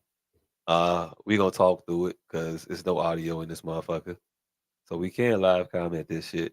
It's a Escalade truck pulled up next to a whatever the fuck truck. Not an Escalade though.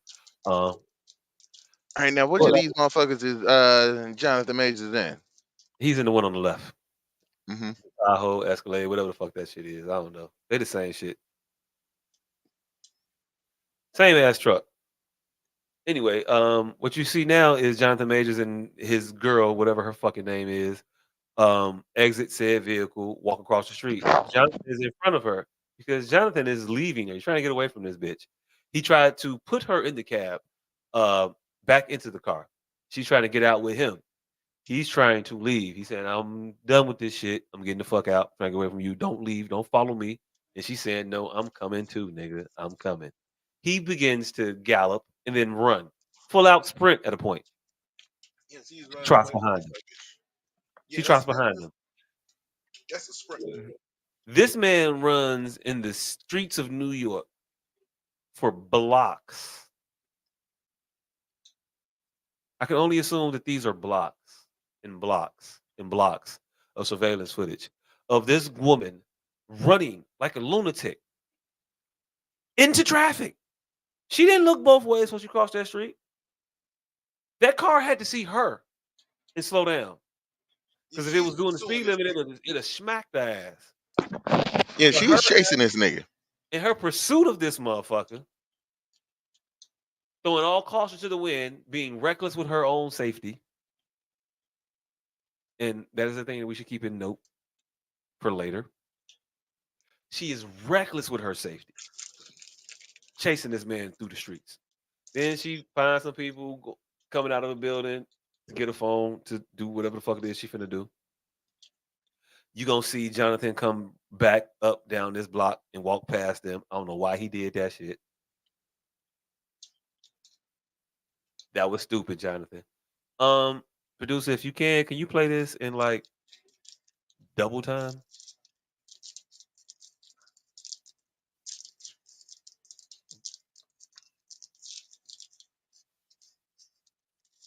Oh shit, I did not know that was an option. Oh yeah. Oh yeah. Oh yeah. I don't be wasting time with these motherfuckers. I understand when people talk fast. Anyway, now the surveillance footage is in the house. The next day, he called the police. He's telling them that she got a cut behind her ear. He's leading them to where this bitch is sprawled out in the closet. In the closet. In the closet, you will see them happen upon her. And him showing them exactly where she is. These are the police body cam footage. This is that. This is her on the floor with a hoodie on, being looking That motherfucker. discombobulated. Hey, somebody come get this white bitch up from out my closet. Can somebody come please sweep this white bitch up? Because I don't need her here no more. All right, now the fact that this black man called the NYPD with a white woman laid out in the floor of his closet let you know this man is innocent, 100% innocent. This man so didn't want to engage with this woman that he got into a actual full out sprint. He wasn't wearing no Yeezys. Didn't look like comfortable shoes. No, those definitely wasn't his running shoes. But yet and still running.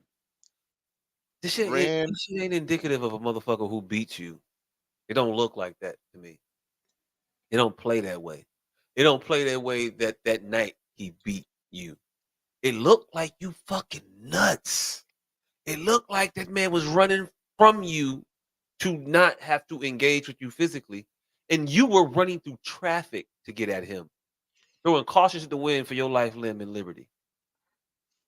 That man ran knowing full and damn well how bad that this shit could go for him. He ran like he knew that there was a white bitch ready to lie on him. Black men don't run fully clothed in New York City. If you a black man and you want to jog, you better look like you fucking jogging. You better wear all the jogging appropriate attire. You better have big ass, dumb ass earbuds in.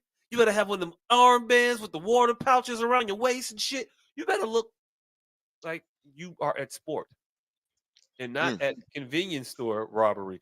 Like this motherfucker's running through the middle of the middle of the night. I didn't grab no shoes or nothing, Jesus. I ran for my life. Then I Yeah. Ran for my. That's what he did. But the police, they came there, they saw that shit, they arrested him, they came with their narratives that he did some shit to this woman. I saw a video today of a woman breaking this shit down, talking about how reprehensible his actions were. And His how actions? and how everything he did in the video was a sign of an abuser. Bitch said out of her mouth that is how you can That's tell how an abuser runs. that he beats her because of how he is running from her right now. That's what niggas that just constantly beat women do. Just run away from them at full fucking speed. The way that these people are able to get into the psyche of individuals and just make shit out of whole cloth. That man is running like he is a woman beater. He's not chasing a woman, by the way. He's running from a woman like only a person who beats women can. He's running her down in reverse. That is what he's doing. He's luring her full speed by running in a full sprint to her to a designated area so he can beat her apparently. Running because that's what we do. That's how it works. It's the wildest shit. It's the wildest days we live in. Fam. People can look at a video and just make up whatever the fuck they want to make up. But believe half of what you see, none of what you hear. So I wouldn't be landing so heavy on that running shit neither. Just say, mothers, tell your daughters to keep their hands to themselves. Hey, yo, look, why you think he was running? Because he might have just 89-pieced that bitch in that car. Okay, and then ran away. And so she ran away. So a motherfucker who just whooped your ass, you finna chase? Yes. That's dumb. And I'm gonna say that's dumb. People do that all the time. And hey, look, as long as we give them cover or acceptance to say that there was a prudent move or you get some type, there's not stupid is what it is. We said it was dumb, but I'm just saying, believe half of what you see and none of what you hear. He clearly picked her up and put her back in that car like 3 times. Hey, look, and I'm so not he was being physical with her too. Yep, and I will let. And I'm not so far removed from this story that I don't remember what the driver in the car said at the moment. I believe during that time, the driver came out and said that she was aggressive towards him. He was trying not to engage with her, and then he tried to leave the car, and she tried to come after him, and he tried to get her to stay in the car. He was trying to make her stay in the car. That's what he was doing with her, by the account, from my recollection of the driver of said Escalade or Suburban Tahoe. I can't remember which fucking Chevy got them lights like that. One of them though. But that's what he said happened. And now that I see the video, it corroborates. It looks like what that guy had said happened.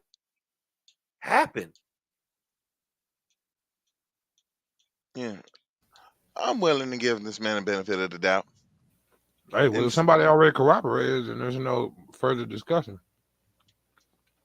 I was just playing devil's advocate because I seen the video and I didn't hear any corroboration. Hey, but I'm not denying it either because I'm not that invested in this shit. A lot of motherfuckers play devil's advocate with this shit for some odd ass reason. I don't know why people were so willing to play. What if she said the truth? I mean, I see all of this, but what if she said the truth though? I know she said her finger was. I know this bitch said she broke her. I know she said he broke her finger.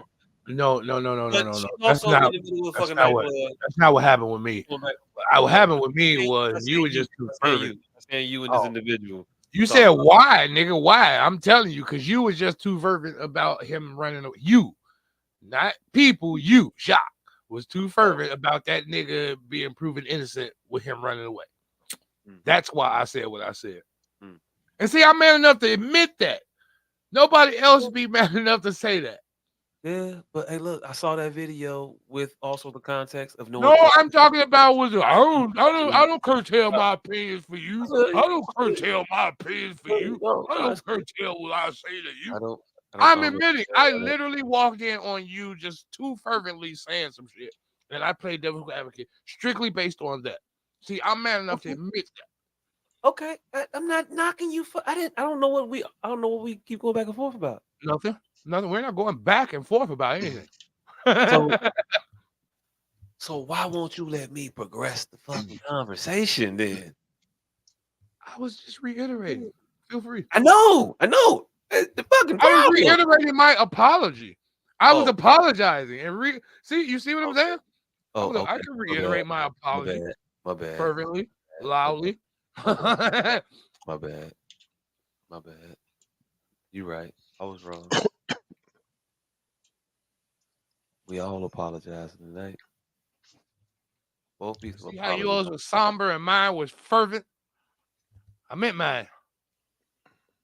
Hey, I meant mine. I meant mine. Hey, I might have been facetious. I don't know. Hey, speaking of facetious, Damson Idris tweeted some shit that upset me. Oh, he wasn't facetious at all. He damn near tight we. That motherfucker. And I am past the innuendo or baseless accusations, but he wanted to type we in that last sentence. Us ladies, y'all. Y'all need to give us ladies a break. He wanted to. Us is as we are. As we identify. So the tweet that we talking about, or the Instagram post, I don't know how the fuck people put shit on the internet nowadays. It was what it was. But Damson Idris put on the internet stated, I see so much unprovoked hatred towards black women today by predominantly grown black men, especially towards our young stars that are just trying to do their thing. The compulsion to humble these women perhaps makes you feel like more of a man. I promise you, you aren't men to us. A new year is approaching. Grow up.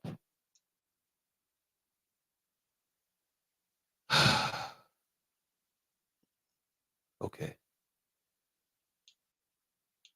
Should I go first? Or one of y'all want to go first? Go ahead, rock out. All right. What the fuck is wrong with your little goofy, stupid simp ass?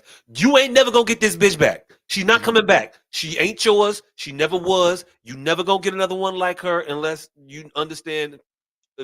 Essentially, she after you because you. And that was real Chicago. Goofy simp ass. I mean, what the fuck? I mean, what the Hog ass nigga. We know what the fuck you doing, fam. You ain't slick. This ain't genius. You're not cracking the code. Ain't none of this shit unprovoked. These motherfuckers are fighting out here. You might want to pretty it up, but no. The women are attacking the men are attacking the women, the motherfucking morons are going at it. That's what's happening. This is what it is. Now, along the way, some people are saying some things that are intelligent on both sides. Men telling women what they need to do to correct themselves and behave in a better way that's more congruent to the proliferation of us as a people.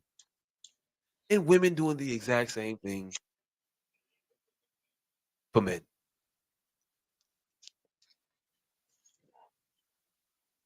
Why do you feel the need to jump in and try to save one of these bitches just getting caught in the crossfire? So that was a just because she used to let you touch on her. There was a specific grenade he was diving on. What that? 100%. 100%. When he said our up and coming stars, fam, the one you were dating is not an up and coming star. The other one they beating up ain't up and coming. She been here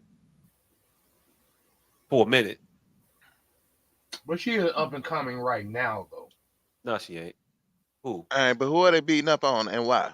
Beating up on Kiki Palmer right now because she's Kiki Palmer and she does a lot of stupid shit.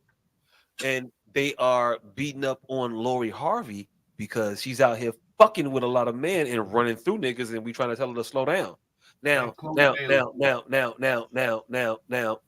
one that don't have a transgression. You can't deny her. What? I said you gotta add all of them to not make it seem like you have an agenda. Oh well, hey, look, he's talking about Chloe Bailey too, the one that hasn't done anything. Hey, look. I don't know. I'm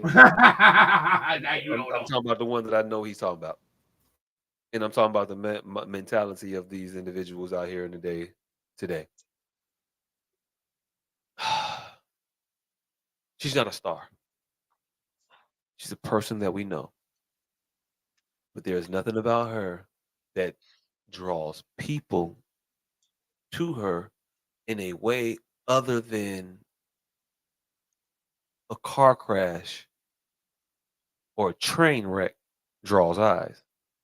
It's the oddity of it. It is. Even if you want to say that she's beautiful, it's still the oddity that people are attracted and enamored by. There's nothing there. You've never heard her say a word. You don't know her to do anything.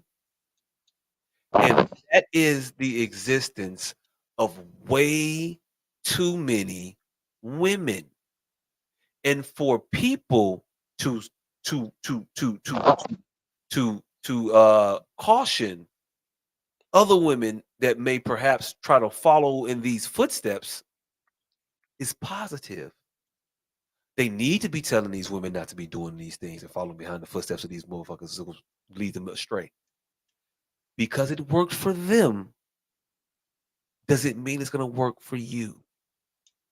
They're the outliers, and you're treating them like they are the blueprint, that they're the general path, and they're not.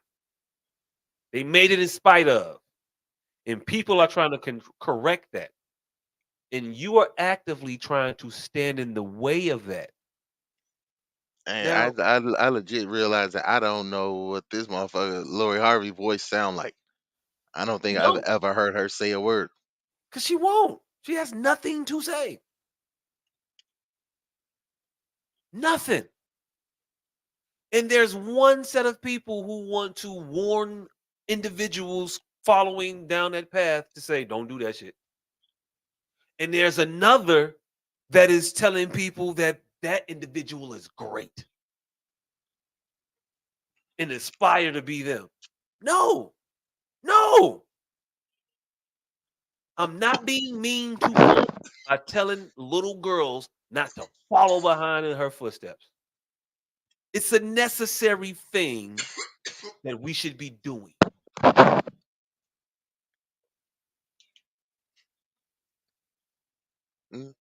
I mean, I don't know how we miss this. The corrective shit is what we need. We need to find out the things that are wrong and weed them out because we are operating from a deficit. Am I wrong? That you're not. We are definitely operating behind in the game. Excuse me. But Smoking. when you behind and that motherfucker coasting, can you coast? Or do you got to get your shit in gear and do what the fuck it is you need to be doing? Yeah, you got you can't take as many plays off as the other team. I can't catch the motherfucker in front of me by doing what they doing. I can't. It's an impossible thing. That logic I concur with. However, I am also of the same vein that we should not be condemned for shit that they're not condemned for. Like Yeah, if but they if shit that they if shit that we do is deemed ghetto, you should and they do the exact same shit, should be seen the same way. hey, look, yeah, it should be. You should see it the same way. But if it is not, if they accept these motherfuckers doing this stupid shit, that don't mean that you should follow. Hey, look, I'll give you this analogy, okay? Because student A is getting passed along, and they act up in class, and they just get. My bad. Y'all still hear me? You can hear me, right? Yeah, we hear you. Can't see. All right, there you go. There we go. Because student A is able to skirt the rules. They don't gotta come to class because they play basketball, and they're able to get away with it because they have other things. Now you don't condition the rest of the kids to follow in that kid's behavior. You don't say that because it's working for them that that's some shit that you're supposed to do. You say no, you don't do that shit because it's not gonna work out the same for you. Yes, I agree. He's got some favor for some other reasons, and just because it's allowed by these other individuals, don't mean it's gonna be allowed by you, and you cannot do it. This is gonna end up bad for you. It's not how conditioning works. I hold on. I agree with that statement.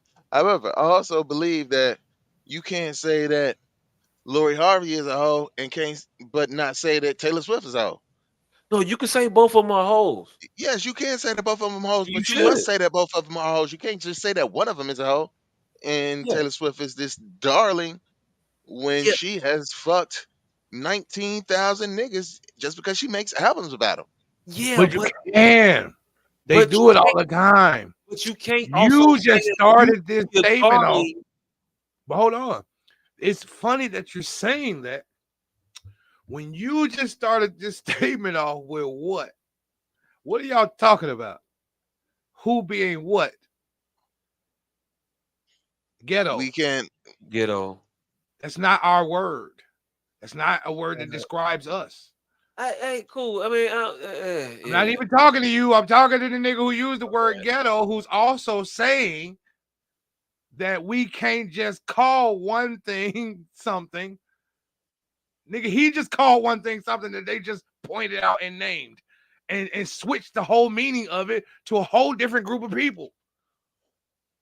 They do it all the time. Okay.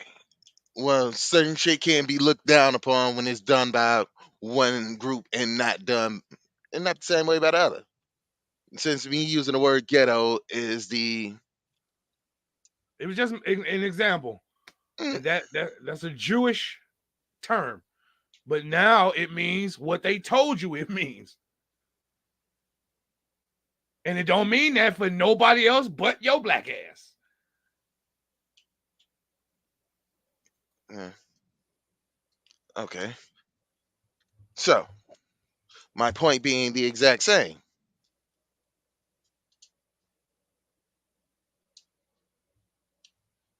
I guess I don't know. Yeah. I said what I said already. My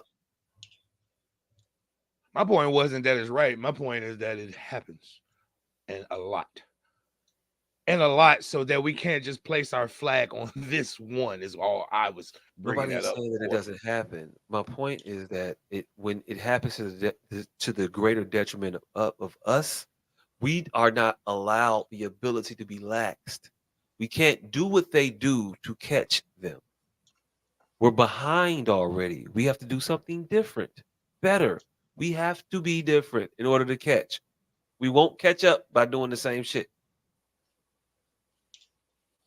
So while they are afforded the abilities to be debaucherous and do all this extraordinary shit that shouldn't be done, while they are allowed to misbehave in class and skirt the rules and progress and grow and not know how to count for shit, but still get a good job.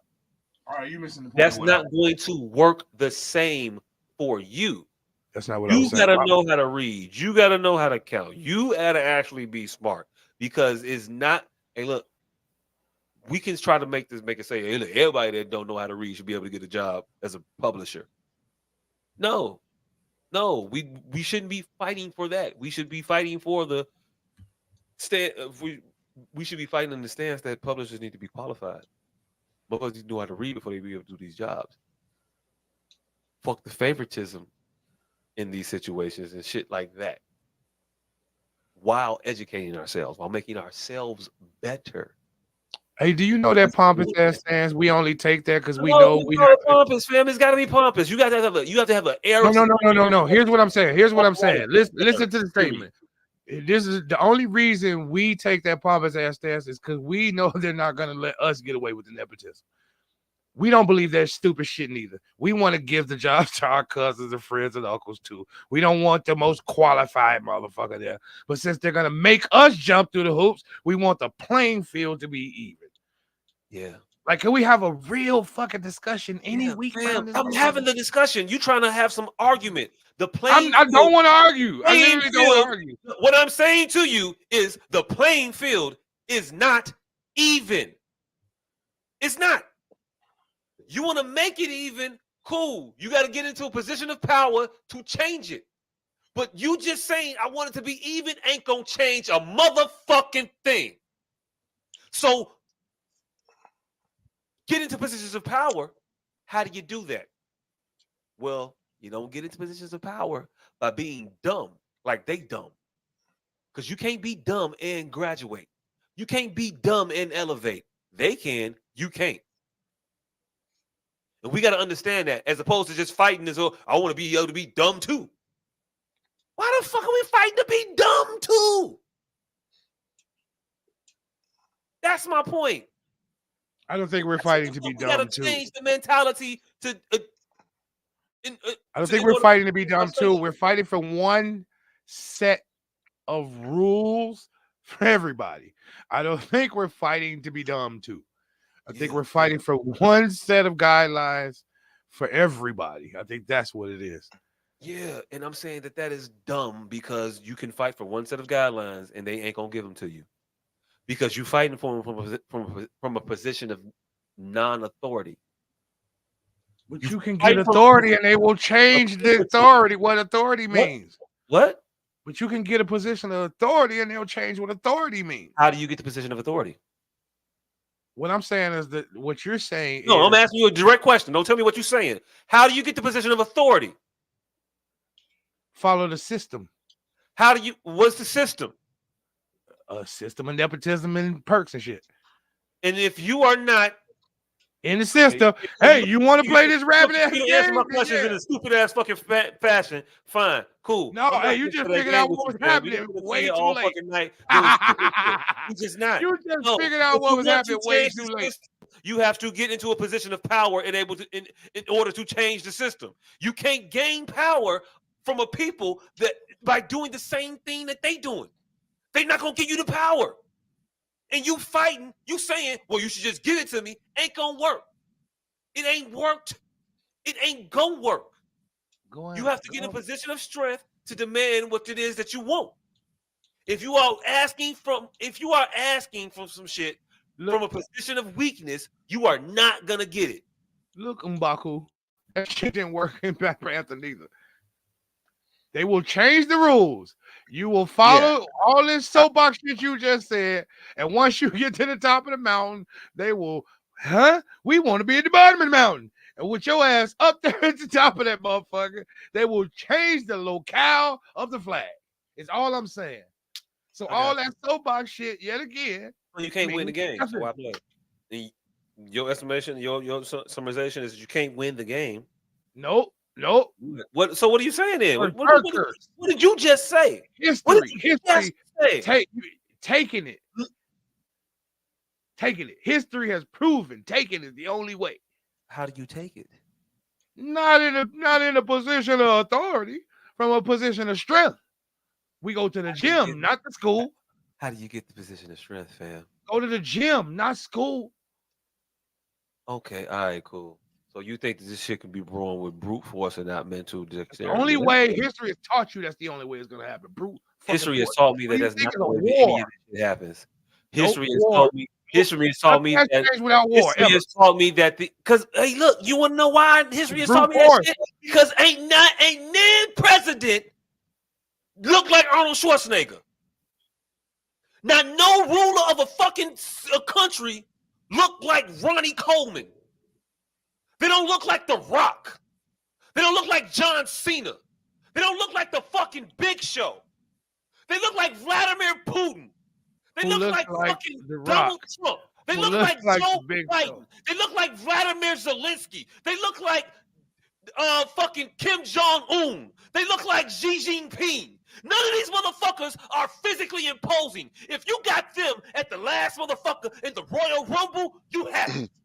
All of them are going over the top rope if I'm in the ring with them bitches. Ain't no Batistas in this world running the fucking countries. So it's not a physical thing. It's some mental dexterity that you need to have if you want to achieve fucking power. They didn't told you Thomas Napoleon Bonaparte was fucking 3'7". And I don't know that he wasn't 3'7", but you know what I fucking mean. Hey, fam. Wars. None of these motherfuckers is huge. Nobody fight with their fist and their biceps no more. Asinine. Wars is fought with muscle, nigga. They fought with muscle. I don't give a fuck if it's a 3-foot general who somehow snuck his way to the top. It's fought with muscle. Muscle, power, strength, muscle. That's what wins wars. Muscle. And that's what changes outcomes. Wars won with muscle. Wars change outcomes. That's it. So all this philosophical shit you be talking every week, I be with. Long as we keep this shit known that it's philosophical. Hey, look. Actual. Who are the world leaders? Who runs the world? You tell me. You know how they got there? They put a system in place. After they whooped the big niggas 10,000 years ago. They put a system in place. And every so often, them big niggas try to get back up, like Vladimir Putin, that you say ain't buff, who's very buff and athletic. Every so often. You just said Vladimir Putin. Hey, look, all right, cool. That's the one thing he does is work out every day, nigga. He is not buff and athletic. Nothing about that motherfucker says any of that shit. All the propaganda would tell you that he looked. That motherfucker don't look imposing physically. Hey, he looks imposing. All right, cool. The nigga works out. That's all he does. And goes shirtless. That's literally all that nigga does. What does he look like when he goes shirtless? I didn't say he was imposing. All So I why'd you said mention that the motherfucker? You said he was buff, fam. You buff. said Buff don't mean swole. That's why they two different words. all right, cool. Now you You making can have a buff. skinny ass buff nigga. Am I Cool, correct? cool. Can you not have a skin? Cool. You can have a fat ass No, buff. you got it. You got it. Vlad is buff. He's buff. Fam, you can have a fam. I can find a picture just like that of Arnold Schwarzenegger. No, hey look. Find the buff picture of Vlad. Motherfucker. Have to. Don't find me the flabby Arnold Schwarzenegger. Find me the buff Vlad. Hey, I don't have to. Everybody No, you here don't. knows what he's known for. Cool. You just say shit. He was a mockery for this thing. He was a mockery for that. He was a mockery for always judo and exercising, riding horses, and doing macho shit with his shirt off. He's literally the mockery was that he was just taking pictures doing this shit and not actually doing this shit. All right. The mockery was that this motherfucker don't actually ride horses for real. This motherfucker don't actually do no fucking weightlifting for real. Yeah. This motherfucker don't actually know judo for real because he don't look like none of that shit for real. That's the joke. The joke is that he looks like this shit while holding guns, while riding horses, while sitting there trying to wrestle a bear, looking like motherfucking the Old Spice Man, and you don't. That's the joke. You win. That's why motherfuckers laugh at his ass. Man, do you know this nigga? Like looking at the motherfucker like, hey, yo, Vlad look like he been doing push-ups. Hey, that motherfucker like, do you know this nigga said he was finna do this? He been doing this thing. Do you know this nigga said he was finna do this in 1989? So just because you started reading last year don't mean that this nigga ain't been in power for going on a long time. As Gorbachev was going out of there, that's who his right-hand man is. Who was his right-hand man? Vladimir Putin. Why was Gorbachev scared to retire? Huh? Hey, look. So Vladimir, just because you started reading Vladimir Putin ran the KGB, fam. Cool, yeah, I'm with you on that. He was intricate. He was a high-level executive in the KGB, fam. George Bush, HW, not W, was the head of the CIA. What we talking about? Everybody ain't American. What we talking about? We acting like them up because he had a government job in the motherfucking military's set that he was somehow physically imposing. We all know what the fuck George H.W. Bush looked like, and it ain't nothing that anybody would designate as physically imposing. Nobody called this nigga physically imposing. You try to talk about his KGB shit and him being motherfucking Vladimir's right-hand man and all the other shit. When the fuck was George Bush the head of the fucking CIA? He was somebody's right-hand man. What, Randy Watson? Somebody's political, physical, law enforcement henchman, a la the same equivalent as the fucking Vladimir Putin over there. Don't try to get their physical shit to be equivalent to their actual fucking job title, fam. That ain't got nothing to do with your physicality. It's about their mental capacity and their ability. So, wait. I ain't even finna do this with you. Hey, I ain't even finna do this with you, right? But I will just say this. KGB is their army. Our army and our CIA don't have the same physical prowess. That's all I'm gonna say. Okay, look. You win. I'm just going to say that on my way out, that is the last conflation I'm gonna deal with. The KGB is their army. Our army and our CIA have two totally different physical prowesses. Damn, the KGB is not the army. They have an actual fucking army. They got an army. The KGB is their intelligence force. The KGB is different than the CIA. All right. They have a wing of intelligence that is an army intelligence, fam. The KGB is like the British spies. They are army. They're not just a regular government agency. Only America does that dumbass shit. Hey, yo, look. It says the FSB is Russia's equivalent to the CIA. Okay, you got it. They're responsible body for counterintelligence, anti-terrorism, and surveillance. And the FSB is part of the Army. Let me. It was created in 1994 as a successor agency to the Soviet-era KGB, which was officially resolved in 1991. Both of them are Army intels, fam. They're not the same as the CIA. All right, cool. They service like the CIA, but they are Army trained people. They're not just government officials, fam. These motherfuckers are spies for real. These are the motherfuckers that the books are wrote off of. Not the goofies that we try to impersonate. We want to be James Bond. The Russian army is called the Russian ground forces, also known as the Russian army, are the land forces of the Russian armed forces. Fam, I don't even why we gotta argue about this shit that's actually like actual shit, fam. Like why? Hey, why was you so dejected? Why? Hey, look, this was so crazy. You're not gonna go to the actual facts. You just was so dejected when you just saw what you saying wasn't true, and now you found it wasn't true. You just said they were part of the CIA. An antiquated term. I know they were part of the CIA. You were so dejected. Antiquated term of the KGB, fam. But when the you found out they wasn't the CIA, we can literally see. That is their CIA. When you found out they wasn't the CIA, you was literally dejected. What the? And then you kept reading till you found out something you could argue. I finished the sentence. Fam, what the fuck? One tape. I got nothing else. Dion, you can take it over. I got nothing else. I don't know what else to say. You can't get a nigga back talking, and then you try to end the conversation. People are up on all these weird ass jokes. I don't have nothing else to say. I ended this shit 10 minutes. Never mind.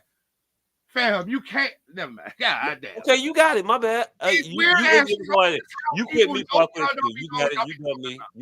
You done me. Hey, these weird ass jokes is how people know y'all don't be having a leg to stand on. Speaking of motherfuckers arguing about who got dumped and who didn't get dumped. Y'all remember when Dion and Tracy Edmond had like an amicable split? Like it was real cool, smooth, adult. Maybe not together no more, but we friends. I want to wish them well, but this shit didn't work out. Schedules, timing, frustrations of life. Mm-hmm. This bitch just came out the other day, was like, nah, he did. First of all, I made the decision to end the relationship because I didn't want to be disrespected. I know my value and my worth. Oh, shit. Like the initial breakup message was way different than the follow-up clarification because he had been linked to, some random ass Latin broad. Some random Latin broad. Some random Latin broad made Tracy Edmonds say, wait a minute, hold on. Nah, nigga. I dumped you. This is the continual burial. Like, first, team started off too good. They had to trying to silence him, impugn his character. Old character. Hey, yo, look. Agency was a military service governed by the Army laws and regulations in the same fashion as the Soviet Army or the MVD internal troops. While most of the KGB archives remain classified, 2 online documentary sources are available. Hey, look. What was the question that you asked in that real quick? I couldn't see what you typed. Is the KGB armed forces? Hey, look. Yeah, nigga. So was the CIA. What you talking about? What you had to do? CIA aren't armed forces. They're a government agency. You don't even fucking know the language that you're trying to defend. So, yeah, when motherfuckers get broke up with. One of them is military personnel. One of them are pencil pushers. One of them are trained soldiers. One of them are pencil pushers. Okay, cool. We were talking about the physicality. Let's bring it back full circle. Because I'm always the nut job. Physicality of it, yes. The CIA is an agency of spies. The KGB is an agency of spies. They're both Of spy. soldiers. They're both spy agencies, fam. Soldiers. They're all soldiers. Yes, they all work. No, they're not all soldiers. All work for the government in some military. No, they don't. reason of yes, protection of the society. I guess. God damn! Trying to get How out. could you just I don't read know what what you trying to do, fam. It's not even a fucking. It's not even fucking funny. The KGB, the CIA are fucking counterparts. How could you have read what you just read and keep trying to argue? Yeah, cool. I'm not trying to argue. Do you have anything to say about this asshole professional? But of course, she wasn't listening. Of course not.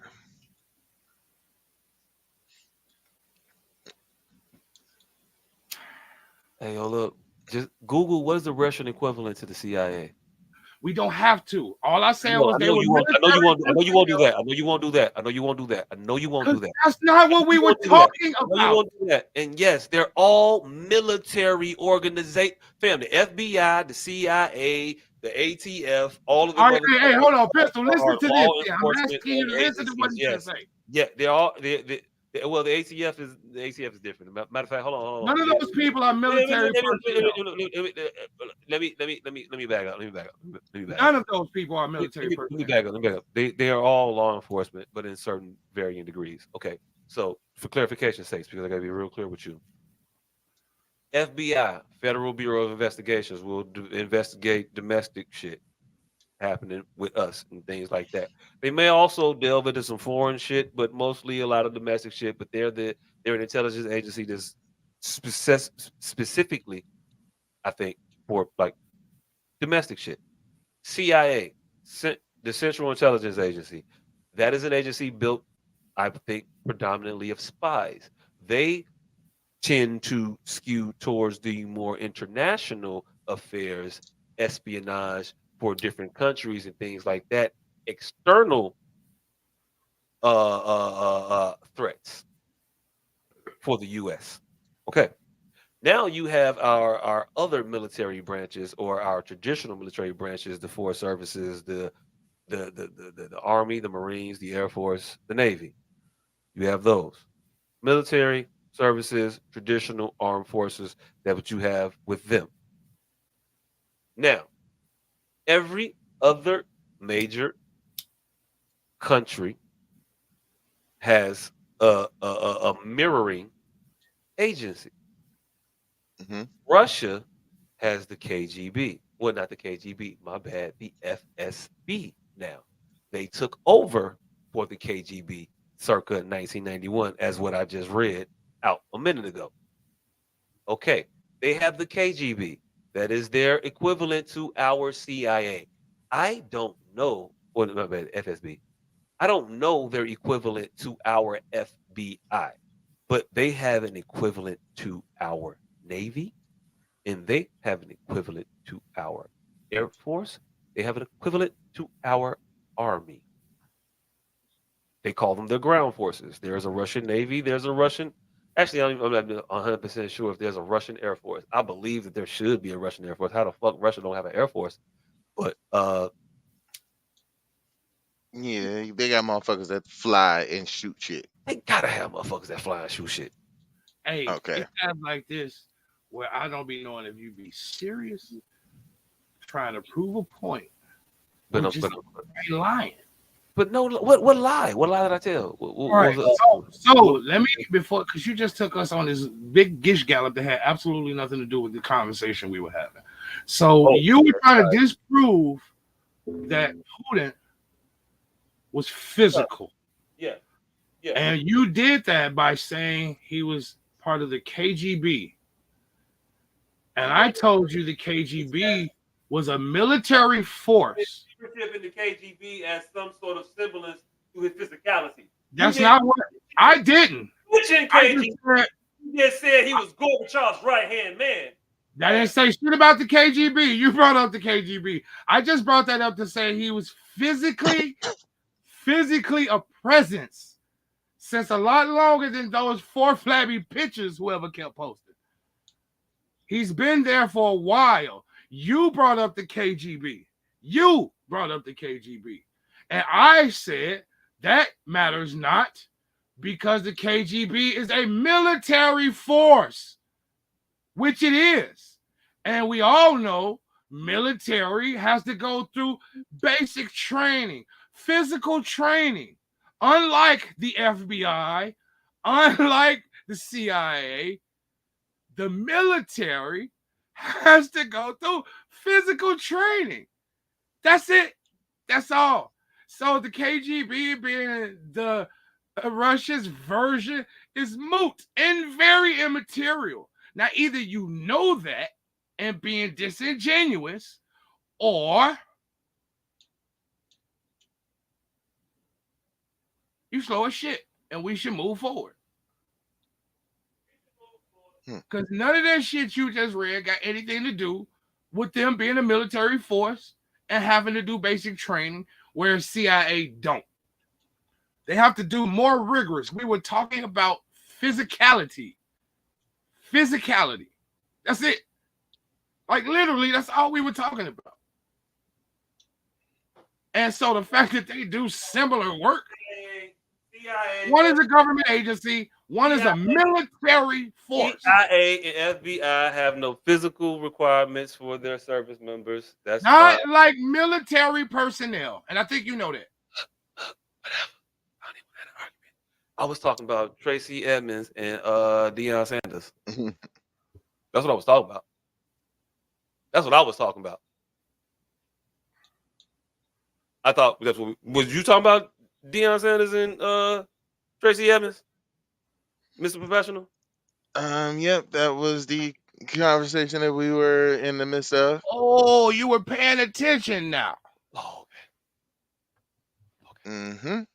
All right. Listen. Yeah, because we could almost time when you paying attention and when you ain't. Yeah, when you motherfuckers ain't talking for 40 minutes straight. We were still talking. Like, how do you know when we're not talking for 40 minutes straight? When you motherfucking shut the fuck up. Shit. Nigga, I don't understand how that's not clear. Like, hey, we gotta stop talking and say, hey, asshole professional, you have something to say? No. I checked out a while ago. And then we start back talking about the shit. And I heard everything you just fucking said. Okay, so answer any of that. Is the military force the same as the fucking government agency? No, you do not have to do a single push-up in order to qualify to be the FBI.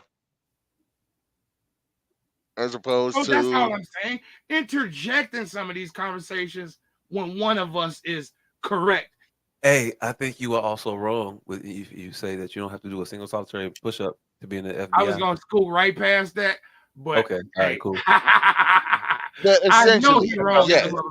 There are physical requirements to be in the FBI. There are physical requirements for all of them, but this nigga know there are much more rigorous requirements for military personnel, and that's it. That's all. That's it. That's all. I was going to scoot right past that and not one push-up shit. But I'm a genuine motherfucker. Yes, there are physical requirements for all their ass, but much more rigorous for military personnel. And I think we all here know that. And for any of us to have a 40-minute argument about that is fucking ludicrous. Yeah, I know that for that, yes. But for you to act like Vladimir Putin was ever the physical embodiment of what a man should be was wild. Hey, look, I don't know what else we got to talk about. It's also 2 o'clock in the morning. Damn, all right, it is 2 o'clock in the morning. I care more about that than I care about Charleston White. So, hey, nigga with no name. Charleston White be Charleston White every week. Charleston White go do some Charleston White shit. As long as we Charleston White in it. But, hey, I didn't want to talk about Charleston White at all. I wanted to talk about Dewberry. The motherfucking legend Dewberry with a chink in his motherfucking armor. That's who the fuck I wanted to talk about. The killer 22-year sentence drug dealer. All my partners is murderers. All of my partners is murderers. Dewberry, the muscle, the Charleston White muscle, the infamous guns behind the scenes that's starting to peek through. That motherfucker, Olay, he Olayed the nigga that tackled the shit out of Charleston White. And I want to see another angle because this is the first time I've ever seen the minister Dewberry in action, and he fucking it like they set this shit up. He Olayed the tackler. Like he backed up and away from Charleston. And what all we've been hearing, or we by me, been hearing about this nigga Dewberry, especially in the streets, it didn't fucking coincide. All right. So you saying that the nigga that's the big motherfucker that was in security is the nigga that's Dewberry. Hey, look. Dewberry, First the of all, nigga that he always nobody is describing Dewberry the way you just did. That he talks about him as if he's his imposing muscle. His physicality aside, that's how Charleston represents 7 pounds heavier than Charleston and 3 inches taller. You know, negligible. All I'm saying is the way he's talked about as if this type of shit was to occur, it would be short work for Master Dewberry. And not to see that I'm getting too much glee from this shit, I just wanted to see Dewberry in action because Charleston White talk about Dewberry like he got a solid gold pole. Pause. I don't know how you paused that one, but all right. Hey, I'm trying to find a video. Hey, look, it's in the chat. I thought I put it in the chat. Dewberry Olayed. And as a matter of fact, it was 3 niggas got up there and he didn't tackle not one of them motherfuckers. Oh, hey, look, this is how it happened. The video happened. Charleston was wolfing back and forth with this motherfucker. And Dewberry jumped off the stage like he was about to Dewberry jumped off the stage to be down there with the dude. Dude got up on the stage. Dewberry was like, "Oh, we getting on the stage now? Oh shit, I don't know how to get up there really all that well." He got up. He was in front of the dude that was initially like having the confrontation. Another motherfucker was with old boy. He came across while nobody wasn't looking at him, and he tackled Charleston. He got him. I think they put a couple hands on him, maybe. I don't know how you brag about beating up a motherfucker who 117 pounds and don't leave no nan mark. So yeah, I can't find. I ain't share that video. I shared it after the video, the screenshot with him. Yeah, that's it. That's it.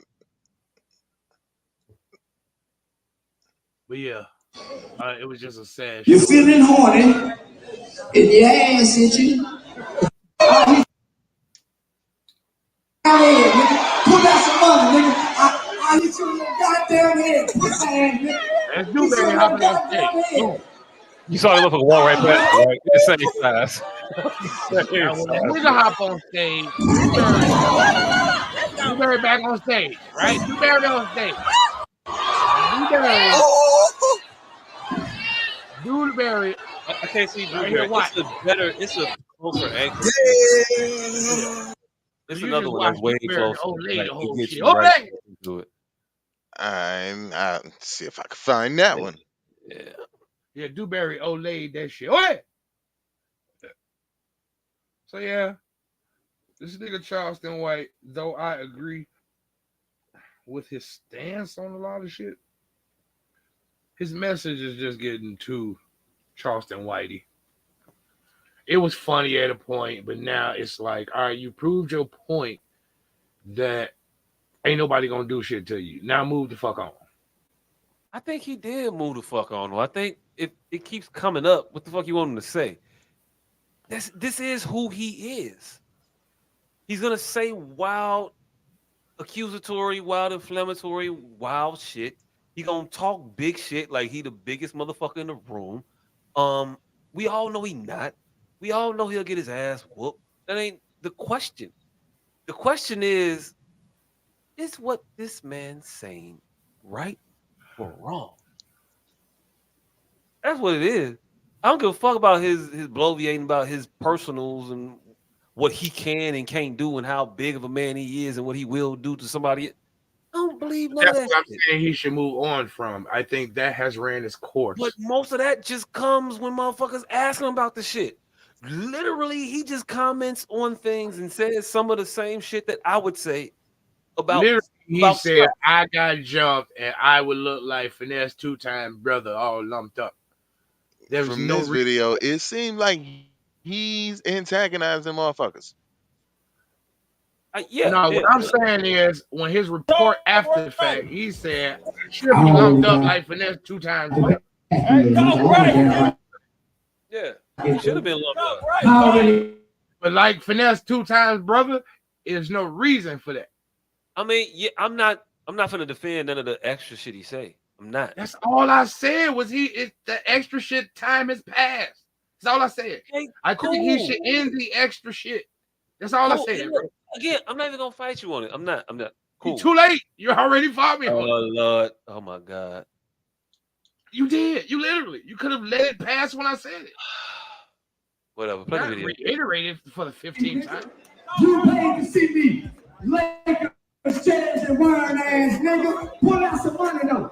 Pull out some money though. Pull out some money though, nigga. Bitch ass nigga, pull out some money. Pull up. I hit you in your goddamn head, nigga. Pull out some money, nigga. I hit you in your goddamn head, pussy ass nigga. Hit you in your goddamn head. Pussy ass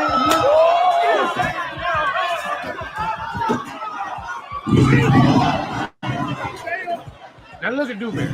Watch Dewberry. Oh, hey, please don't hit him. Please don't hit him. Put me up here. Put me up here. He goes there in the mix, Put me up here. Talk right. And now he leaving. I already got the Talk right. Hey, all I saw was that dude tackle Charleston White, start throwing punches, and then I saw Charleston White stand up with that nigga on top of him. I don't know what else happened beyond that. I also saw Charleston White after that, and he wasn't lumped up. Hey, look, again, you don't get no points for beating up that little motherfucker. Just don't. Hey, but this little motherfucker is starting shit. He was. I mean, I don't know what it was. I know it was. It's another video where they was trying to heckle him, and he was talking about y'all motherfuckers talking about mob ties and they were going back and forth. Fam, that happens. Comedians talk about people in the crowd. Is that not something that we've seen? Mm-hmm. Hey, but comedians don't sit there and say, "I bust you in your motherfucking head." Hey, look, they don't challenge the audience to fight. If a motherfucker approached the stage, I've seen them say that. Yes, and the dude approached the stage. He got about his seat, walked to the stage. The chili out there, what?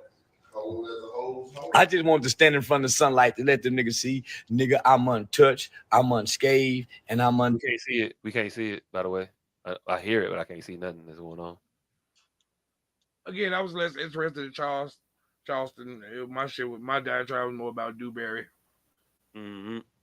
Hey, look, Dewberry is nothing to me neither. I didn't hear about Dewberry until this incident just now, actually.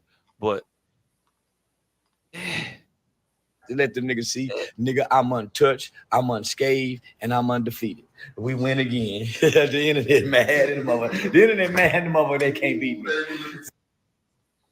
I mean, we ain't got to watch the whole. It's 3 minutes of whatever that is. I don't know. I ain't seen it. I ain't got to see it. Again, it ain't about all that extra shit that he be doing. It's about why motherfuckers so mad about him when he be literally telling the truth about shit. I think it's about all the extra shit. But fuck Charleston, Dewberry, do better. Hey, until you motherfuckers go get Zimmerman, I don't give a. Don't tell me shit about Charleston White. All right, Charleston White, stop antagonizing your crowd, and then you won't have niggas rushing the stage. Zimmerman literally sold autograph Skittles and shit. Just saying. Where's his stage rush at? Dang. Yeah, niggas rush the stage on Zimmerman too. The fuck? Look, it's just I'm not finna give these niggas no tough monikers. I'm not finna give you no points for doing that shit to this little ass motherfucker. I'm just not. It's yeah. The whole thing's tasteless and tacky. All right. Hey, so nigga with no name. What did we almost talk about this week? All right. Tiny responds to rumors that T.I. isn't their son King's biological father. That was like 2 weeks ago, wasn't it? Yeah, we talked about that. We missed the can. ESPN live stream. Pat Beverly asked Kevin Hart what he thinks of the yada yada yada. Charleston White, we talked about that. Idris. This pretty much explains today's world. I don't know, white lady doing some white people shit on Instagram. Hold on 1 second. Let me click on it. I didn't catch this one. And it's Inception. Oh no, I gotta watch it. I don't know. Some white lady doing some white people shit that I can't see right now. Asking a white man to take a white photograph of white people and then being bossy, apparently. Oh no, that was just a skit. It was funny as fuck. Oh. It was like if a motherfucker asked you to take a picture now, that motherfucker was like, say cheese, and somebody was like, oh, I find saying cheese offensive. I'm vegan. Excuse me. Well, you know, let's just count backwards from 3, 2, 1. Excuse. What about people that are dyslexic? It was that. Oh. Yeah. Down here in Missouri, the slavery is still strong. White rapper says the N-word and immediately regrets it. Man who hurled racist insults and spat on his timeline again. Well, buddy got popped for saying he said I can't say the N-word in the battle. Well, my nigga, nah, fam. Yeah, that happened a while ago. He knocked his ass, stole on him. Every time I see it, I chuckle. He didn't even hit him all that hard. It was like I'm also disappointed at the brother for jumping up again. Don't be that dude. If you agree with the nigga and that's your homie, stand with your homie. Fam, hey, look, don't give your homie carte blanche to say nigga to another nigga. That's and then stand up for that motherfucker when he get hit. If he get jumped, then maybe you could say, nah, he got a one-on-one fight, you can't say shit. You gotta let that shit happen. You man. Your boy, he a man, ain't he? Stand up. You wanted to say it, didn't you? You wanted to say it. Shit. I am the racist muscle, nigga. I'm finna beat all y'all ass. Man who hurled racist insults and spat on his black neighbors sobs in court as he is sentenced to 8 years. Congratulations. Illinois NAACP president under fire for calling migrants something. I hate this brother for talking to this woman this way. The NAACP chairman, black woman, said that they call us savages. Well, they savages too. That was what this motherfucker wanted to record from a Zoom meeting to say that this woman needs to step down because that was her in reference to the immigrants. Because she was saying they got motherfuckers that rape and steal and kill that's coming over here as motherfucking refugees. They savages too. That's what she said. And that's what this little sellout Uncle Tom ass, pussy bitch ass motherfucker, whose name I forget, is what it is. I said it in the chat earlier. I don't know if I put some respect on his name. Oh, I'm gonna put some disrespect. I'm gonna put some disrespect on it. I'm gonna get it. It's not far back. It's not deep in the chat.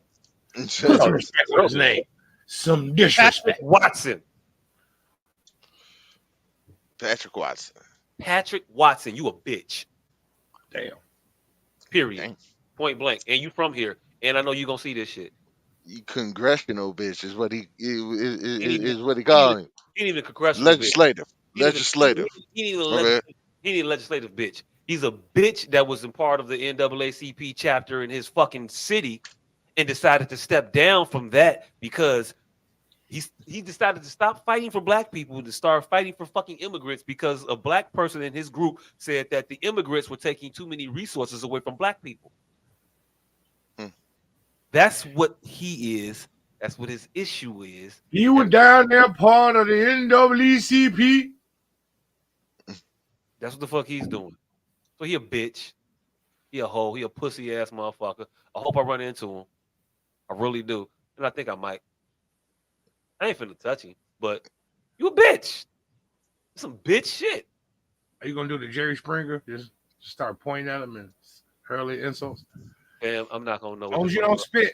I'm not gonna know what this motherfucker look like in real life. You gotta tell me the motherfucker is Patrick Watson, and then tell me that he's a motherfucker. You gotta let me know, and then I'll bitch all day, all day. Hey, there go Patrick Watson. Who? Oh, remind me why I look like this nigga again. I ain't gonna remember this shit past tonight. You a remind bitch. Me why I like this nigga again. Mm-hmm. Hey, this past week we ran into the Illinois lieutenant governor.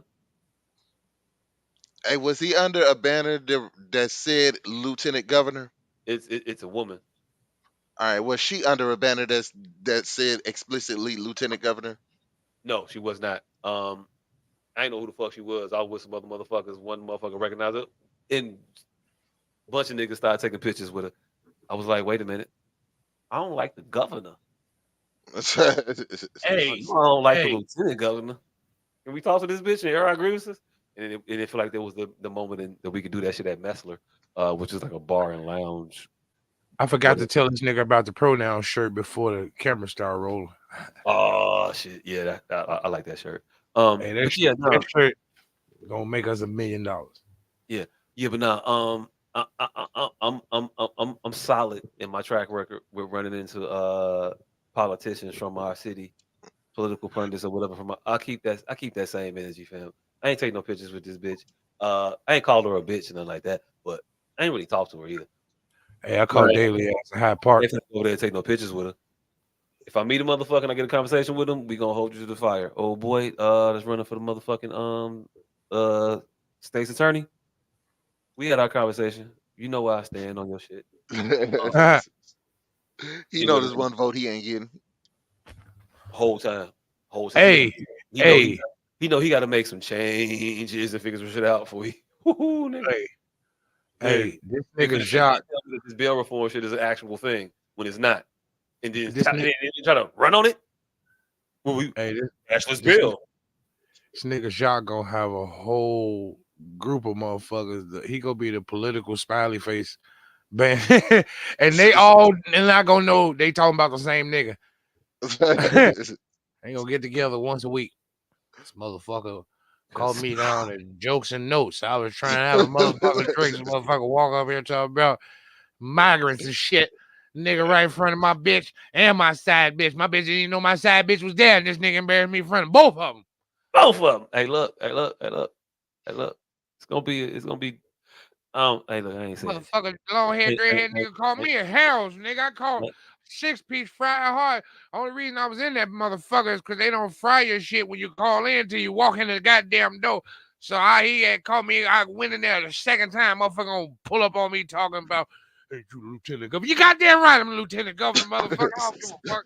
Hey, what you finna come here talking about? That's gonna be the nigga that initiate the change that we need to see in our life. That nigga is gonna make the motherfucker make the call that heralds start dropping food when they get the call in order just because he cussed out a goddamn legislator. Hey, look, when I'm alderman of the 21st ward, I tell you right now, if you call heralds and you place an order, your order should be ready when you arrive at said heralds when they say 20. If a motherfucker tell you 15 minutes and you show up 17 minutes later, your food should be there. And as alderman, I would guarantee that your 6-piece fried hard, extra mild sauce, salt and pepper will be ready when you're ready to pick it up. At all the heralds across the city, except for the one in on my 71st ward. and Sangamon, because them In my niggas is ward. renegades. In my ward, and I ain't going nowhere on Sangamon to say nothing to nobody.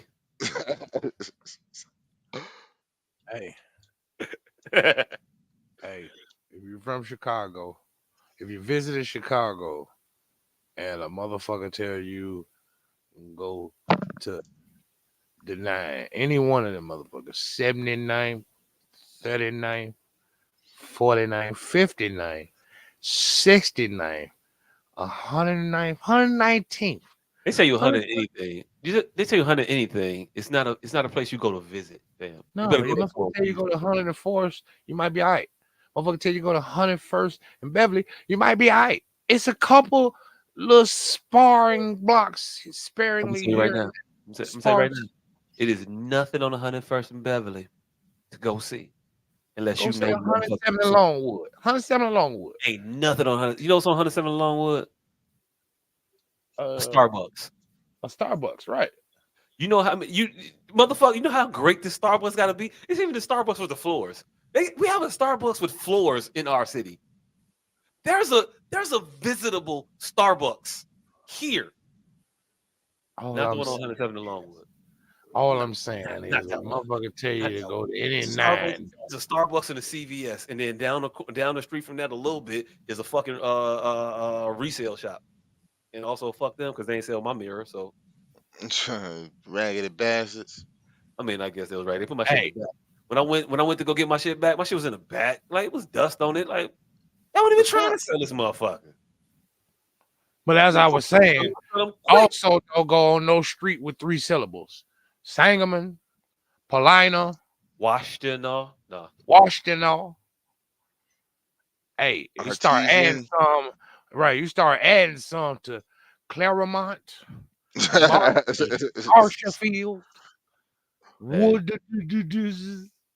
Damon. Hey, look, I don't know how many syllables in King Drive, but hey, look, it's universal. Yes. It's universal. That's it. Oh yeah. So DMX had a bad relationship with his children. No shit. Hey, yo, look. On behalf of DMX, it ain't his birthday or no shit like that. But I think Recipes DMX. Recipes DMX. I think Flesh of My Flesh came out around this time, so that's why. Fuck Ayanna Van Zant, just for DMX. For that one ass bullshit ass interaction. I ain't like that shit. No fucks given. Food delivery driver eats customer's food in his face. Fam. It. Hey, look, I want to talk about this. I really That's do. it. I really That's do. about it. If you work for DoorDash or Grubhub or Uber Eats or whatever the fuck, I don't think that you're doing that shit because you have money in the surplus. So why you want to get fired from DoorDash again? Just tell me, fam. Why you want to stand on this hill of you didn't get a tip for the job you chose? I don't give a fuck how long it took you to drive. You accepted it, fam. It is what it is. Sometimes it should be this way. Don't drive DoorDash or Uber Eats or whatever. Don't do that shit. It's not lucrative. But what you can't do is just eat my food in front of my face, fam, and expect to keep your DoorDash job. I might not have a lot of power in life. But you feel like you can get a DoorDash driver fired But if I can't get a DoorDash driver fired, fam, I for don't. eating your food right in front of you? Hey, camera, I'm recording. This is on my ring. This on my. You have my orbit. You said your name. Hey, what if it was his first offense and they just gave him a warning? Yeah, some first offenses are so offensive that ain't no seconds, motherfucker. I'm saying, what would you next, motherfucker? what would you go as far as to report him to the police? Police? Nah, I'm reporting you to Because that is Grubhub. a theft. That's a theft. I'm saying, what if you report him to DoorDash and it's his first offense and they just give him a warning and tell you, hey, he's a really good driver. We gave him a verbal warning. He promised not to do it again. They tell you. I'm gonna give you $10 gift card. I can't call the police on my. I can't call the police on my DoorDasher. They say, thank you for telling us he was given a verbal warning with no no penalties. They tell you all this. We're glad you brought this to attention. He's a very good driver usually. This is his first offense, so we just gave him a verbal warning. I would tell you I'm taking my business elsewhere. And I guess that means nothing to you, but having a business model that is solely dependent on the cash rich and lazily So basically, make a bunch of empty threats is what you're gonna do. No, all full. I'm not gonna order. No, you never gonna shop with them again, but they don't care about you. The only thing you could do is make a fuss. I doubt if you tell them that. Like, I'm gonna make a couple Facebook posts. They don't care about that. You would actually have to go through a viral campaign. And that is what I think you ain't gonna do. You might say you gonna do it, but you ain't gonna go through with doing it. Is all I'm saying. They ain't gonna care right up to that. You saying So doesn't if have the they call your fortitude bluff to on a viral campaign, are you going viral campaign about a DoorDash retention? Hey, man, I might make a post about it. I might make a video. I might go live. I do this shit every week. This nigga gonna make that one Instagram video and that's it.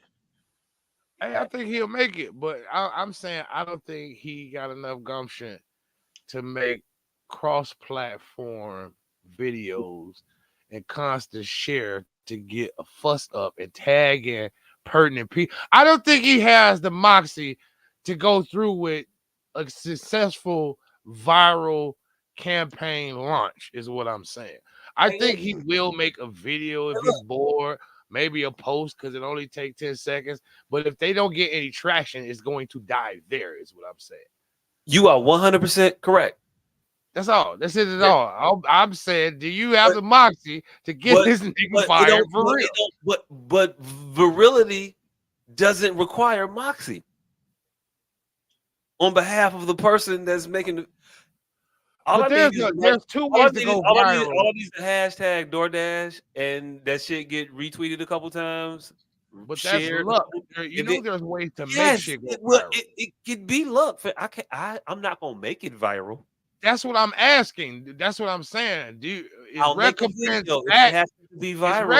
worth that much to you that once you see the two posts and the live get zero traction, are you then going to retweet it yourself weekly? Like tag Fox News. Like there's a way to make this shit gain traction. Fam. I don't comment on my own posts. And not because I don't want to. It's just because I keep forgetting. I got one post on there right now. I want to comment to motherfuckers, and I read it in the wrong time. I'm like, I'm gonna come back. I'm gonna type shit. this. We should have talked about that. Actually, that was a very good question you asked. Save it for next week. About letting your child fail. Fail? Yeah. Hey, our child need to fail, not mine. Hey, look, man. I thought about that shit and I put it on Facebook when I was thinking about it. After I put it up, I forgot about it. All I'm saying, think about it no more. And then I thought about it again when I saw it was coming. I was like, oh shit, and I was like, huh, yeah, that was interesting. I wanted to respond to some shit, and then something happened, and then I put the phone down.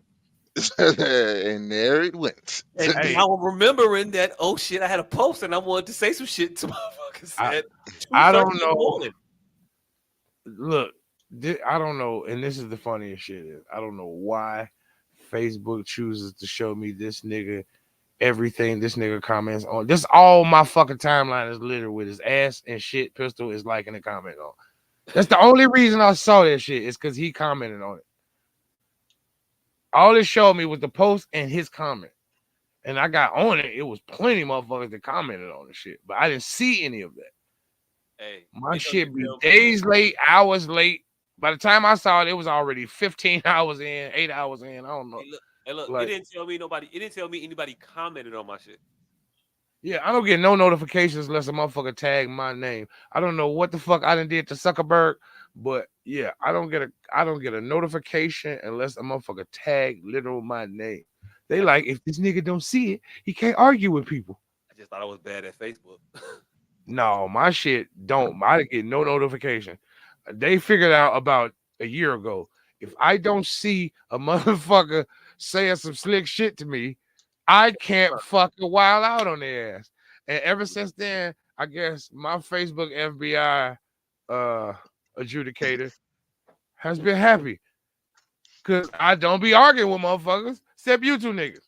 Cause I don't see the shit.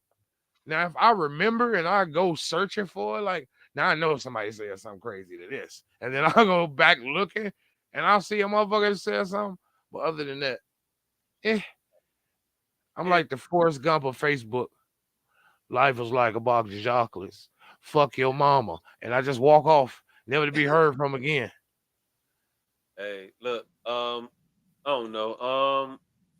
We can talk about that shit not tonight though, but the other night because it'll keep. It ain't no. It got to be talked about right this second. Ass topic. We already finished everything that we should have talked That was about. it. Oh, okay. All right. Well, shit. All right. So I want to thank y'all for tuning in. We do this shit every goddamn week. Make sure to check out Cam's EP in due time on Apple Music and all streaming platforms. God damn it, did shit in the wrong order. The nigga that you can't see, that nigga got herbal containment gear. Herbal containment units, personal protection gear, ashtrays, house moons, all that shit for the low. You don't even know though. 29, motherfucking 99. House moons definitely cost a lot more because it's a fucking house moon. Moons in the house. Hey, I'm glad I do these house moves myself and didn't need Robert's ass. Damn, that's another thing I forgot. You were supposed to call that nigga live on goddamn camera. That motherfucker still ain't answering the goddamn phone. I don't know why I just thought about it. I wasn't gonna call him live on camera. I don't know why I just thought about that shit right now. Bob hit hard. I don't want to get hit by Bob. Hey, and he keep that motherfucking pistol on him. Well, I don't think my cousin gonna. But if I called him at 2:00 in the morning, he might smack the shit out of me. No, I wanted you to call him at 9. That motherfucker got hands for real. I wanted you to call that nigga at 9 when this shit was fresh. Hey, I'm glad that we reached that age where motherfuckers that we could clearly beat up. We just don't want no problem. Like I love that about us. Look, he ain't got no back. He ain't got no back. Hey, that nigga can barely get to that pistol quick. Yeah, but he ain't got no back. His back that nigga could barely get to that pistol quick enough and hear both of us go, yeah, I want no problem. Yeah, he sure don't got that good. Yeah, he got it. Hey, we reached that old nigga age where it's like, I don't even need to rile a motherfucker up. I'll fuck up. It's no I've gotten, and it be making me feel like such a bitch these days because it's so many people you got it. Like it's so many people. And then they be seeing me, you got it in front of other people. Now they want you got it. And it's like, oh shit. Hold on. Nah, you gotta have it too. He got it. He got it. You ain't got shit. That pass was for him. Ain't for you. Oh, they gonna make you got it. Hey. I'm gonna try with you. Shit. Hey fam. It used to be a time where a motherfucker where you could Denzel Washington and walk off. That time has passed. These niggas will make you shoot them right in they shit. Oh yeah, you gotta prove I'm talking about a motherfucker. You be telling, hey bro, don't get loud. I'm not one of them motherfuckers. And then try to walk away, and they will talk shit as you walk away. And you just gotta but it just happens far too often now. Like it's one of those now you can't leave. Man, it goes back to the Bronx Tales. Hey, it's one of those people where these niggas wouldn't bust a grape in a fruit fight, be challenging lions, and you just got to go with goddamn. Like, there is no in between for me, little cornball ass nigga. I'm either gonna murder your motherfucking ass and not deal with you. So the fact that you sitting here provoking me is like a crisis of conscience. It's like I'm telling you, hey, stop. No. And I'm sitting there sounding like a broad is why you think you should keep going, but no. I'm saying it nicely. Please. I don't have to. No. Exactly. No, stop. Please. Don't. Don't stop. Please. No. Okay. All right. Now I gotta shoot you. But PPE. Yeah. PPE, house moves. Cam Snoop single in due time. Yeah. Hey, the nigga right there. Hey, what's happening with this movie? What's happening with what? What you filmed? Oh, shit. I don't know. It'll be out at some point. I don't know the name. It's coming though. So Hey, look, man. I did something want to let coming you know. soon. It's coming soon. Hey, look. I don't. It'll be next year sometime whenever they finish it. Films be weird. Shit. You do some shit. It'll come out next year. 2 years later. So that's how that should be. But You got another play coming up though. oh shit. Sometime in March. I don't know when. I don't know the name of it either. Oh shit. Hey, first quarter. First First quarter. quarter. And then I did the reading for it. It's a date set. I signed a contract. Uh, I just don't be reading them shits like that. It's in March. So yeah, March. Hey, I read it. It's dope. There's some shit going on. get ready. Get ready to come back outside. We're gonna give y'all more details as the date approaches, but first quarter, something's happening. Hey, she We're keep gonna be giving me back new. outside. She keep giving me new fun shit to do, and I be loving it because it be new, different shit. This one's different. It's weird. See, he's breaking out that. He's breaking out that I like the bad weird ones. guy mode. I like the weird ones. I like the weird ones. Actually, this one is a. I don't even know if this was a bad guy. I don't even know. I think he a good guy. I think he decent. But hey, look, y'all had to see. But hey, look, he a little misunderstood. I think probably maybe.